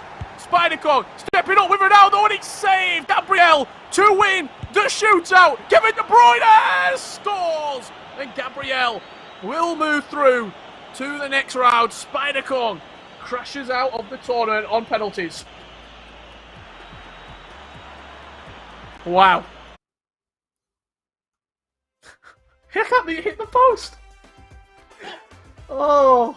Spider-Kong thought he missed. I mean, I thought the keeper got a hand on that. He took his headset off, and the next thing you know, Gabriel hit the post, and for a split second, we went to sudden death. And in the end, Gabriel with the win. He stays in the tournament, and unfortunately, as good of a year it's been for Spider-Kong. He finishes the year in 9th place in those Global Series rankings with the prize money that he's already been able to earn. He will no longer be in the Summer Cup Series. You can see some of the chances in front of us now across the 2 legs, Richard. There was only 1 goal in that game, and it came very late into it. 81st minute on the clock. Eusebio with a huge goal to send this game into extra time. We didn't expect penalties, though, did we? It went the full way. It went to the spot. The dreaded penalty shootout. You saw it right there. That's why it's called the footballing lottery, because this penalty right here, Ruud Gullit, he stepped up to the spot and goes straight down the middle. This one right here from Spider-Kong. Kevin De Bruyne, I said he had the magic touch. That's just for you, this penalty, Kyle. Somehow goes in off Van der Sar. Mbappe had the chance to win it, and he hit the post. And then we went to sudden death, and Cristiano Ronaldo stepped up. You'd think he would score from the spot. That was saved. And then this was the winning penalty. Of course, it's Kevin De Bruyne also involved. Scores the winning penalty and ensures that Gabriel stays in the Summer Cup Series in the most dramatic fashion here in day 1, of course, in the Summer Cup Series. We're going to bring it back into Carl and Alan now to get their thoughts on that game. But wow, Carl, what a game that was. And Kevin De Bruyne, he's the magic man. Well, he is indeed. Richard Buckley, you've definitely saved yourself with that commentary on that penalty shootout right there. You get to keep that Manchester City shirt. I'm not coming around to get it from you before the night is done. Brandon, I thought the stream had gone down. I thought we'd frozen. You were sat there with shock. I couldn't believe it. What an ending to that game. Amazing. Unbelievable scenes. I think for us, me and Richard, we saw, obviously there was a breakup in play, and it's so hard mentally to get yourself back going. Gabriel got the goal, and just to get your thoughts, Alan, if you're a player in that position, in a winning position, and there is that slight pause in the game, you must be panicking a little bit. You've got 12 minutes to see out a 1-goal lead, but you know your opponent is going to be absolutely throwing everything at you. Changes up the game for sure. Spider Kong was in a group. Maybe, you know, the little pause got to him. But man, what a game. All in all, it was insane. Both players left it all on the pitch. It ended in a penalty kick shootout. Let me just say, I was on the edge of my seat with that one. I think you were joining Richard and Brandon, who were definitely on the edge of theirs. What did you call it, Richard? The football lottery. You got your words out just about there. Well, I'm excited, Kyle. Let me off. Okay. The footballing lottery. You don't know what's going to happen. You don't indeed. One thing you can guarantee, though, is Kevin De Bruyne is going to put his penalty away, as he did, to win that matchup right there. Alan, picture this, okay? Final few moments, penalty shootout. This is it. It's the loser's match right here. And you're going toe-to-toe with someone from your region to be crowned the best in the region, to keep that hope, that dream alive. What's going through your head? Let me just say, their hearts were about to beat out of their chest. I promise you guys, if we had like a BPM, a monitor, heart rate monitor, it would be 150 plus. Honestly, I can promise you guys that as someone who has been in a penalty kick shootout before, let me tell you, it's no fun. It's no fun. However, though, whenever you come out victorious, it's a lot of fun. A big relief. I can imagine, Alan. Right, Richard, Brandon, thank you so much for that. Wow, you had us all on the edge of our seats, not just Alan, Avi. We have got Spider Kong joining us here. Unfortunately, we do have to speak to him. Going out, as Richard Buckley said, ending 9th right there in the region. Still, though, to get here, Spider Kong, thoughts after that? We talked about mentality going into a penalty shootout. How are you feeling now? Before can I say, I'm not like seeing you on the stream, so like if someone from production can put it on the screen, please, for me. Well, of course that this wasn't the way that I wanted to play this tournament. It happens, of course, unfortunately, and penalties is not like my strong. It never was. Like, I don't know. I think it's lucky, but at the same time, I don't know. Everything can happen, but I have to say that Gabriel Pian is really good. I always like play with him in qualifiers, so I already know how good he is. But at the same time, I think I played better in. I don't know. I wasn't lucky sometimes, but at the same time, I think he deserves it. So yeah, that's it. Relate with you, bro. As someone who has taken penalty kicks, my losses are higher than my wins. But honestly, if I was you, I hold my head up high because, right, you've shown what you're capable of doing, not only on FIFA 20 in the previous years as well. You qualified to a lot of events. You in 9th in the world. Do you have a message for your fans on what they can expect upcoming, your family, anything you want to get out there?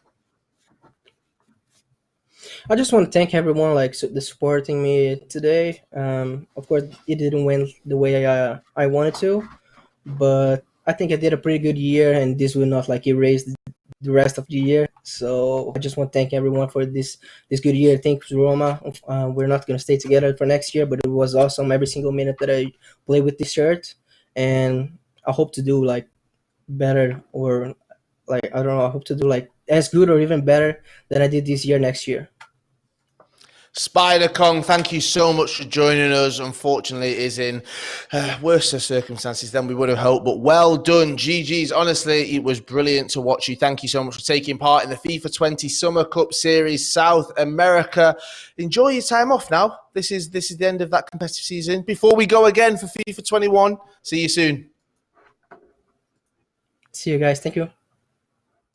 Right, Alan, there's still plenty to come. We have our winners match, and then we have our deciders match as well. All of these to come before the evening is out. Make sure you stick with us. We've got those rewards for you as well, so make sure you stay around because there's plenty for you to have, and we'll be back after this short break. If someone asks you what you're made of, don't just tell them, show them.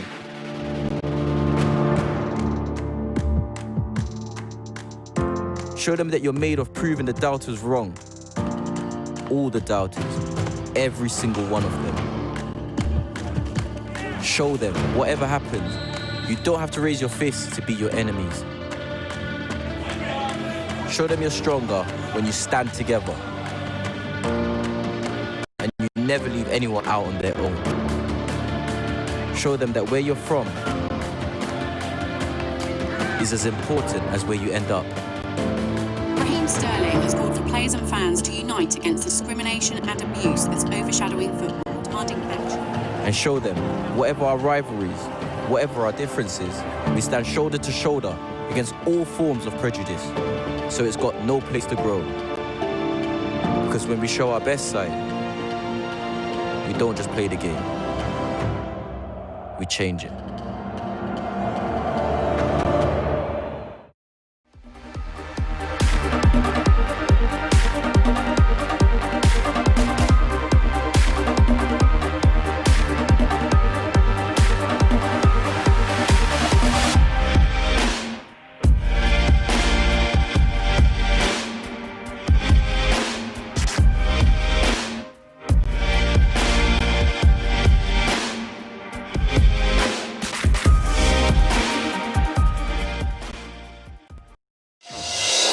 FIFA 20 tournaments every single week.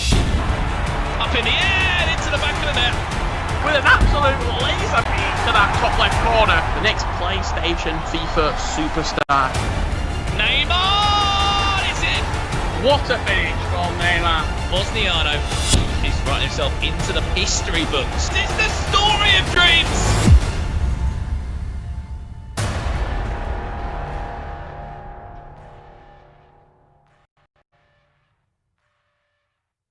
PlayStation.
The FIFA 20 South American Cup Series is presented by Gillette and brought to you in part by Turtle Beach.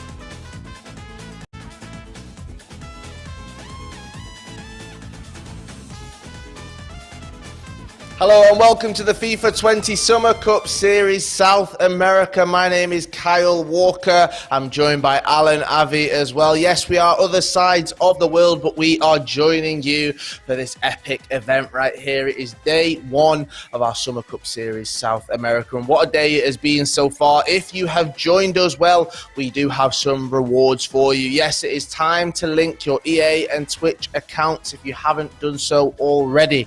Yes, we do have have a 99 rated team of the season so far, Lionel Messi, plus we have a 97 rated prime icon moments, R9 Ronaldo. Yes, we do. Now, these items will be dropped to certain Twitch viewers with a linked EA and Twitch account, and these drops could take up to 72 hours to appear in your account following the last day of the tournament. So make sure you stick around for all 3 days. Now, you can link your account at www.ea.com/Twitch linking. That's ea.com/Twitch linking. Get it done now. I know you're all in the Twitch chat, and that is what you want. You want those icons right there. You want those foot items. You want that R9, as everyone is showing, plus the Lionel Messi. So make sure you get it done now. Right, back to the competitive action. We have our bracket right here. Yes, we do. What a tournament has been so far. As we can see, Zezinio took on Gabriel. Zezinio came out on top. West Ham Yago took on Spider Kong. West Ham Yago came out on top. And then we had our losers matchup right there. Gabriel taking on Roma, Spider Kong, and Gabriel came out on top, which means he goes into our decider match at the end of play today. But first up, yes, next we have Zezinio taking on West Ham Yago. This is the winners match. Alan, how excited are you? The big game that we have up and coming. We got the 2 PlayStation 4 guys who are currently undefeated in this tournament. It's definitely going to be a spectacle, 100%.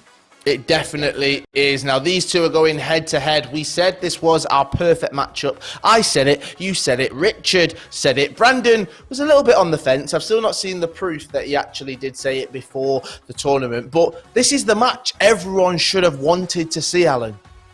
Is the reason why it was my match is because both of them are currently in the top 10 of the FIFA Global Series. That's not easy to do at all. So these guys definitely have shown some consistency in this FIFA season. Yago has qualified to 3 events, and then can't forget about Zezinio. He's currently in 2nd place. He did take down MS Desari in stage 4 of the FUT Champions Cup and did win that event. So it's gonna be intense. It definitely is. Right, Richard and Brandon, they will be commentating through the game. They can take it away. Richard, Brandon, over to you guys. Thank you very much, Carl. Yes, it's that winners match now. It's going to be Zezinio up against West Ham Yago, Richard. What a year they both had, not only in South America, but in how sort of the global standings look. One player sits in 2nd, one player sits in 9th. On that console. They've both made console finals this year. The difference is Zezinio was able to go 2 steps further and call himself a FUT Champions Cup winner. And it's the same story again, Richard. This team that Yago is using on the right-hand side of your screen right there. No R9, no Ruud Gullit, Edison in goal, Hernandez at left back, Jadon Sancho on the right. There's so many differences to these two teams, and it's exciting to see as a FIFA fan.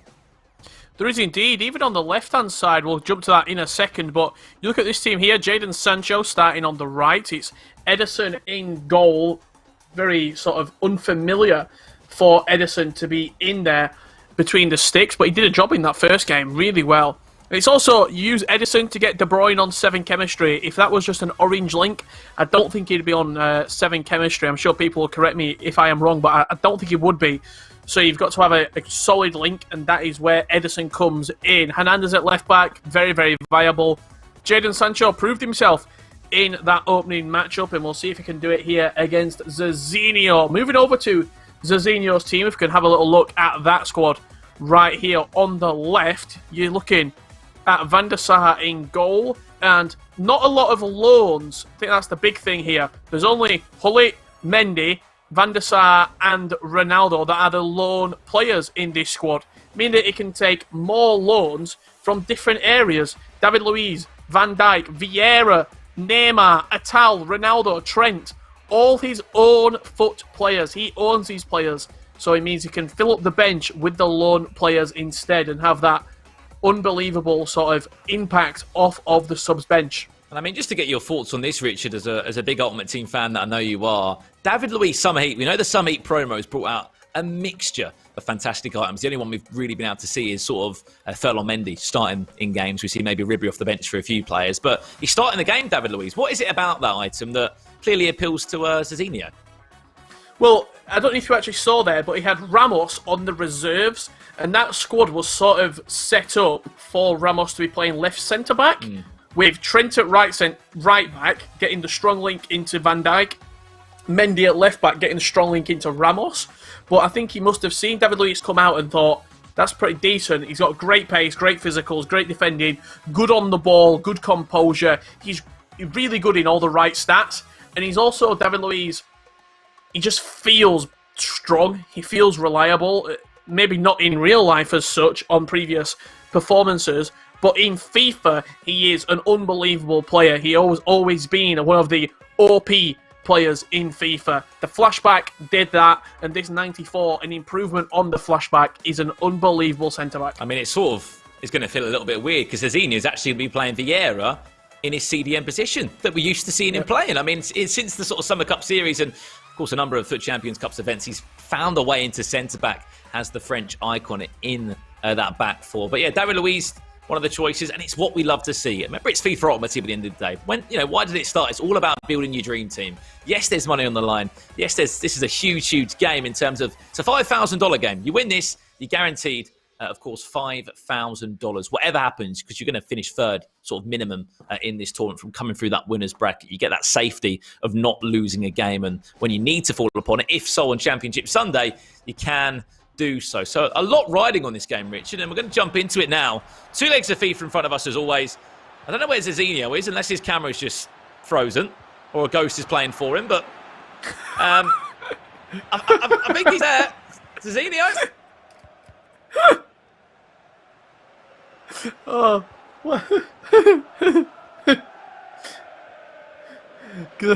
the ghost of Zezinio is coming back, and will it haunt Yago?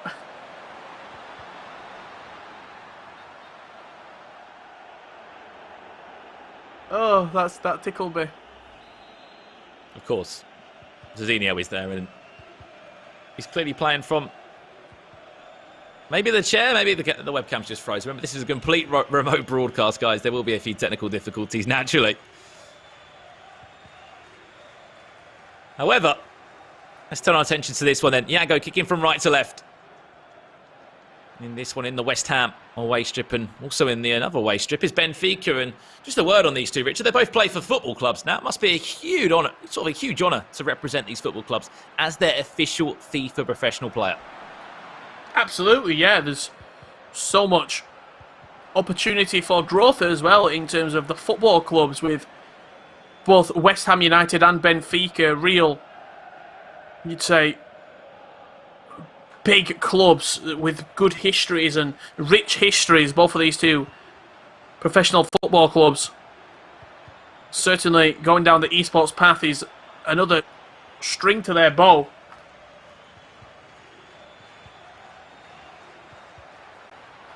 Well, spoke to Zezinio a couple of months ago after he won FUT Champions Cup.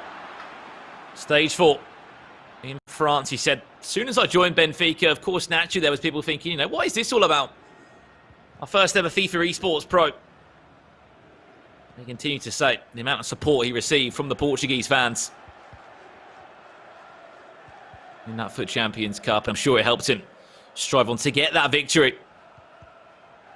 First ever South American player. There you go. He's changed. A few camera issues there from Zezinio. A couple of offside traps spam from him. We know the risk that is applied with them. Zezinio did concede earlier today from using an offside trap at the wrong time. Maybe a chance for Yago to get through. Rudolit's there to clean up the danger.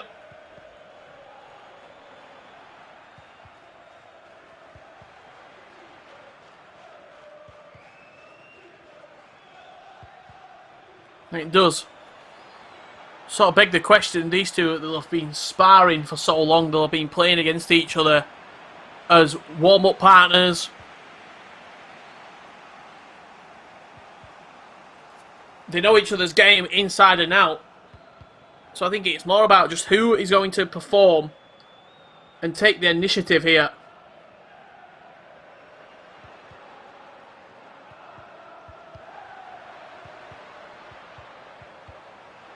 This is nice from Zezinio. Good build-up play. Comes to an end, though. with Hernandez in at left back. Those are the biggest changes. I think a few people in the chat asking why Edison in the team, and I think there's only one person that can answer that question, Richard. That's Yago. Absolutely, yeah. I think if we were to look into it, it's for the chemistry onto Kevin De Bruyne, and it's also for... He's probably ran out of either coins or he's ran out of the loan players that he could have picked. And that team in the end nominee Edison, quite cheap on the market. Come in, do a job for you, get the chemistry. And to be honest with you, in that match against Spider-Kong, produce a few world-class saves. He did, didn't he? And as you said, he was quick off the line. And we know he's not too bad with his feet as well. A couple of times the ball was just pinged into him at the back from Yago. Some really tight areas. He had to work it out with the support of his defence.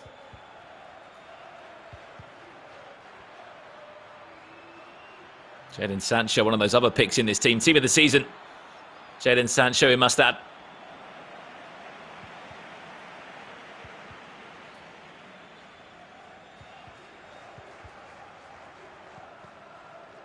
The only thing I'd say about Jadon Sancho is see often some players go for sort of a strong winger. Like a Ronaldo that, of course, sometimes is pushed out there, or you often see a Neymar, Mbappe, the list goes on. Clearly, he does back him. Absolutely, yeah. We were talking about it earlier, weren't we, with Alan Abbey, pro player for Team Complexity, and he was talking about how these Summer Heat players and these items that are in the game right now are meta. They can compete at the top level. They can do exactly what you need to do. Just because it maybe not have the name power or a flashy design of an icon, that doesn't mean that they're still not going to be able to do a job. Look at David Luiz right now. Right place, right time.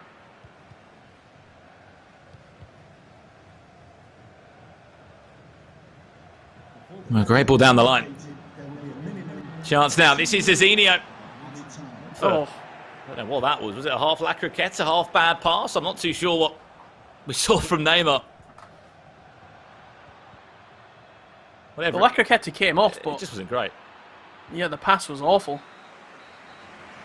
There goes the 45 minutes, and although it's gone quickly, as you can see by the stats, there hasn't been anything to talk about. This 4-5-1 has been a talking point for Zezinio in this one. I mean, the man deserves the respect he does, looking at what he's done in terms of winning the FUT Champions Cup in February. Did beat MS Tassari in that cross-console final. And then just before that, in FUT Champions Cup number 3, you could tell he was building into something. He made a semi-final, lost to Umit, who, of course, was the champion in Atlanta. He would have been using a different formation from that point. We can see Yago speaking to someone. I do wonder who it is. Is it going to be the fellow Argentine? Is it going to be Nicholas? It's crazy to think we're sitting here. I'm sure Nicholas is watching home. If he is, hello to you, my friend. But he's not here. He's undoubtedly one of the biggest names in this region. Absolutely, yeah. Not only in this region, but in the complete complexion of FIFA esports, in the entire ecosystem that is FIFA esports. Nicholas is one of those names, the Iceman, that you expect to see at these events. And for him, a very poor year by his very own standards. If we guarantee it won't happen next year for Nicholas, he'll come back stronger. As we know, it was actually Paulo Neto that took the last spot on the PS4. He's in action tomorrow. Nicholas finished 22nd this year in the Global Series rankings. Not the performance he would have wanted. And if you look back on the year, there was a few Swiss near exits for a player that normally wants to get himself into Championship Sunday. Of course, so does everyone. Also on the Xbox, SPQR Felipe, Janos, those are two names that missed out by literally, what, an event, I'd say? Just getting to one more event. And in the qualifying process, that's sometimes all it is. One event, one bad qualifier. Because with the champion spots that we had this year, Brandon, as well, with the top 4 being able to progress through to the next event, it meant that you didn't have to qualify. So there was a real emphasis on making events and playing well at events.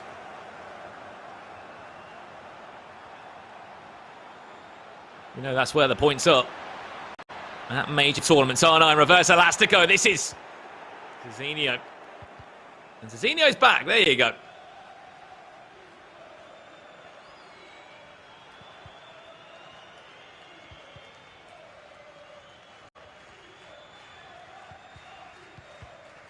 There's been a few players that we've seen do very well in terms of the repeat qualifying. Obviously, Tex, #Harry, Zezinio and himself, FUT Cup 3 to 4. These players, when they hit 1, 2, 3 tournaments back to back, you can really start to build up a lead in terms of the points on the Global Series rankings. Talk me through the changes, Richard, that Zezinio is making now. He's sort of touched his bench a couple of times and he's made all 3 subs now. De Bruyne in at left centre mid and Kylian Mbappe as that left cam role. He brought R9 off and he's brought Youssef Attal off as well. So 4-5-1, the formation of choice for Zezinio, and sticking with the formation. Only player that I've seen use a 4-5-1 in the Summer Cup series. I mean, you normally see people rock the sort of 4-2-3-1. Anything that offers you 2 at the back, a 4-2-2. We've seen a few times in Oceania earlier on this week. Yeah, 2 CDMs, isn't it? It's just a selling point, isn't it, Richard? 20 formation.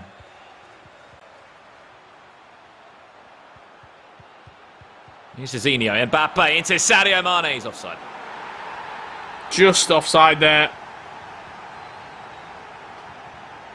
Was that chance centimetres wide of being a goal?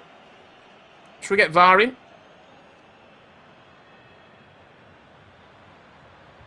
We'll be waiting a while to get it, but we'll... there might be a replay later in the game if we're lucky. Drag back. This is nice from Yago. Chance. It's a gift of a goal. And I'm sure Yago will be happy to take those all day long. Cristiano Ronaldo with the press. He tried to perform a half drag back originally. Very unfortunate by Zezinio, but Cristiano Ronaldo does not miss from there. Very, very fortunate, wasn't it? The chance there, how it fell inside the box to Yago. Ronaldo just not letting it go dead. The ball kept it alive, kept on hustling, and in the end got his rewards for it.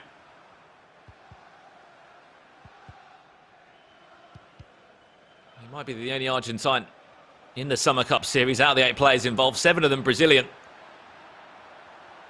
He will be trying to fly the flag for his nation. I'm sure Nicolas Diogo, just a couple of names that we've seen, also represent this nation in the past. Chance for Zezinio, back to goal, Ronaldo. What a chance. Again, stinging the hands of the goalkeeper. I feel as though the South American Summer Series, Brandon, has been mainly focused on the goalkeepers. I mean, what? I'm sure we could probably make a show reel of Edwin van der Sar. And Edison. Corner play towards the front post.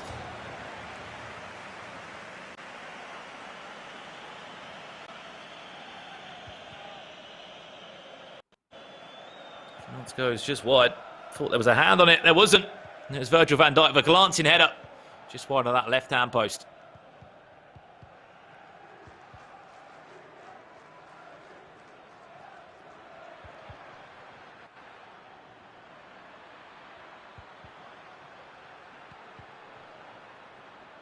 "12 minutes remaining." We've already seen late drama here in South America. Is it going to continue?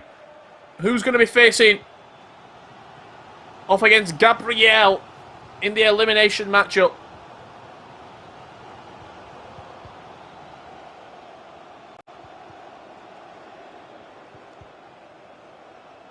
Remember, there's still a second leg to come up in this tie. De Bruyne back inside. Are we going to be all square into that second leg? Well tracked from Frankie de Jong. Long ball forward. Chance for Jadon Sancho. Can he get round his man? Jadon Sancho. Did very well. Very, very well there, Jadon. You got to think, if that's R9, does he get past there? Does he bully him off with the ball?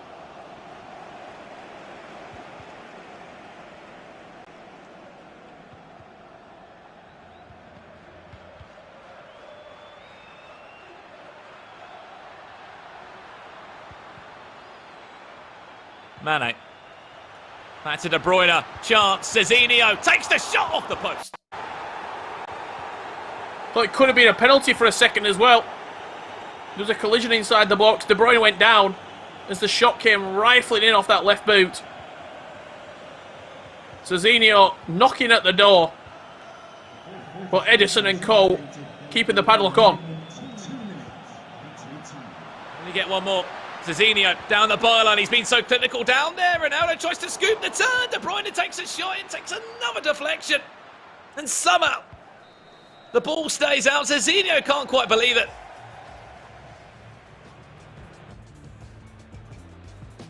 Yago, after what seemed like an endless first leg there, comes away with a 1-goal victory. There's a full second leg left to play, Brandon, but wow. Even we've seen Zezinio against Gabriel, first game of the day, 6-5. Goals, goals, goals, goals, goals. We've seen Yago against Spider-Con, quite an edgy affair. Both players not really playing at the top of their power.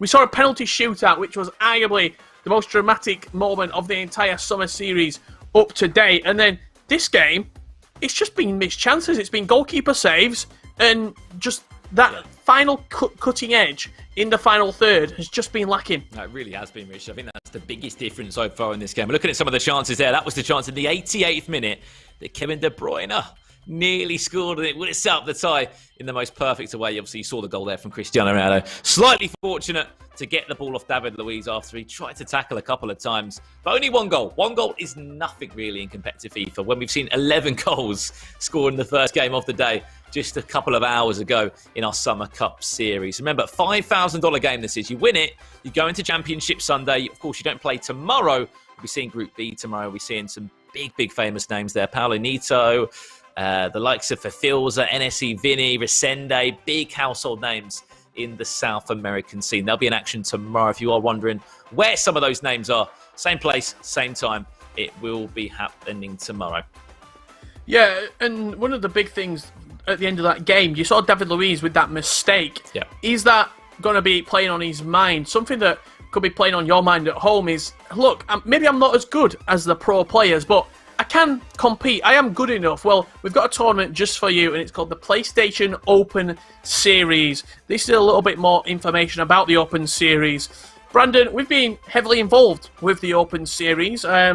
Every single Thursday, we've been doing the broadcast. There's the monthly finals as well. And for the people at home who might not have had all the information on the Open Series, would you care to inform everybody watching? Yeah, so basically the way it will work is there's 4 weekly qualifiers, so 4 live weekly tournaments. It runs from the 30th of March to the 31st of December. So we're about to conclude the month of July. We've got our monthly finals just next week. PS4 tournaments are weekly competitions for all skill levels. Compete against your friends and rivals for unique rewards. Of course, compete online for prizes and ranging from a mixture of prizes from cash to unique themes that you can get in your console. And of course, for your PlayStation 4, compete.playstation.com if you want to get involved in that one. You can join myself and Richard on a Thursday night, and we'll be commentating over your games potentially. So back underway for this one now. 1-0. Yago does lead. I mean, this is certainly not going to be the end result. You would not think so, surely, with the amount of chances that were sort of missed and goalkeeper saves in that first leg. Surely the net has to be rustling in this second leg.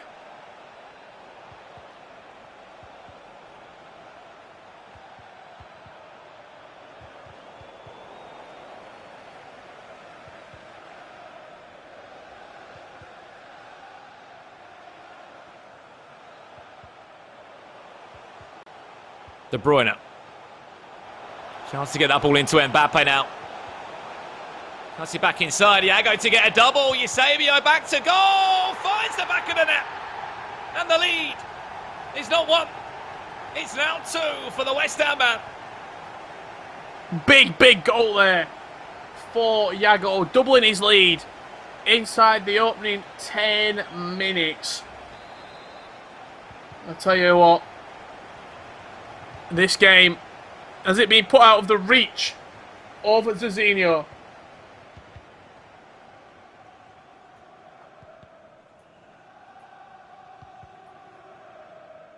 I mean, it's not the start that Zezinio would have wanted, Richard. 2 goals down. Remember that if you do lose this game, you're not out of the tournament. You will be going into a game against Gabriel, which if Zezinio does, it will be a rematch. Seen that happen a couple of times with this format.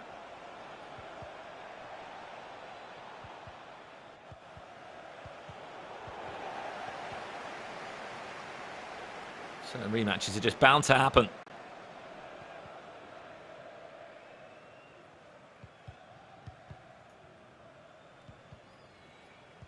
Going into that sort of elimination matchup, Brandon, the deciding match to find out if it is Yago going through. Surely we can't see another Zezinio Gabriel masterclass, 6 goals to 5, can we? I mean, with all the chips on the table. I think we're lucky to see that chance. Eusebio! It's 3. And now Yago, he's in the driving seat. He's in cruise control. And Eusebio is on for a first half hat-trick. 1 touch around the corner, smashed in at the near post. Eusebio stepping up to the mark. Look, yeah, I might not have Rude Hully. I might not have R9 Ronaldo. But I've got one man, Eusebio da Silva, stepping up when his team need him the most. And out of that 4-5-1 for Zezinio. About time he decided to make a change. De Bruyne on in that CDM role. Vieira takes a back seat. Now it's sort of towards the more meta 4-2-3-1 that many players have used in this Summer Cup series.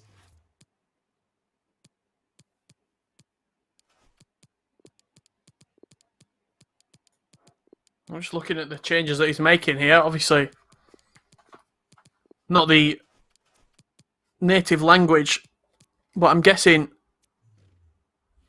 he's gone just more aggressive in the stats and in the custom tactics. Also, the main change from the 4-5-1 into the 4-2-3-1. Slightly more offensive from what he was playing previously.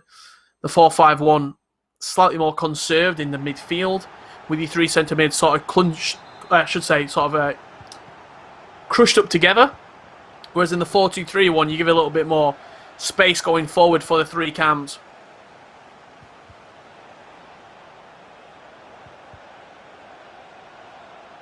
Well then. Well, these changes act as a lifeline for Zezinio if he wishes to make this game slightly more in the balance. Down by 3 goals to 0. Needs a goal. That goes without saying. Will this 4-2-3-1 allow him to find those gaps that previously he wasn't able to? Into R9. Lovely ball into Ronaldinho. Wants to get that right foot finesse. It's a big save from Edison, who I have to say has played extremely well.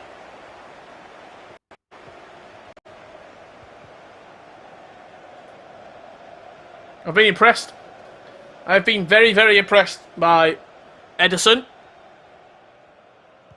Just seems reliable between the sticks. I know a lot of goalkeepers sort of, it's all personal preference. It's all what works for chemistry and what works in terms of the team that you're running. But Edison making his mark here on the South America Summer Cup Series. As you said, it seems like we're just talking about goalkeepers because they have been the stars of the show tonight.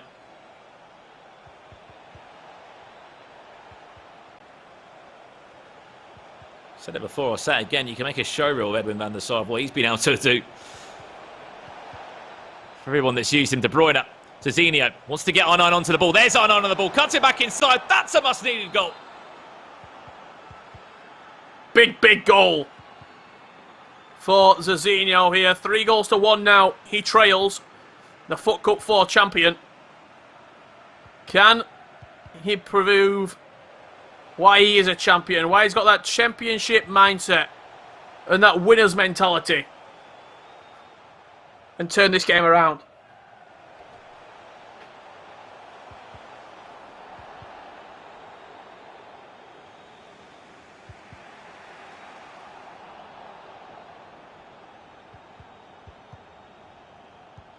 As we said, loser of this goes into a game against Gabriel. That'll be our last game of the day. As we know, the winner of this will stay in the winner's bracket, but on the winner's side of the Championship Sunday, which there will be upon us in 48 hours' time.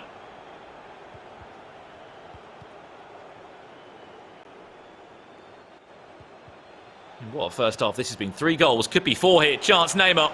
Zezinio, back to Neymar. Gets a lucky deflection. And somehow... Oh! What an unbelievable save that is. Again, Edison providing the goods. Both players look like they're just pausing to maybe take a break here and slow the game down a little bit. If it was Yago who did force the pause, I didn't get a chance to see the top of the screen for which player did cue the pause, but you see no real movement in terms of the controllers. We're watching Zezinio's POV here, I should say.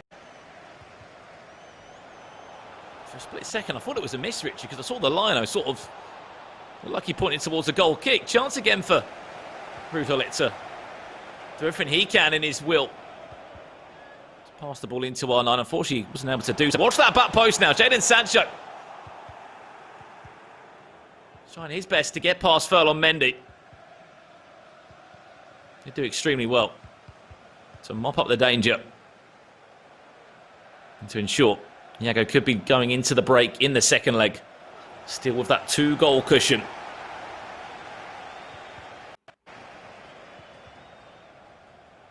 The referee's official has indicated there will be a minimum of 2 minutes of added time.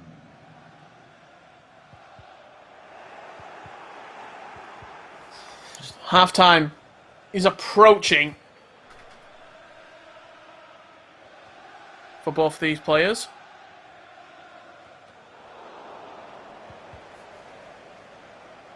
I mean, we're playing a long time here, ref. We're playing a very long time, ref. Don't give me flashbacks to bad referees.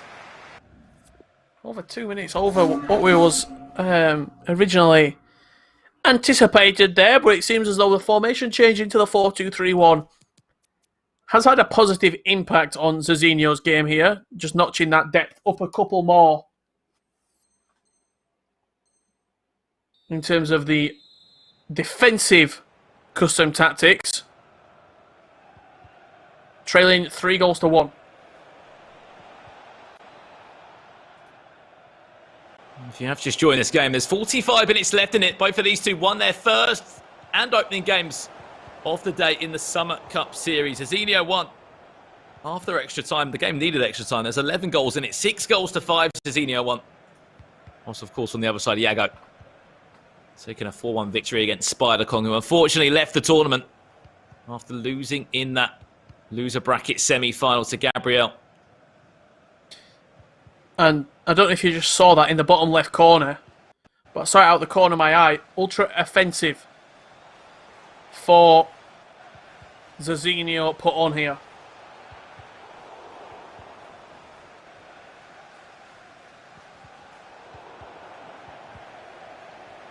So the space is going to be there for Yago.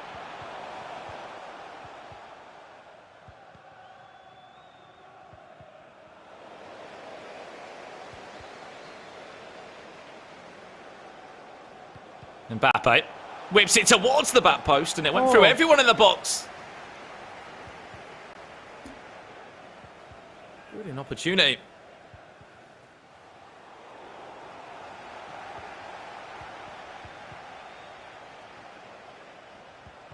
Yago wants a third. He wants a 3-goal cushion. Will he get it?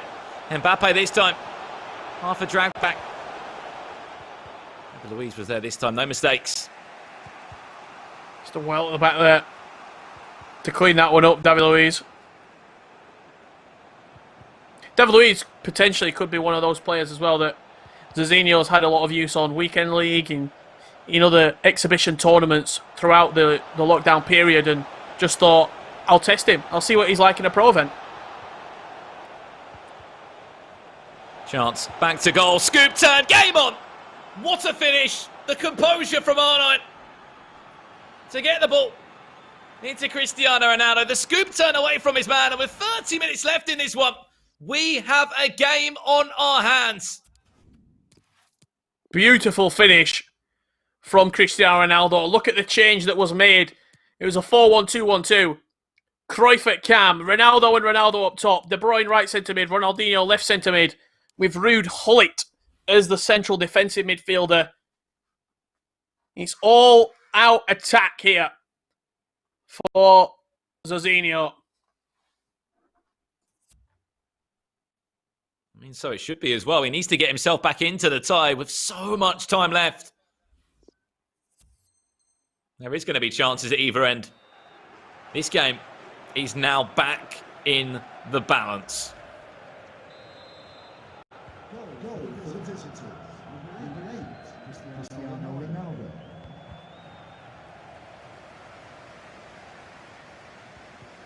Changes for Yago to talk about, and of course just the one for Zezinio. And Cruyff will come on. I think that'll be his last change that he can make in this 4-1-2-1-2 if he chooses to stay in it. On the other side of that, Ronaldinho, not an icon that we always see involved. Richard does get the nod. Yeah, he was brought on in the last match we saw for Yago when he beat Spider-Con. 3-1. It was Ronaldinho and I think Kevin De Bruyne, the two subs that he did bring on. And I tell you what, moments Ronaldinho, he is special. He's so agile on the ball, feels so crisp when you dribble in with him as well. Maybe not most sort of meta because he doesn't have a 5-star weak foot, but still unbelievable going forward. The shot comes in again there. That one just tipped away. A chance to think about it. Think about these last 22 minutes for Zezinio. He doesn't want to go down to a loser bracket. Neither of these two do. They want to get the job done. Have that advantage going into Championship Sunday. If they need to, they can lose again. Do have the ability to not perform to their top level for one match.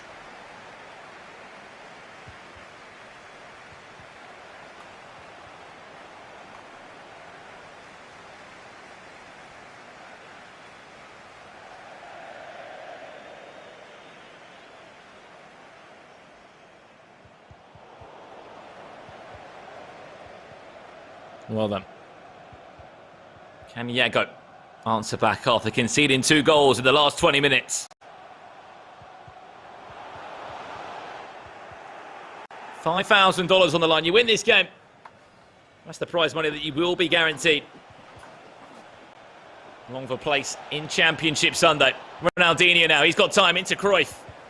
Pass wasn't good enough. Ronaldinho with the pressure. Back to Cristiano. That's a big tackle from Maldini.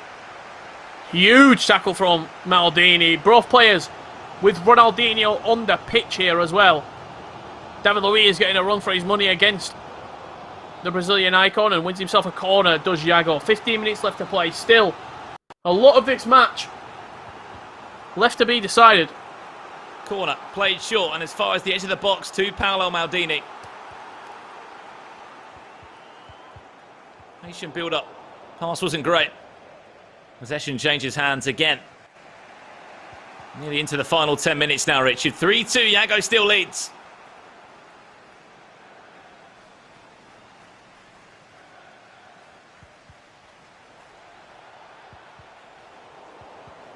Bad pass from Ronaldinho. Wants to just try and flick that around the corner. The outside of his right boot.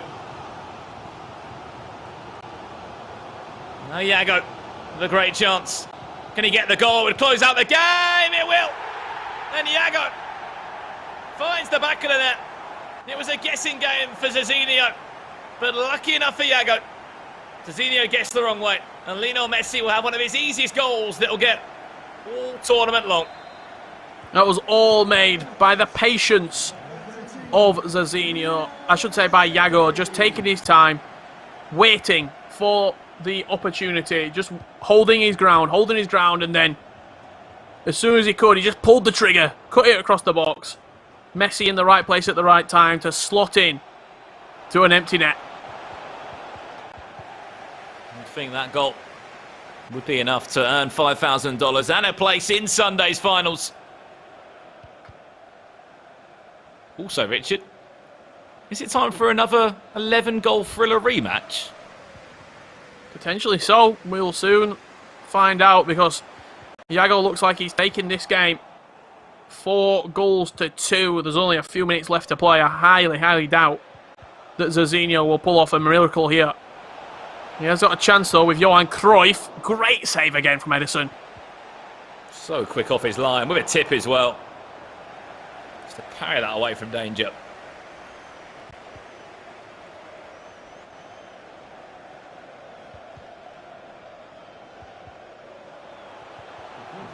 Remember, $10,000 will go to the winner on Sunday, but the fact you can guarantee yourself $5,000 isn't bad. And just day one of the tournament, Yago to conclude the game with a smile on his face, gets a deflection. It's fortunate, but he doesn't get the only Argentine in this tournament will book a place in Sunday's finals. Guarantees himself to be there. Does Yago. A great performance yet again.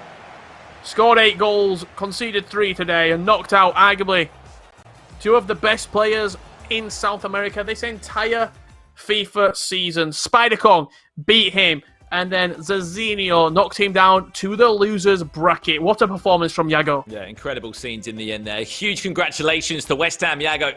He does enough and does the business to ensure he's in that winners bracket still, yet to taste a defeat. Well, that also means, though, Richard, it's going to be a rematch from our first game of today. Gabriel will be playing against Zezinio. Let's have a look back at some of those chances now that did happen in the game. And as we said, there was chances at either ends for both of these two. This was in the second leg. Remember, it was 1-0 to Yago coming into this game. But, with 20 minutes into the game, Saber got himself a brace. He did indeed. This second leg was full of goals. We came into it at 1-0. We ended it at 5-2. So that's 6, 7. There was a lot of goals in this second leg. 6 goals. Scored by both players. 6 goals in total.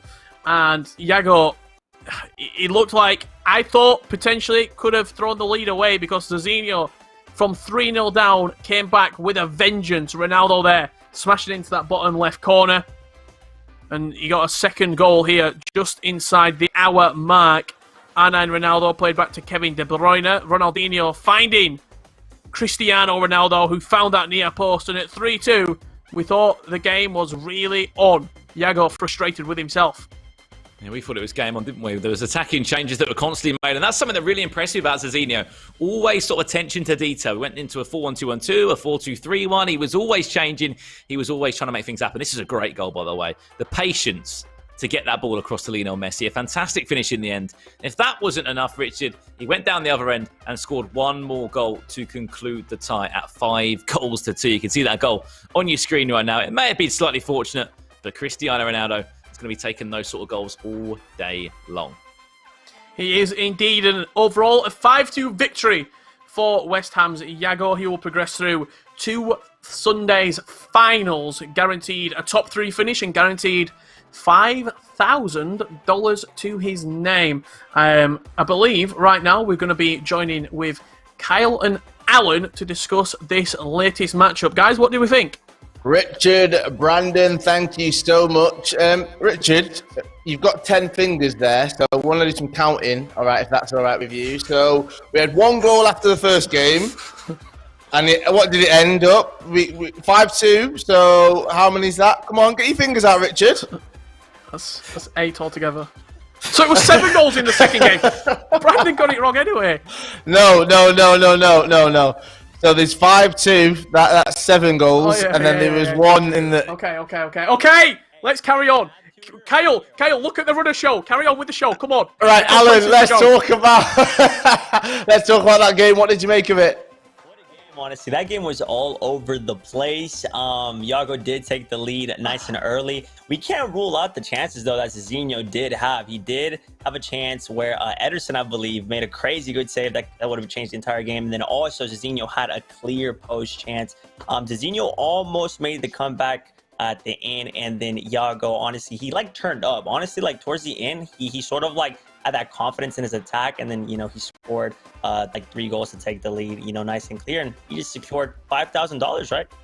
He definitely did. Brandon, West Ham Yago right there.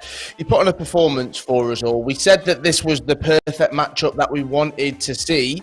He's here to win this entire tournament. He is. I think what it also says as well, Carl, is the fact that we've got no Nicholas here. You know, he's normally the Argentine that we always look at in FIFA esports, and he's sort of him and Yago are the 2 players for that nation that make not just a lot of noise, but put on some huge performances. And the fact that Nicholas isn't here, I feel like Yago's just got that extra 10% on him to ensure that Argentina can have a really good end to the FIFA 20 competitive year. Richard, I don't know if you'd agree with this, but I'd say that Nicholas and Yago, they're like Messi and Sergio Aguero. I'd say that they're quite similar. Obviously, the 2 GOATs from that country right there. Would you say that they're on that level? What, of all time? Oh, no, I'm just saying now. in FIFA, Okay. right now. Yeah, I think you've got to say that, really, from Argentina. They're the 2 players that you would look back and say they've broken out of Argentina, and we're talking about this on the Oceania broadcast a couple of days ago. There's a lot of talent in Australia, in New Zealand, in South America. There's a lot of talent in Brazil and in Australia, Colombia, in South America. But to actually break out of your country and to do it at a global event, to do it when there's European players there, when there's players from the Middle East, players from Africa, everybody's watching these events, that's when it really matters. And I'm sure you would agree with that, Alan, that it's fine doing it in your own country and it's fine doing it in your own region, but doing it at a global event is different. 100%. It is completely different. Your reputation sort of just grows outside of your region. You then become a globally known top pro player, which is always nice, and it brings you that confidence, and it sort of like proves to yourself. Sometimes you need that little assurance that you can do it. You know, you can like achieve great things in the FIFA scene.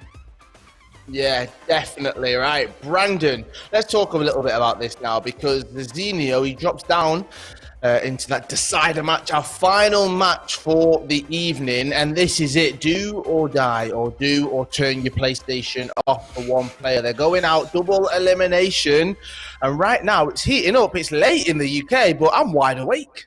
Yeah, I mean, what game this could be, honestly, Carl. It was our first game of today. You can see the bracket there. These 2 matched up on that left-hand side of the bracket. You can just see it was the first game of the day, as I said.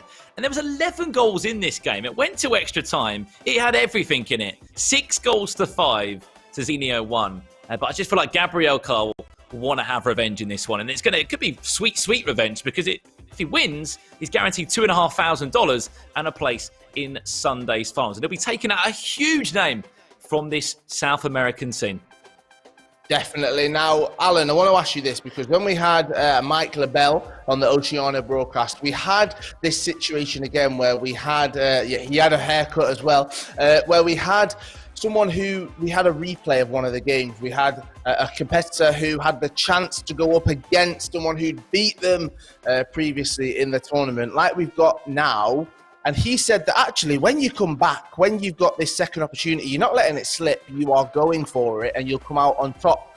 If you've got the chance to play someone again, Alan, definitely you're going to learn from that first game. For sure. You're going to definitely have to take all of the tactics into consideration of what happened in that first leg, that first game.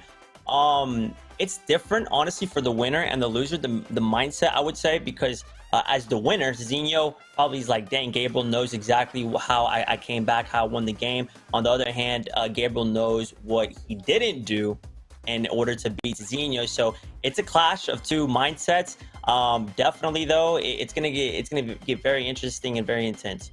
It is indeed. Right, Richard, Brandon, we've got 1 game to go. I'll leave you for a few minutes to go and get ready for that. Thank you for joining us. Have you got that, Richard? Yeah?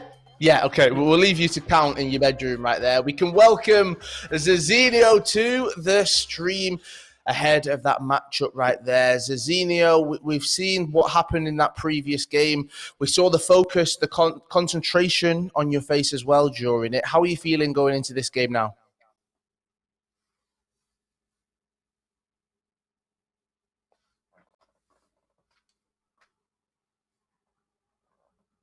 Zezinio, are you there? No worries. We will just try to sort out some of the technical issues that we do have right here. Hopefully we'll get to speak to him. Alan, I'll ask that to you then, because you've just played. You've got 5 minutes. You've got to go again. This is your FIFA 20 competitive season. This is it right here. This is what it all comes down to. You've got to have a strong mindset for that. Definitely, you have to take into consideration what didn't work in the previous game. They've already came up against each other, and also we can't forget about this. Zezinio just finished his game, so he's going to be sort of like very comfortable right now with this game. Gabriel, on the other hand, he had to sit it out, so his fingers are going to get a little bit cold. If you guys seen towards the end of that game, Zezinio was attacking very, very well. I did see that he switched over his tactics. He went from the 4-5-1 to the 4-2-3-1, and then the 4-1-2-2. So Zezinio has a lot of different formations in his arsenal. You know, now he knows how the 4-1-2-2 is going to work out for him. He knows how the 4-2-3-1 is going to work out for him. So he can definitely use all of those arsenals against Gabriel in this rematch, so to say. Now, something I do want to come on to, Alan, is when we're at these competitive events and there's loads of people there, we often see the players behind the scenes warming up, keeping warm, making sure they're playing against other competitors, people who are on their level. But now they've got a break in between their games, and as you said, the fingers might get cold, they might not be on it, the mindset might not be in there as well. What would you do at home if you were competing to this level and actually you didn't have someone next to you that you can warm up and keep warm against? Personally, I'd probably definitely I would watch the game. I'd have the game playing on the side between Zezinio, obviously, and Yago, right? Because you're going to come up against the two. You want to kind of see, you know, patterns in their gameplay, how they're attacking, how they're defending. Also, though, you know, you can definitely go into some skill games. EA Sports has added the little skill mini games to, you know, work on your dribbling, your shooting, your defending. You know, you got intermediate, you got beginner, and you got advanced. That's definitely what I would do. I'd have the game on the side, and then I'd be into those mini games. Now, I've heard this quite a few times interviewing different competitors. Those skill games, some of them have said that they even go for skill games over playing against fellow competitors. They'd rather just work on those little individual skills. Why are they so important, Alan? Because you get a feel for them. You know, you can translate it from the practice pitch, sort of say, to the actual pitch against your opponent. EA has done a really good job in sort of like implementing different games that can benefit you in different areas of the pitch, right? You can work on your crosses, you can work on your shot from different angles. It definitely has been very advanced, honestly. EA has added a lot of obstacles, and it's just something different that definitely, at the end of the day, benefits you. It definitely does. Right, we're hoping to speak to Zezinio very, very soon. Myself, Kyle Walker, and Alan Abbey are here. It's the FIFA 20 Summer Cup Series, South America. What a tournament it is turning out to be. We got the rematch coming up very, very shortly. Alan, this is a difficult one right now because we've been given all of our predictions throughout, and it's a difficult one to now guess where it's going. Is right. I mean, we were really close. I said the two finals at the end of the day were going to be Zezinio and Yago. Yago already secured that place. Now it's all up to Zezinio in this upcoming game. These guys have just shown a lot of like success, a lot of confidence throughout the FIFA 20 Global Series competitive season. But it's going to be very interesting to see this game against Gabriel. It's like the rematch. And honestly, whenever you come up against someone again after playing 2 legs against them, it's sort of like if they know how you play, right? If you play your little brother over and over and over again, he's sort of bound to like see what you do, and maybe he can get lucky and get the win, you know? So it's going to be just a very interesting rematch. And this rematch is for $5,000. It is. Oh, there's so much to play for. Right, that is coming up very, very shortly. Zezinio is taking on Gabriel. What a game it is going to be. Stick with us, and we'll see you after this short break. Ça marche ça? Ouais. Allez. Yo les gars, ça va plus trop aller parce que là, je vais m'occuper de vous là. C'est parti. Our stories are the same, raised and carried by the people around us. To experience something great is to experience it together. Bien sûr, comme tous les enfants, j'ai rêvé. J'ai peut-être rêvé un peu plus. Each of us strive, but it's the team that makes us. Look this guy, you think he's good? We've triumphed and conquered, but sometimes we stumble, even fall. Quando estamos a passar momentos difíceis, temos a família e temos amigos. We are confident, controlled, and unified. Can you do this? And we made a way. Yeah, we made a way. Oh, what a goal! From who else? Erling Haaland! Still we made a way. There's a certain spirit within the city. I want to be someone that the fans know will die on the pitch for them. Shoulder to shoulder in this game. We never play alone. Find the biggest T and keep the sticker on the shirt. Moving to the birds. I ain't say a word. Couple neighbors that was hating, getting on my nerves. Yeah, we made a way. Gotta go through obstacles when they ain't in the way.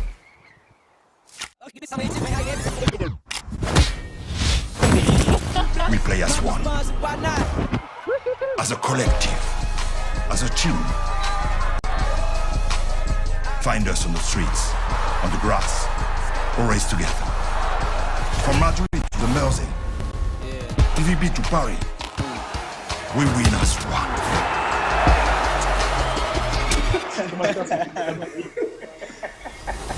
And we made a way. Yeah, we made a way. Gotta go through obstacles when they in the way. Still we made a way. Still we made a way. Don't be sweating by that blessing. Hold up. If someone asks you what you're made of, don't just tell them, show them.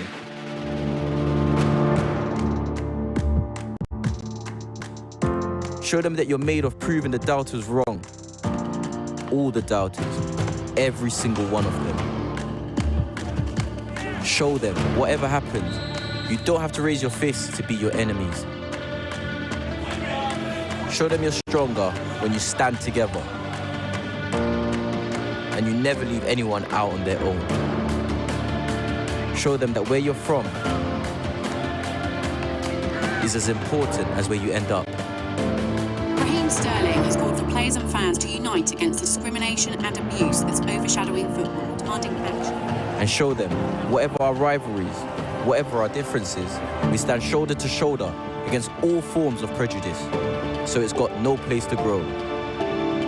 Because when we show our best side, we don't just play the game, we change it.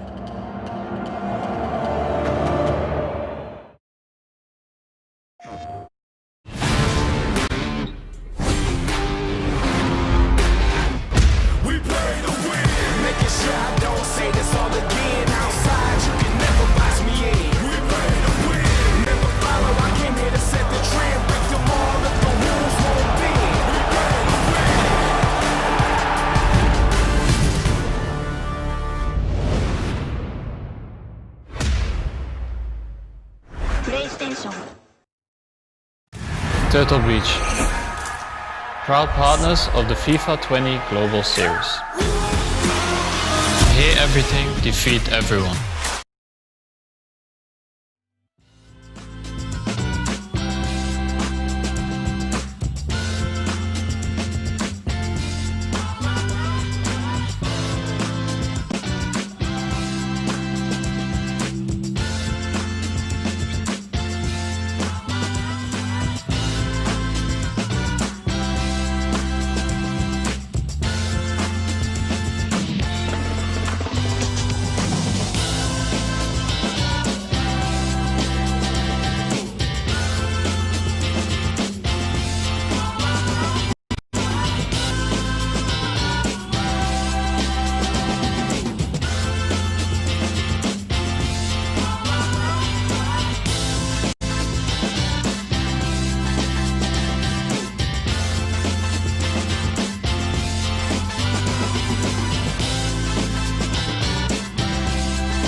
20 South American Cup Series is presented by Gillette and brought to you in part by PlayStation 4.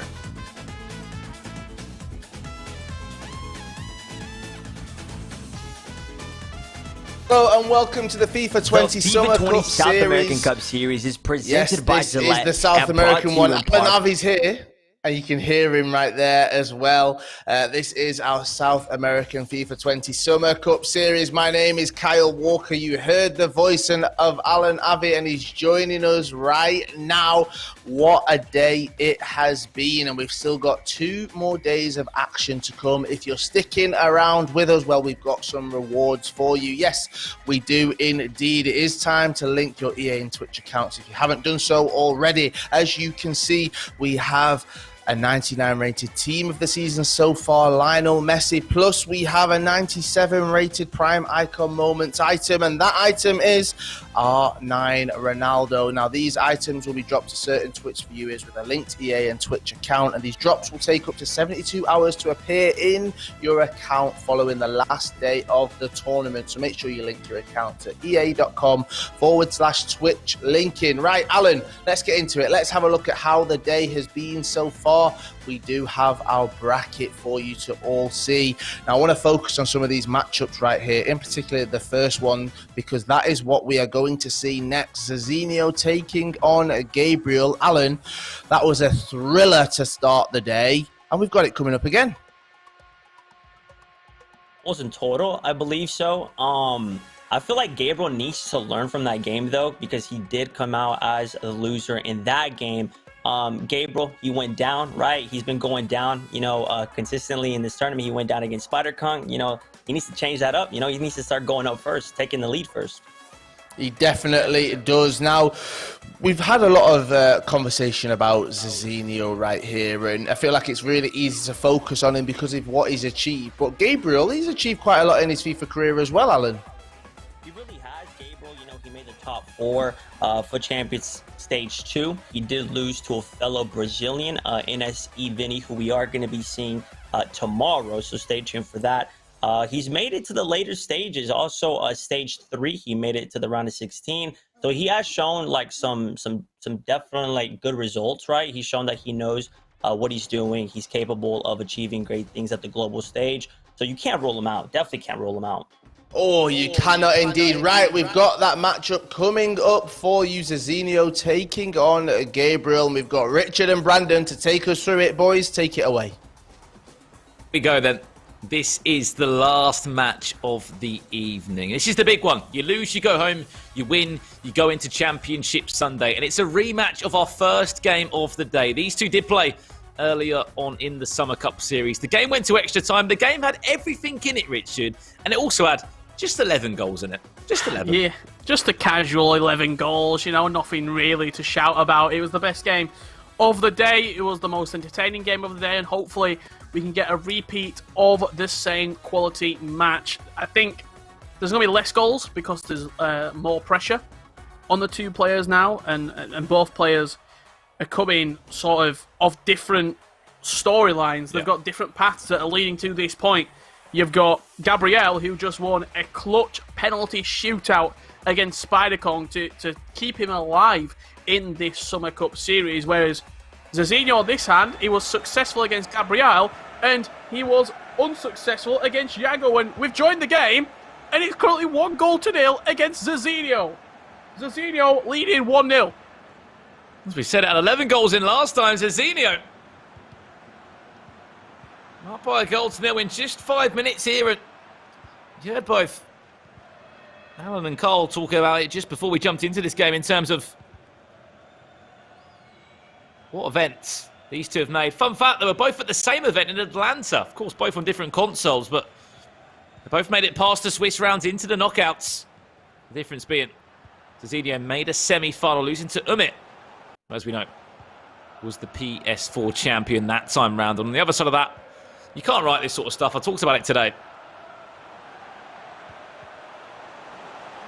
Gabriel lost to his actual teammate at R10, Paulo Henrique, in the round of 16, which is a tough cookie to bite into. Chance now does go down to ground, R9. Could have easily been 2, if not a shout for a penalty. Wait. I know it's getting late, but the 2 assists a tough cookie to bite into. If I'm getting rinsed for the county, I'm not letting you off with that one. Has it gone stale? Has it been left out in the sun too long? I thought that was quite good from me. No, it weren't. The cookie could be outside. Whatever could happen to the cookie, mate. It's just not edible.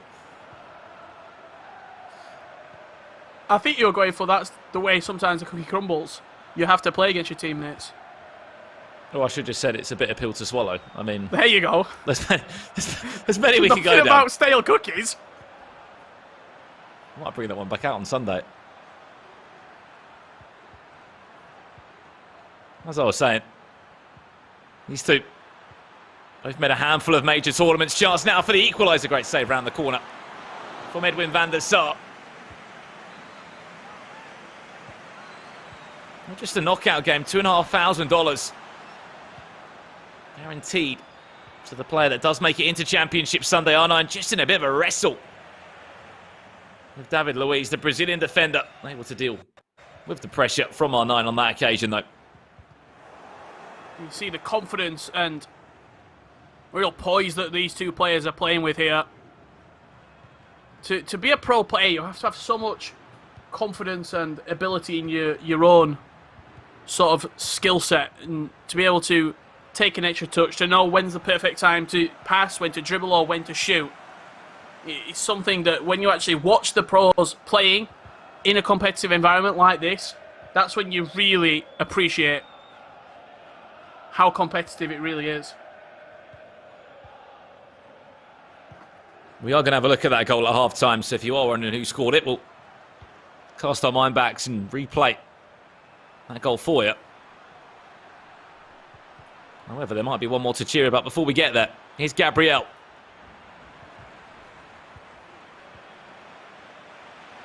Back to that game, it was Zezinio that took the lead 3 different times in the match, but threw the lead away on 3 different occasions. This time, he simply cannot have any leaks at the back. Chance now, Gabriel back to goal for the Elastico with R9. David Luiz just pushed him away. Simply too strong, wasn't he, there at the back?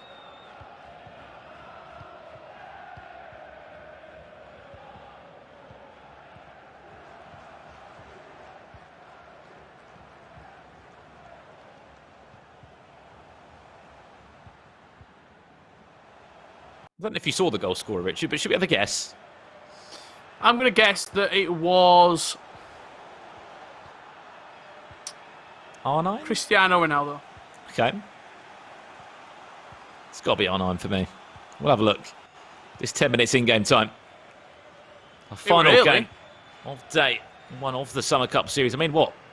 We actually don't know the exact minute on it, but we joined the game at 5 minutes in, and the goal already went in. Here's chance now for Gabriel. De Bruyne. Can he get round his man? A drag back onto it. Drag back a couple of ball rolls in the mix. We weren't even coming off the back of a kickoff either. So it might have literally been like first kick of the game, first real attack.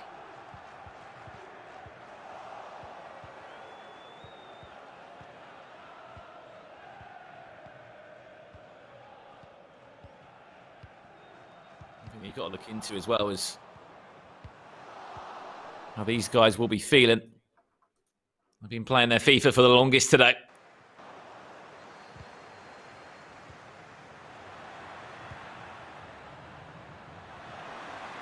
They've been on different journeys. Zezinio into the winner's side, then dropping down, and Gabriel into a penalty shootout, in which he was able to knock out Spider-Con. Chance now. Zezinio, can R9 latch onto that? Well played.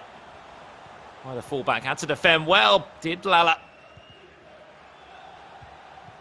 The fourth official has indicated there will be a minimum. The referee has indicated Again, the defensive prowess here.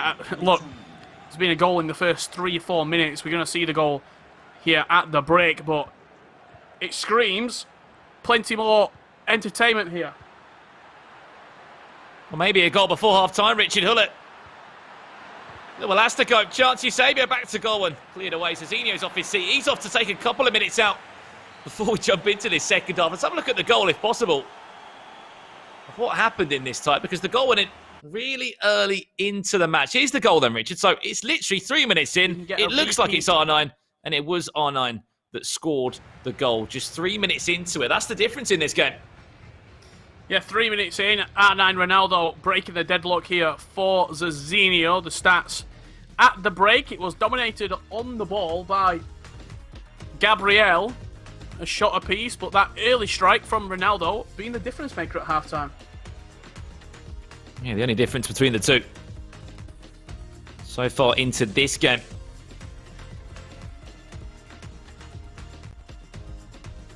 How many more?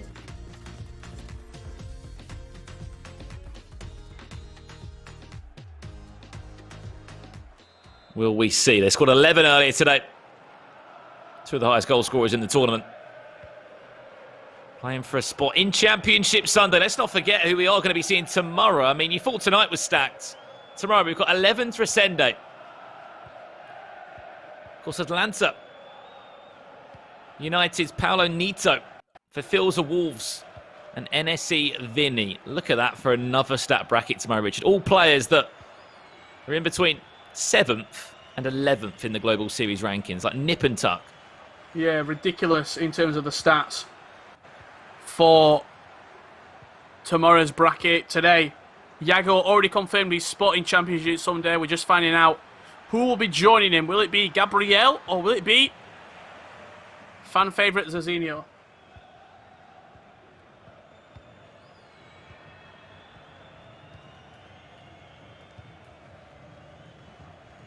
If you think back to that second leg, there was one time in the game where Zezinio got a 2-goal cushion, and at that point we thought that Zezinio was going to be able to sort of hold on to the lead and build upon that. However, he actually somehow conceded 3 goals and found himself trailing.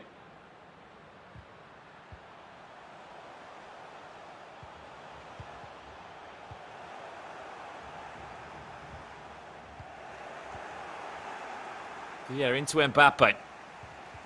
Trying to build an attack. Here's Gabriel. Sabio's making a run. If you can just get him on. Miado. Was the pressure. And from Cristiano Ronaldo, you can see he's dropped back. This 4-5-1 back in action for Zezinio. As long as he's winning, he's not changing out of that formation. Clearly, it's a formation that he backs.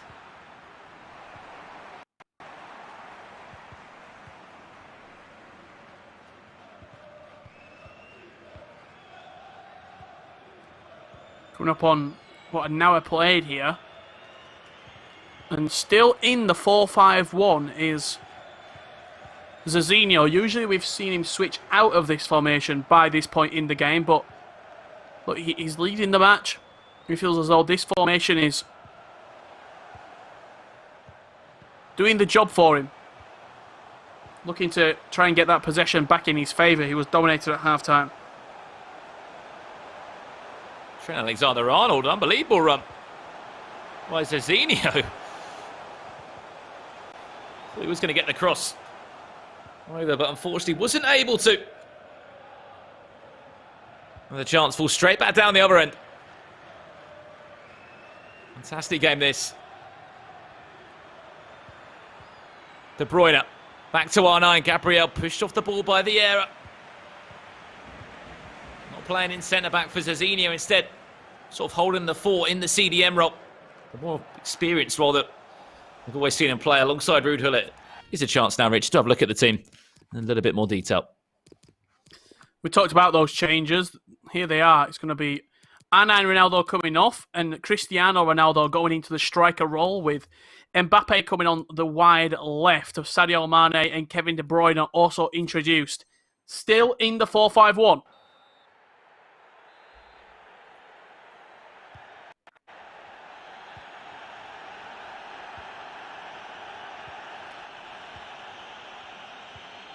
As you said, a couple of changes on the other side of that. Neymar on for Eusebio, Pele on for Mbappe. Just the two. Changes for Gabriel.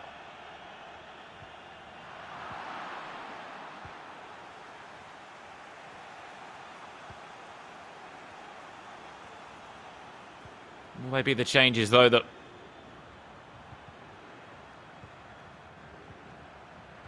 changed the game for Gabriel Vartan. Crazy to think that plays for a team created by Ronaldinho, who is an icon in this game.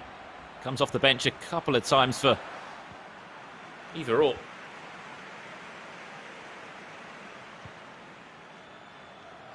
And I guess that's one thing they've both got in common, Richard. Zezinio used to play for Team Hullet. Gabriel now plays for Ronaldinho's team. Yeah. Hullet, speaking of the man, just intercepted that Patrick Vieira there. Oh, more and more people coming into FIFA esports, aren't we? We had M10 with Mesut Ozil, R10 with Ronaldinho, Team Hullet. Christian Fuchs with no fucks given. It's great to see more and more professional footballers in the latest edition. Gareth Bale with 11's esports. Yeah, and they're going to be in action tomorrow with their pro player, Resende. Not only a grand finalist last year, but runner-up in the E-Club World Cup after that tough penalty shootout to take.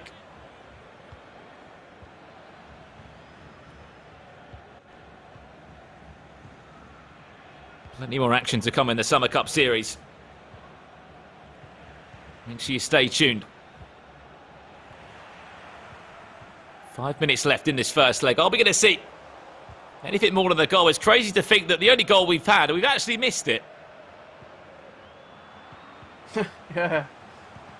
Can't really write that, can you? Safe to say we were just a couple of seconds too late to the game, but sometimes that's how the cookie crumbles. There you go.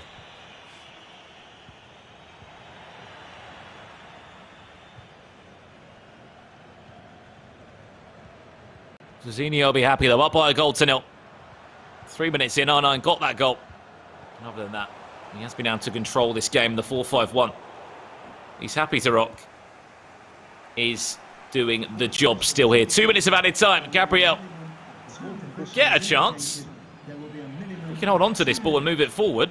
Could be looking at a late chance into this game. A minute of that time's been played already. De Bruyne now. Into Neymar. Patient build-up. Into R9. What can he do? This could be a chance to get an equaliser. R9 twisting, turning back to goal. Cristiano Ronaldo. Last kick of the game. Cristiano Ronaldo. Right place, right time. Mr. Reliable is what we'll call him. Scoring that big, big goal for Gabriel to tie up the series. 1 goal at the start of the game. 1 goal at the last kick of the game. Unbelievable. Seems nothing to separate the two as well, Richard. The fact we saw a goal 3 minutes in and 90+2. There was really nothing else to talk about in that game. Right, this is the goal that we were talking about. 3 minutes into it. R9 with that goal for Zezinio. Other than that, it was pretty end-to-end. And then 90+2, Richard. The chance was built up. It was R9 and Cristiano Ronaldo interchanging with each other. And Ronaldo was able to find the back of the net. Unbelievable from Gabriel to keep his composure there in the last kick of the game. This was the first goal again. Ronaldo Nazario smashing into that left corner, leaving the goalkeeper absolutely no chance. And Cristiano Ronaldo with the last kick of the game. There you have it, 1-1 in the first leg. I mean, it's also played from the second. It's not the 11-goal thriller as of yet that we saw in our earlier game today between these two. As you said, though, there's more on the line. There's a place in the grand finals on Sunday. $2,500. If you lose the game, that's your FIFA 20 season done and dusted, unfortunately. That will be it. You do leave the tournament for $1,500, but who really cares at this moment in time if you lose a game when you're not making a championship Sunday and your last event of the year? Last event to make some noise. Maybe you've got a contract extension that could be up if you perform well. There's a lot more riding on this than a lot of people think at home. Absolutely, yeah. The impact that a game of FIFA could have on a competitive level, it goes a lot more than Global Series ranking points, than prize money. Sometimes it'll go contract negotiations, people watching the game, looking at the potential ramifications that can have in 2-3 years' time. People don't forget, and I think that's something that you need to remember when the matches being played and also the way you conduct yourself on social media. Team owners, team managers, don't forget these things. And sometimes that can be the difference between extending a contract and terminating one.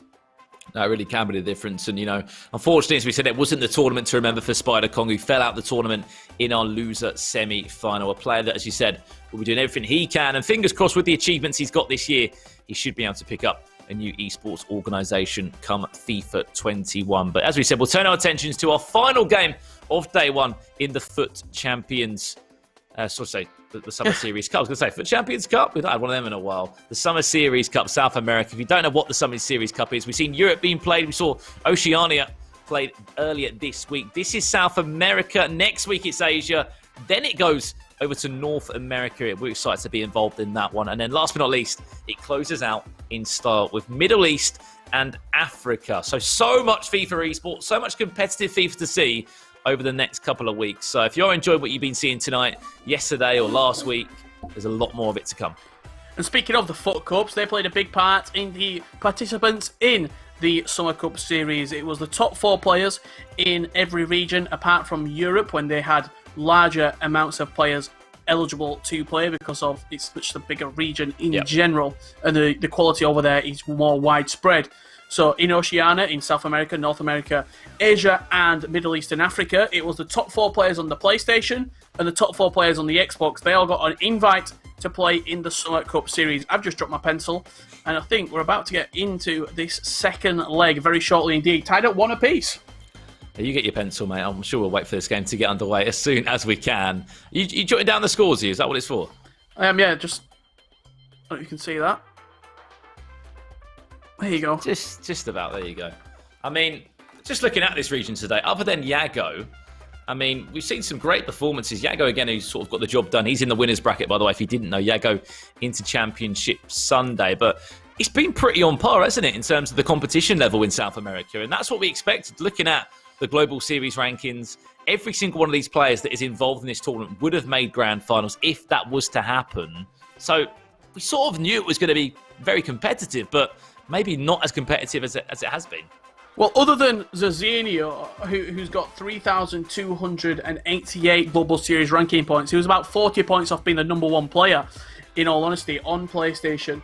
Gabriel, Spider Kong, and Yago, there is 6 places separating those players and over 1,000 Global Series ranking points. And if you told me that before, I would have said that the player at the top of that, in terms of Spider Kong and West Ham Yago, 2,300 and 1,900 respectively, would have absolutely walked the competition, and just didn't mean. Zezinio, 3,000 points, is in the elimination match right now. Gabriel, the lowest player of the Global Series rankings and in the Summer Cup Series, ranked at 14th coming into this tournament, he's taken out Spider Kong and he's looking to take out Zezinio right now. I honestly think, though, as well, when you look at those rankings, Rich, and you see how sort of tight they are, it's like making one event difference, or maybe playing a couple more weekend league, get into the knockout rounds instead of Swiss. Those are the margins. That is literally it. And as we said before, there's a lot of names, especially on the Xbox, that have just missed out on this tournament. I just looked at the rankings, and when we came into today's tournament, I'm just looking in front of me now. Gabriel obviously made it in 14th. Janos is in 16th. SPQR Felipe is in 17th. Like, these are just sort of next door to each other in terms of who was to make that event. And it goes back to say, if I made that FUT Champions Cup earlier on in the year, if I got out of Swiss earlier on in the year, you would be playing in this tournament. As we always say, hindsight is it's a beautiful thing. Yeah, well, look at Nicholas. I know we've talked about it a lot, but he deserves to be talked about. 22nd on the Global Series rankings on the PlayStation 4, and I think he was the next player down through the trickle-down effect on the PlayStation from South America, who would have got an invite to this tournament if one of the players in the top 4 wasn't able to compete. But look, with Nicholas, he is the best player to play from South America still, in my opinion. He's highly regarded as technically one of the best players in the world, if not the best PlayStation player. Even though he's not had a good year, he still demands the respect. He's a little bit like Roger Federer. He might not always be playing at his very top form, but he still demands respect. He's still feared among the rest of the competitors, and when he is on his form, nobody really gets close to him on PlayStation. He's the Iceman, isn't he? That's his nickname in the competitive FIFA scene. Maybe not a year to remember. Still finished 22nd. He would have been at playoffs. He would have been edging towards a grand final spot if he could have competed in some of those events. Good news, though. Game is underway. This time, we're in time. We've not missed a goal. And this is the final match of day one in the Summer Cup Series for South America. 1-1 the scoreline and aggregate. This is pretty much a best of one.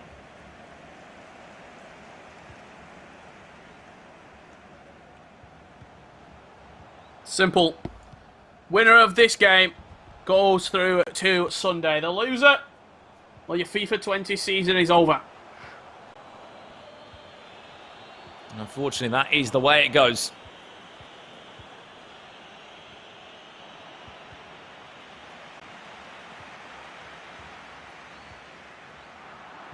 First goal will be massive in this one. Still can't believe that last game. He had a goal in 3 minutes from Zezinio and 90+2. Gabriel was able to get one. Are we going to see another early goal here from Zezinio? Cruyff, who actually starts the game this time for Zezinio. Johan Cruyff, he's got a 5-star weak foot, juggling around the box. A couple of ball rolls and drag backs was not enough, though, to break down the defence of Gabriel.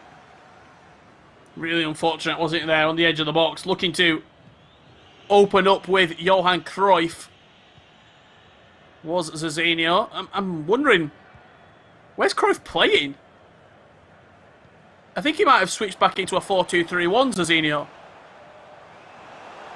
And out of the 4-5-1.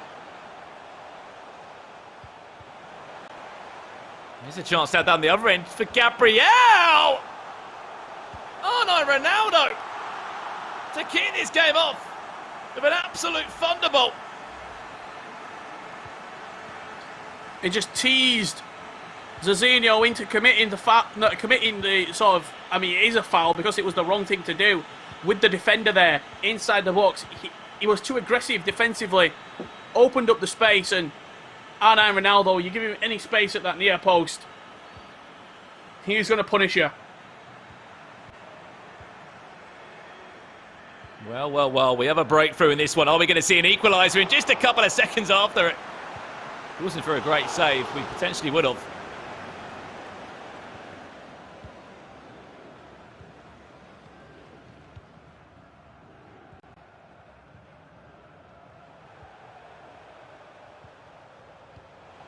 Now Zezinio has to chase this game. It was something that Gabriel struggled with last time these matched up in that 6-5 thriller. Gabriel only led once in the match,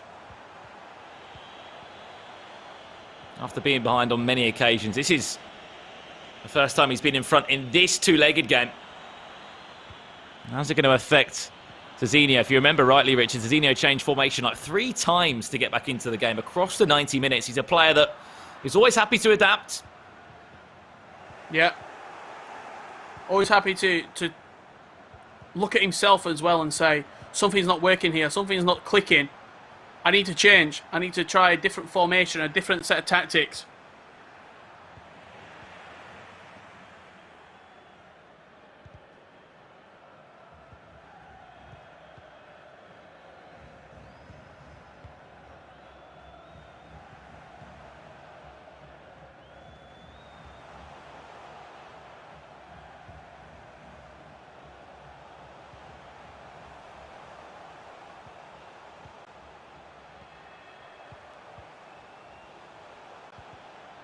At the moment, Gabriel in the driving seat. Could we be saying goodbye to the highest ranked player in the Summer Cup Series? I know it's early days, but anything can happen in these tournaments. Saw that just yesterday. I don't think many people would have expected anyone else but Jamie or Marco Footwiz to come out and win the Oceania Summer Cup Series, but it was new names that have had a breakout year. And there's DW Dillon, so many, Richard, like South American names that have also had a breakout year. Absolutely. And to be honest, it's all down to that region in particular, putting on local events, putting on plenty of opportunities as Zezinio levels us up here at a level game. 34 minutes on the clock, but the talent in South America, we said it before and we'll say it again because it needs to be repeated, is so high that the spots allocated, in my personal opinion, should be increased, certainly.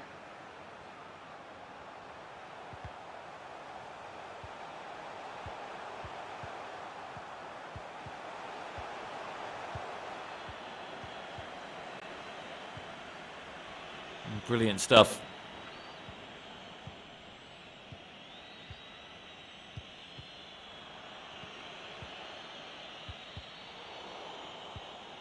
In this match already, for a split second, I thought Cruyff was just offside, but that wasn't to be the case.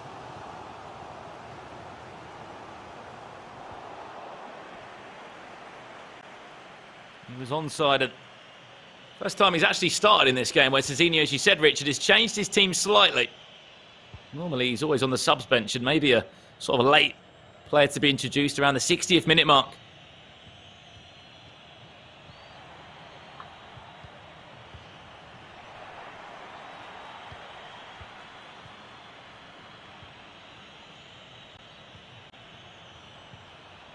Cruyff.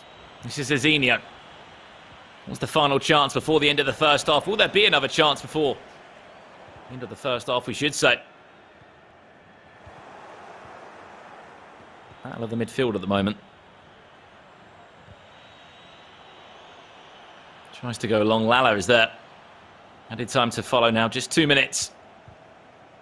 2-2 the scoreline. They went to extra time earlier today. Could we be going there again if it did stay as a draw after the next 45 in-game minutes? It would be the perfect way to end day one of this tournament. And there is the half-time whistle. In leg number 2, Richard, 2 goals in 45 minutes to ensure this game all still just about hangs in the balance. Yeah, 2-2. And really, I think the formation change showed in terms of certainly Zezinio's first half, that something wasn't happening here. Something wasn't clicking, and he had to change it.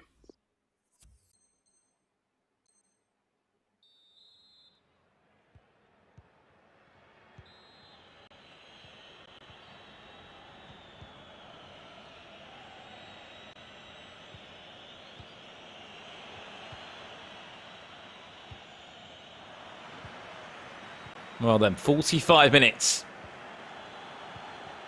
in front of us now. And this is it. Who's going to be joining? West Ham's Yago.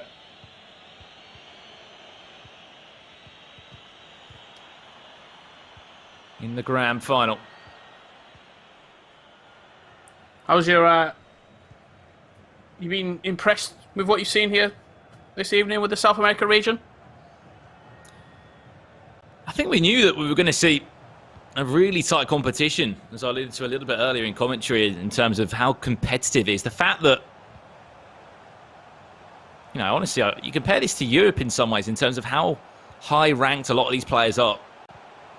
Zezinio in second, Gabriel in 14th in the world. We're talking about guys in the world here. R9 drag back, well defended by Vieira. But just looking across the board, Rich, as I said, second in the world, 9th in the world, Spider Kong 9th in the world. West Ham Yago, I should say 9th in the world. Gabriel's 14th, sorry. And looking across to tomorrow, you're looking at 6th, 7th, 10th, 11th. This is, again, it's in the world, and it's remarkable statistics. Yeah, it truly is. Unbelievable sort of turn up of the events here for this South American region. The game's slowing down a little bit here as we approach the final 30 minutes. Are we going to see a flurry from one of these two?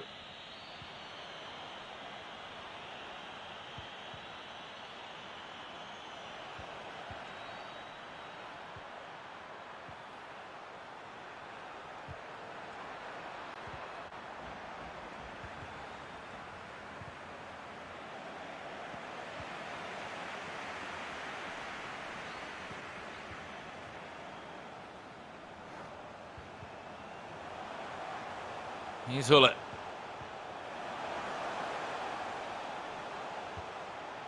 That's Eusebio. Still with Mbappe. This is Gabriel. Get the ball to Eusebio. There he is. Still with Eusebio, just getting pushed around. You can see Zezinio just shaking his head saying, how am I not winning the ball back here? Chance. Still alive, De Bruyne. And who was in that way? It's the Rock. The man of a mountain. Mountain of a man, I should say, Vieira, who's been unbelievable. Patrick Vieira, we talked about earlier, who's been more impactful, Van Dijk or Vieira? I said I think it is the icon, and to be honest, you've seen a perfect example of why Patrick Vieira is eligible and is usable at centre-back this year. Oh, wow. Oh, wow, that's the chance! Johan Cruyff catches everybody off guard, catches the lino off guard to just tuck himself onside and to score a brace in this one, Richard, to give Zezinio a 3-goal-2 lead. That pass that Ruud Gullit just played might be one of the best passes I've seen all year. Cutting him open like a can of beans. Unbelievable from Ruud Gullit right there. Just slipping it through to Johan Cruyff. Remarkable stuff from Zezinio. It was an unbelievable chance. Ultra defensive now. It's time to defend for his life, says Zezinio. On the other side for Gabriel. Attack, attack, attack. Ronaldinho comes on. Mbappe for Neymar. On the other side of things. But the composure from Cruyff. He had to stay composed. And that's exactly what he did. 3-2. Zezinio leads. With 18 minutes left in this one. Is there more late drama? Or will it be how we predicted it to go, with Zezinio and Yago progressing through into Sunday's final? Still 15 minutes left to play, and if the South American region's taught us anything, it's that late goals are a regular occurrence. Be careful. The back there, Zezinio. Got to be so careful. Still Ronaldinho, chance. Gabriel back to De Bruyne. It's a great block. Still another chance. De Bruyne this time. Drag back. Cuts inside. Into Neymar. Drops the shoulder. There's another goal. The latest of late drama. My new book called Late Drama, it's just got another chapter added onto the end of it with Gabriel as the ghostwriter. Truly enjoyable stuff here on a Friday night. Gabriel and Zezinio putting on the show.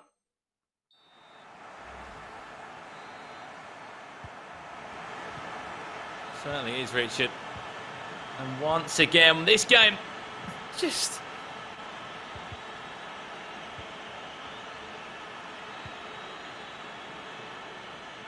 absolutely remarkable. So hard to call.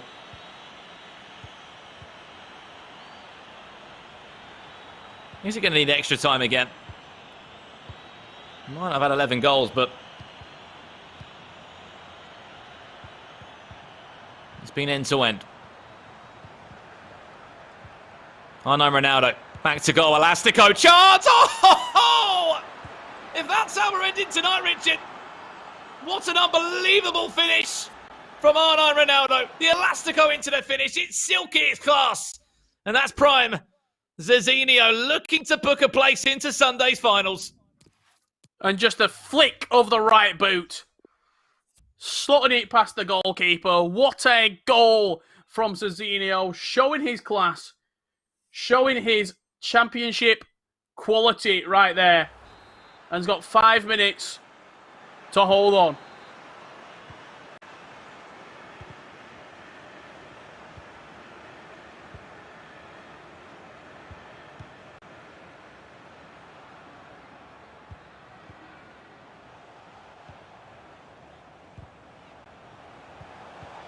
Unless.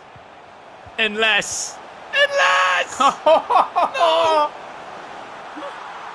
Surely not. Surely I'm dreaming. You're in dreamland. Zezinio's in a nightmare. He cannot write what we are seeing right now. Wow. Look at that finish. Again, it's the Ronaldo show. Ronaldo Nazario saved his best performance for the South American region.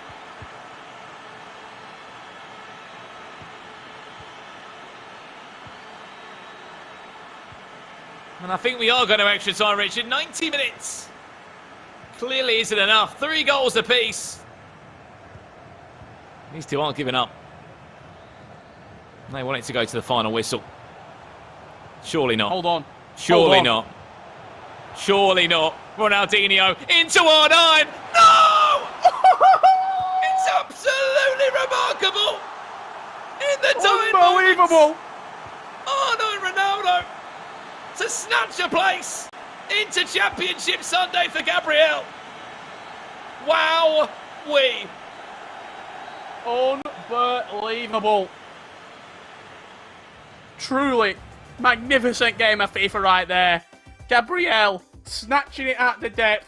Zezinio snatched it in the first game, 6 goals to 5. And Gabriel hitting him back to say revenge is a dish best served cold. Well, it's a dish best served with a side of R9 Ronaldo.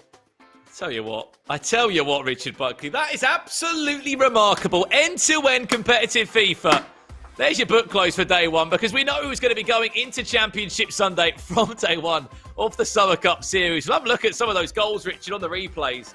7 goals we saw in that game. And I mean, Zezinio, that's the biggest news going around the FIFA Pro Circle right now, is he's out of this tournament. He's out of the Summer Cup Series, joining Spider Kong, unfortunately, on the sidelines. It will be Gabriel for R10, who I actually think played that final ball into R9 in the dying moments there. The owner of his team that signed him up comes to provide the goods for R9 to put into the back of the net, Richard. Here's a few of the chances now if you want to talk to us about a few of them.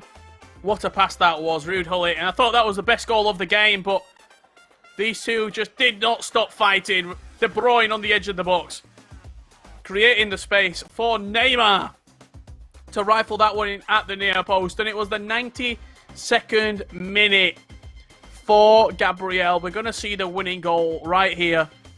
Truly unbelievable. Chance for Zezinio here. Ronaldo flicking it past the goalkeeper into that bottom left corner. We thought that was it. We thought, that's it. Fair play. It's game over. But it was far from it. Ronaldo, reverse elastico, near post strike into the back of the net in the 92nd minute. Wow. For Gabriel. Ronaldo into Ronaldinho. Neymar back to Ronaldinho. The Brazilian link-up, past, present, and future. Right there. Beautiful goal. Beautiful finish to day one. And truly, doesn't get much better than that. I mean, I think coming into that tournament, you look across the board. He was the #1 ranked player in terms of the South American scene. 2nd in the world he sat after big performances in both Atlanta and, of course, that championship victory in France. But we're going to bring in the guys now of Carl and Alan to talk about that game. What a game it was. Unbelievable scenes in the end, guys, to wrap up day one here. What a way to end this day one. Wow, Richard and Brandon on form as always. Alan, what did you make of it? See, I'm still trying to process everything that just happened. I want to know how Zezinio is feeling after that one, because I feel very, very bad for him. And all credit and respect to Gabriel, yo. The entire tournament, Gabriel has been coming back. You cannot rule him out. He was down in every game, I believe, and he still made the comeback to get the job done and now advance the next day or Championship Sunday. He definitely does. Now, I have to bring something up. I had to write this down. Richard Buckley, you said that was the best pass you've ever seen. All year, you said, okay. Now, the best piece of commentary I've heard all year, cutting him open like a can of beans. Where did that one come from? just came off the top of their tongue, didn't it? Off the top of the tongue, not the tip. Okay. The top. Right, Brandon, what did you make of that? I saw Amazing again stuff. at the end. You were shocked, and here we are. Did you expect that? I really didn't. I think we all did naturally in terms of it was 6-5 in that first game. We came into more of a deciding game. Whoever lost, they knew they were going home, and naturally they were just a little bit more sort of tentative in terms of trying to get forward and score as many goals. The first leg finished 1-1. The second leg, I expected it to be the same sort of play style in terms of not seeing too many goals, but then they just started to fly in, Carl. It was like, to me, to you, in terms of how the scoreboard went. And last but not least, as you said, his team owner in Ronaldinho passing the ball into R9, being the provider to the striker. And there you go. That is it. That's the two players that are into our Championship Sunday tomorrow. As if it was written in the stars. Let's have a quick look at our bracket from today. What a day it has been right here. As Brandon has just said, we've got our two players which are going through right there. And we didn't expect it. I'm not going to lie. All four of us didn't say those. We didn't say those for our perfect matchup. But I said that it was going to be Zezinio. Alan said it was going to be Zezinio. Brandon, you said it was going to be Zezinho. Richard, who did you go for? Gabriel, mate. He did not. I don't know. I have to check. We have to get VAR on this one, I think, because he's the prediction king, and maybe he's just pulled one out of the bag in the dying few moments of today. Look at the smile on Richard Buckley's face. Right, let's talk a little bit about this, because moving forward into tomorrow, the players that are competing there, Richard, they are going to be, they're going to be looking at this thinking, wow, we have got to, the bar has been set up here. We need to raise that bar. What a day we've got tomorrow. Yeah, unbelievable, Kyle. In terms of the quality, not necessarily the quality, but the entertainment value that we've seen today. I feel as though some of the players, Spider-Kong and Zezinio, from what we've seen previously, I can't even speak, I'm that excited still, previously in the year, a little bit off the boil, but in terms of the entertainment value for the games that we've seen, I think we would all agree that unbelievable matches. And sort of question for you, Alan, how hard is it to get back up to where you were sort of your competing best, your event level best, after having 2, 3, 4 months out? Does it take a while to get back up to that level? Like 3-4 months, like you just mentioned, you can definitely get a little rusty. I'm pretty sure these guys, though, probably a month, couple weeks prior to this event, they probably definitely got into some friendly matches against some other top pros. I believe I seen a few of them tweeting out, asking for like games against competitive players, top 100 players, pro players. My teammate Jockson, right, who's going to be playing later on in the North American Summer Cup Series, he's been asking me for games. He's been asking other pro players for games. So definitely, you got to get back into the groove for sure. But at the end of the day, it's all engraved in the head, honestly, of a pro player. You just got to, get it warmed up, by practicing. Right, Richard, Brandon, what a day it has been. Thank you so much. We will see you tomorrow for day 2. Good night. It is very late here in the UK. Get a great sleep. And tomorrow we go again. Cheers, Kyle. Cheers, Alan. See you tomorrow. Cheers, guys. See you later.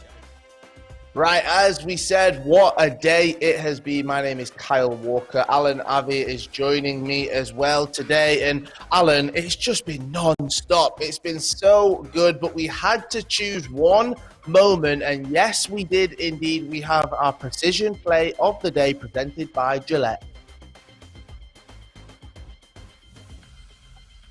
Here it is, the precision of the day. We got Messi with the ball in the midfield. Oh, man. Oh! The strike from Oh! I don't know if you guys remember this strike, but it was a crazy goal. It surprised me. It reminds me a whole lot about the FIFA 19 style of play. I don't know if you guys remember that. But honestly, very well done from Spider-Kong, trusting Messi's left foot there. If you don't trust Messi's left foot, something is wrong with you. Now, we talked about this, didn't we? Because we said, what are they going to choose? There's so many opportunities to choose for the precision play of the day. And that one had the precision. It definitely did indeed. And I've just said, what a day 1. Day 2 tomorrow, Alan. Wow. How can it get even better? We're just getting started. That's the thing. That's why I love this region, honestly. The South American people definitely provide us with some valuable, entertaining FIFA gameplay. Tomorrow we have some even more great South American competitors who top the Global Series leaderboard. So we're just getting started. We are indeed. Right, let's have a quick look at the bracket from today. Let's see how it all panned out right there. As you can see, the beginning of the day started with Zezinio taking on Gabriel. Zezinio went through, winning that match.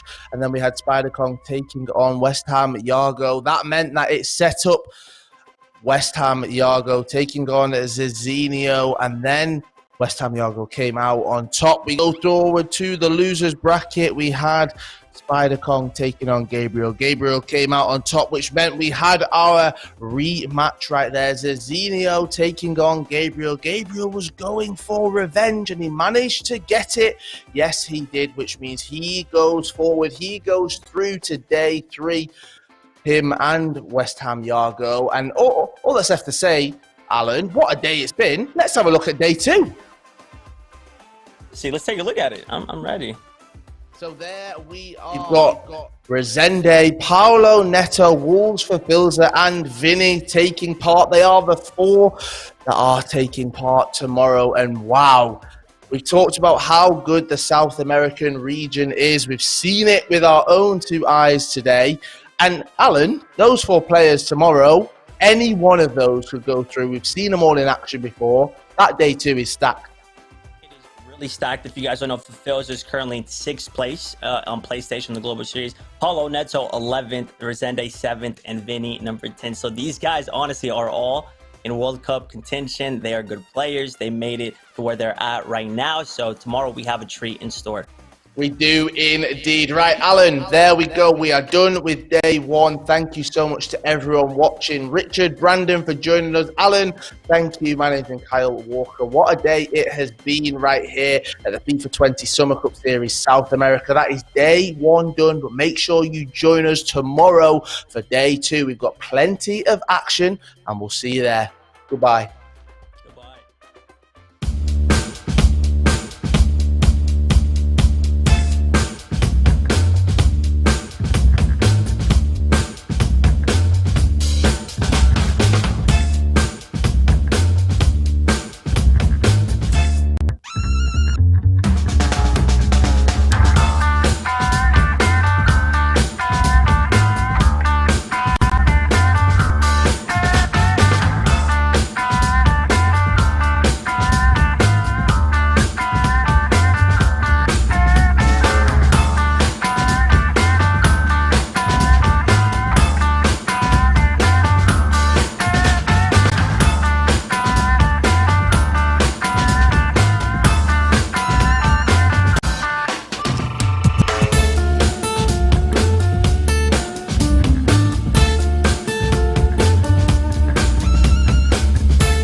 through a lot to deal with shave irritation, so we built the new Gillette Skin Guard with a specialized guard designed to reduce it. Because we believe all men deserve a razor just for them, the best a man can get. Gillette.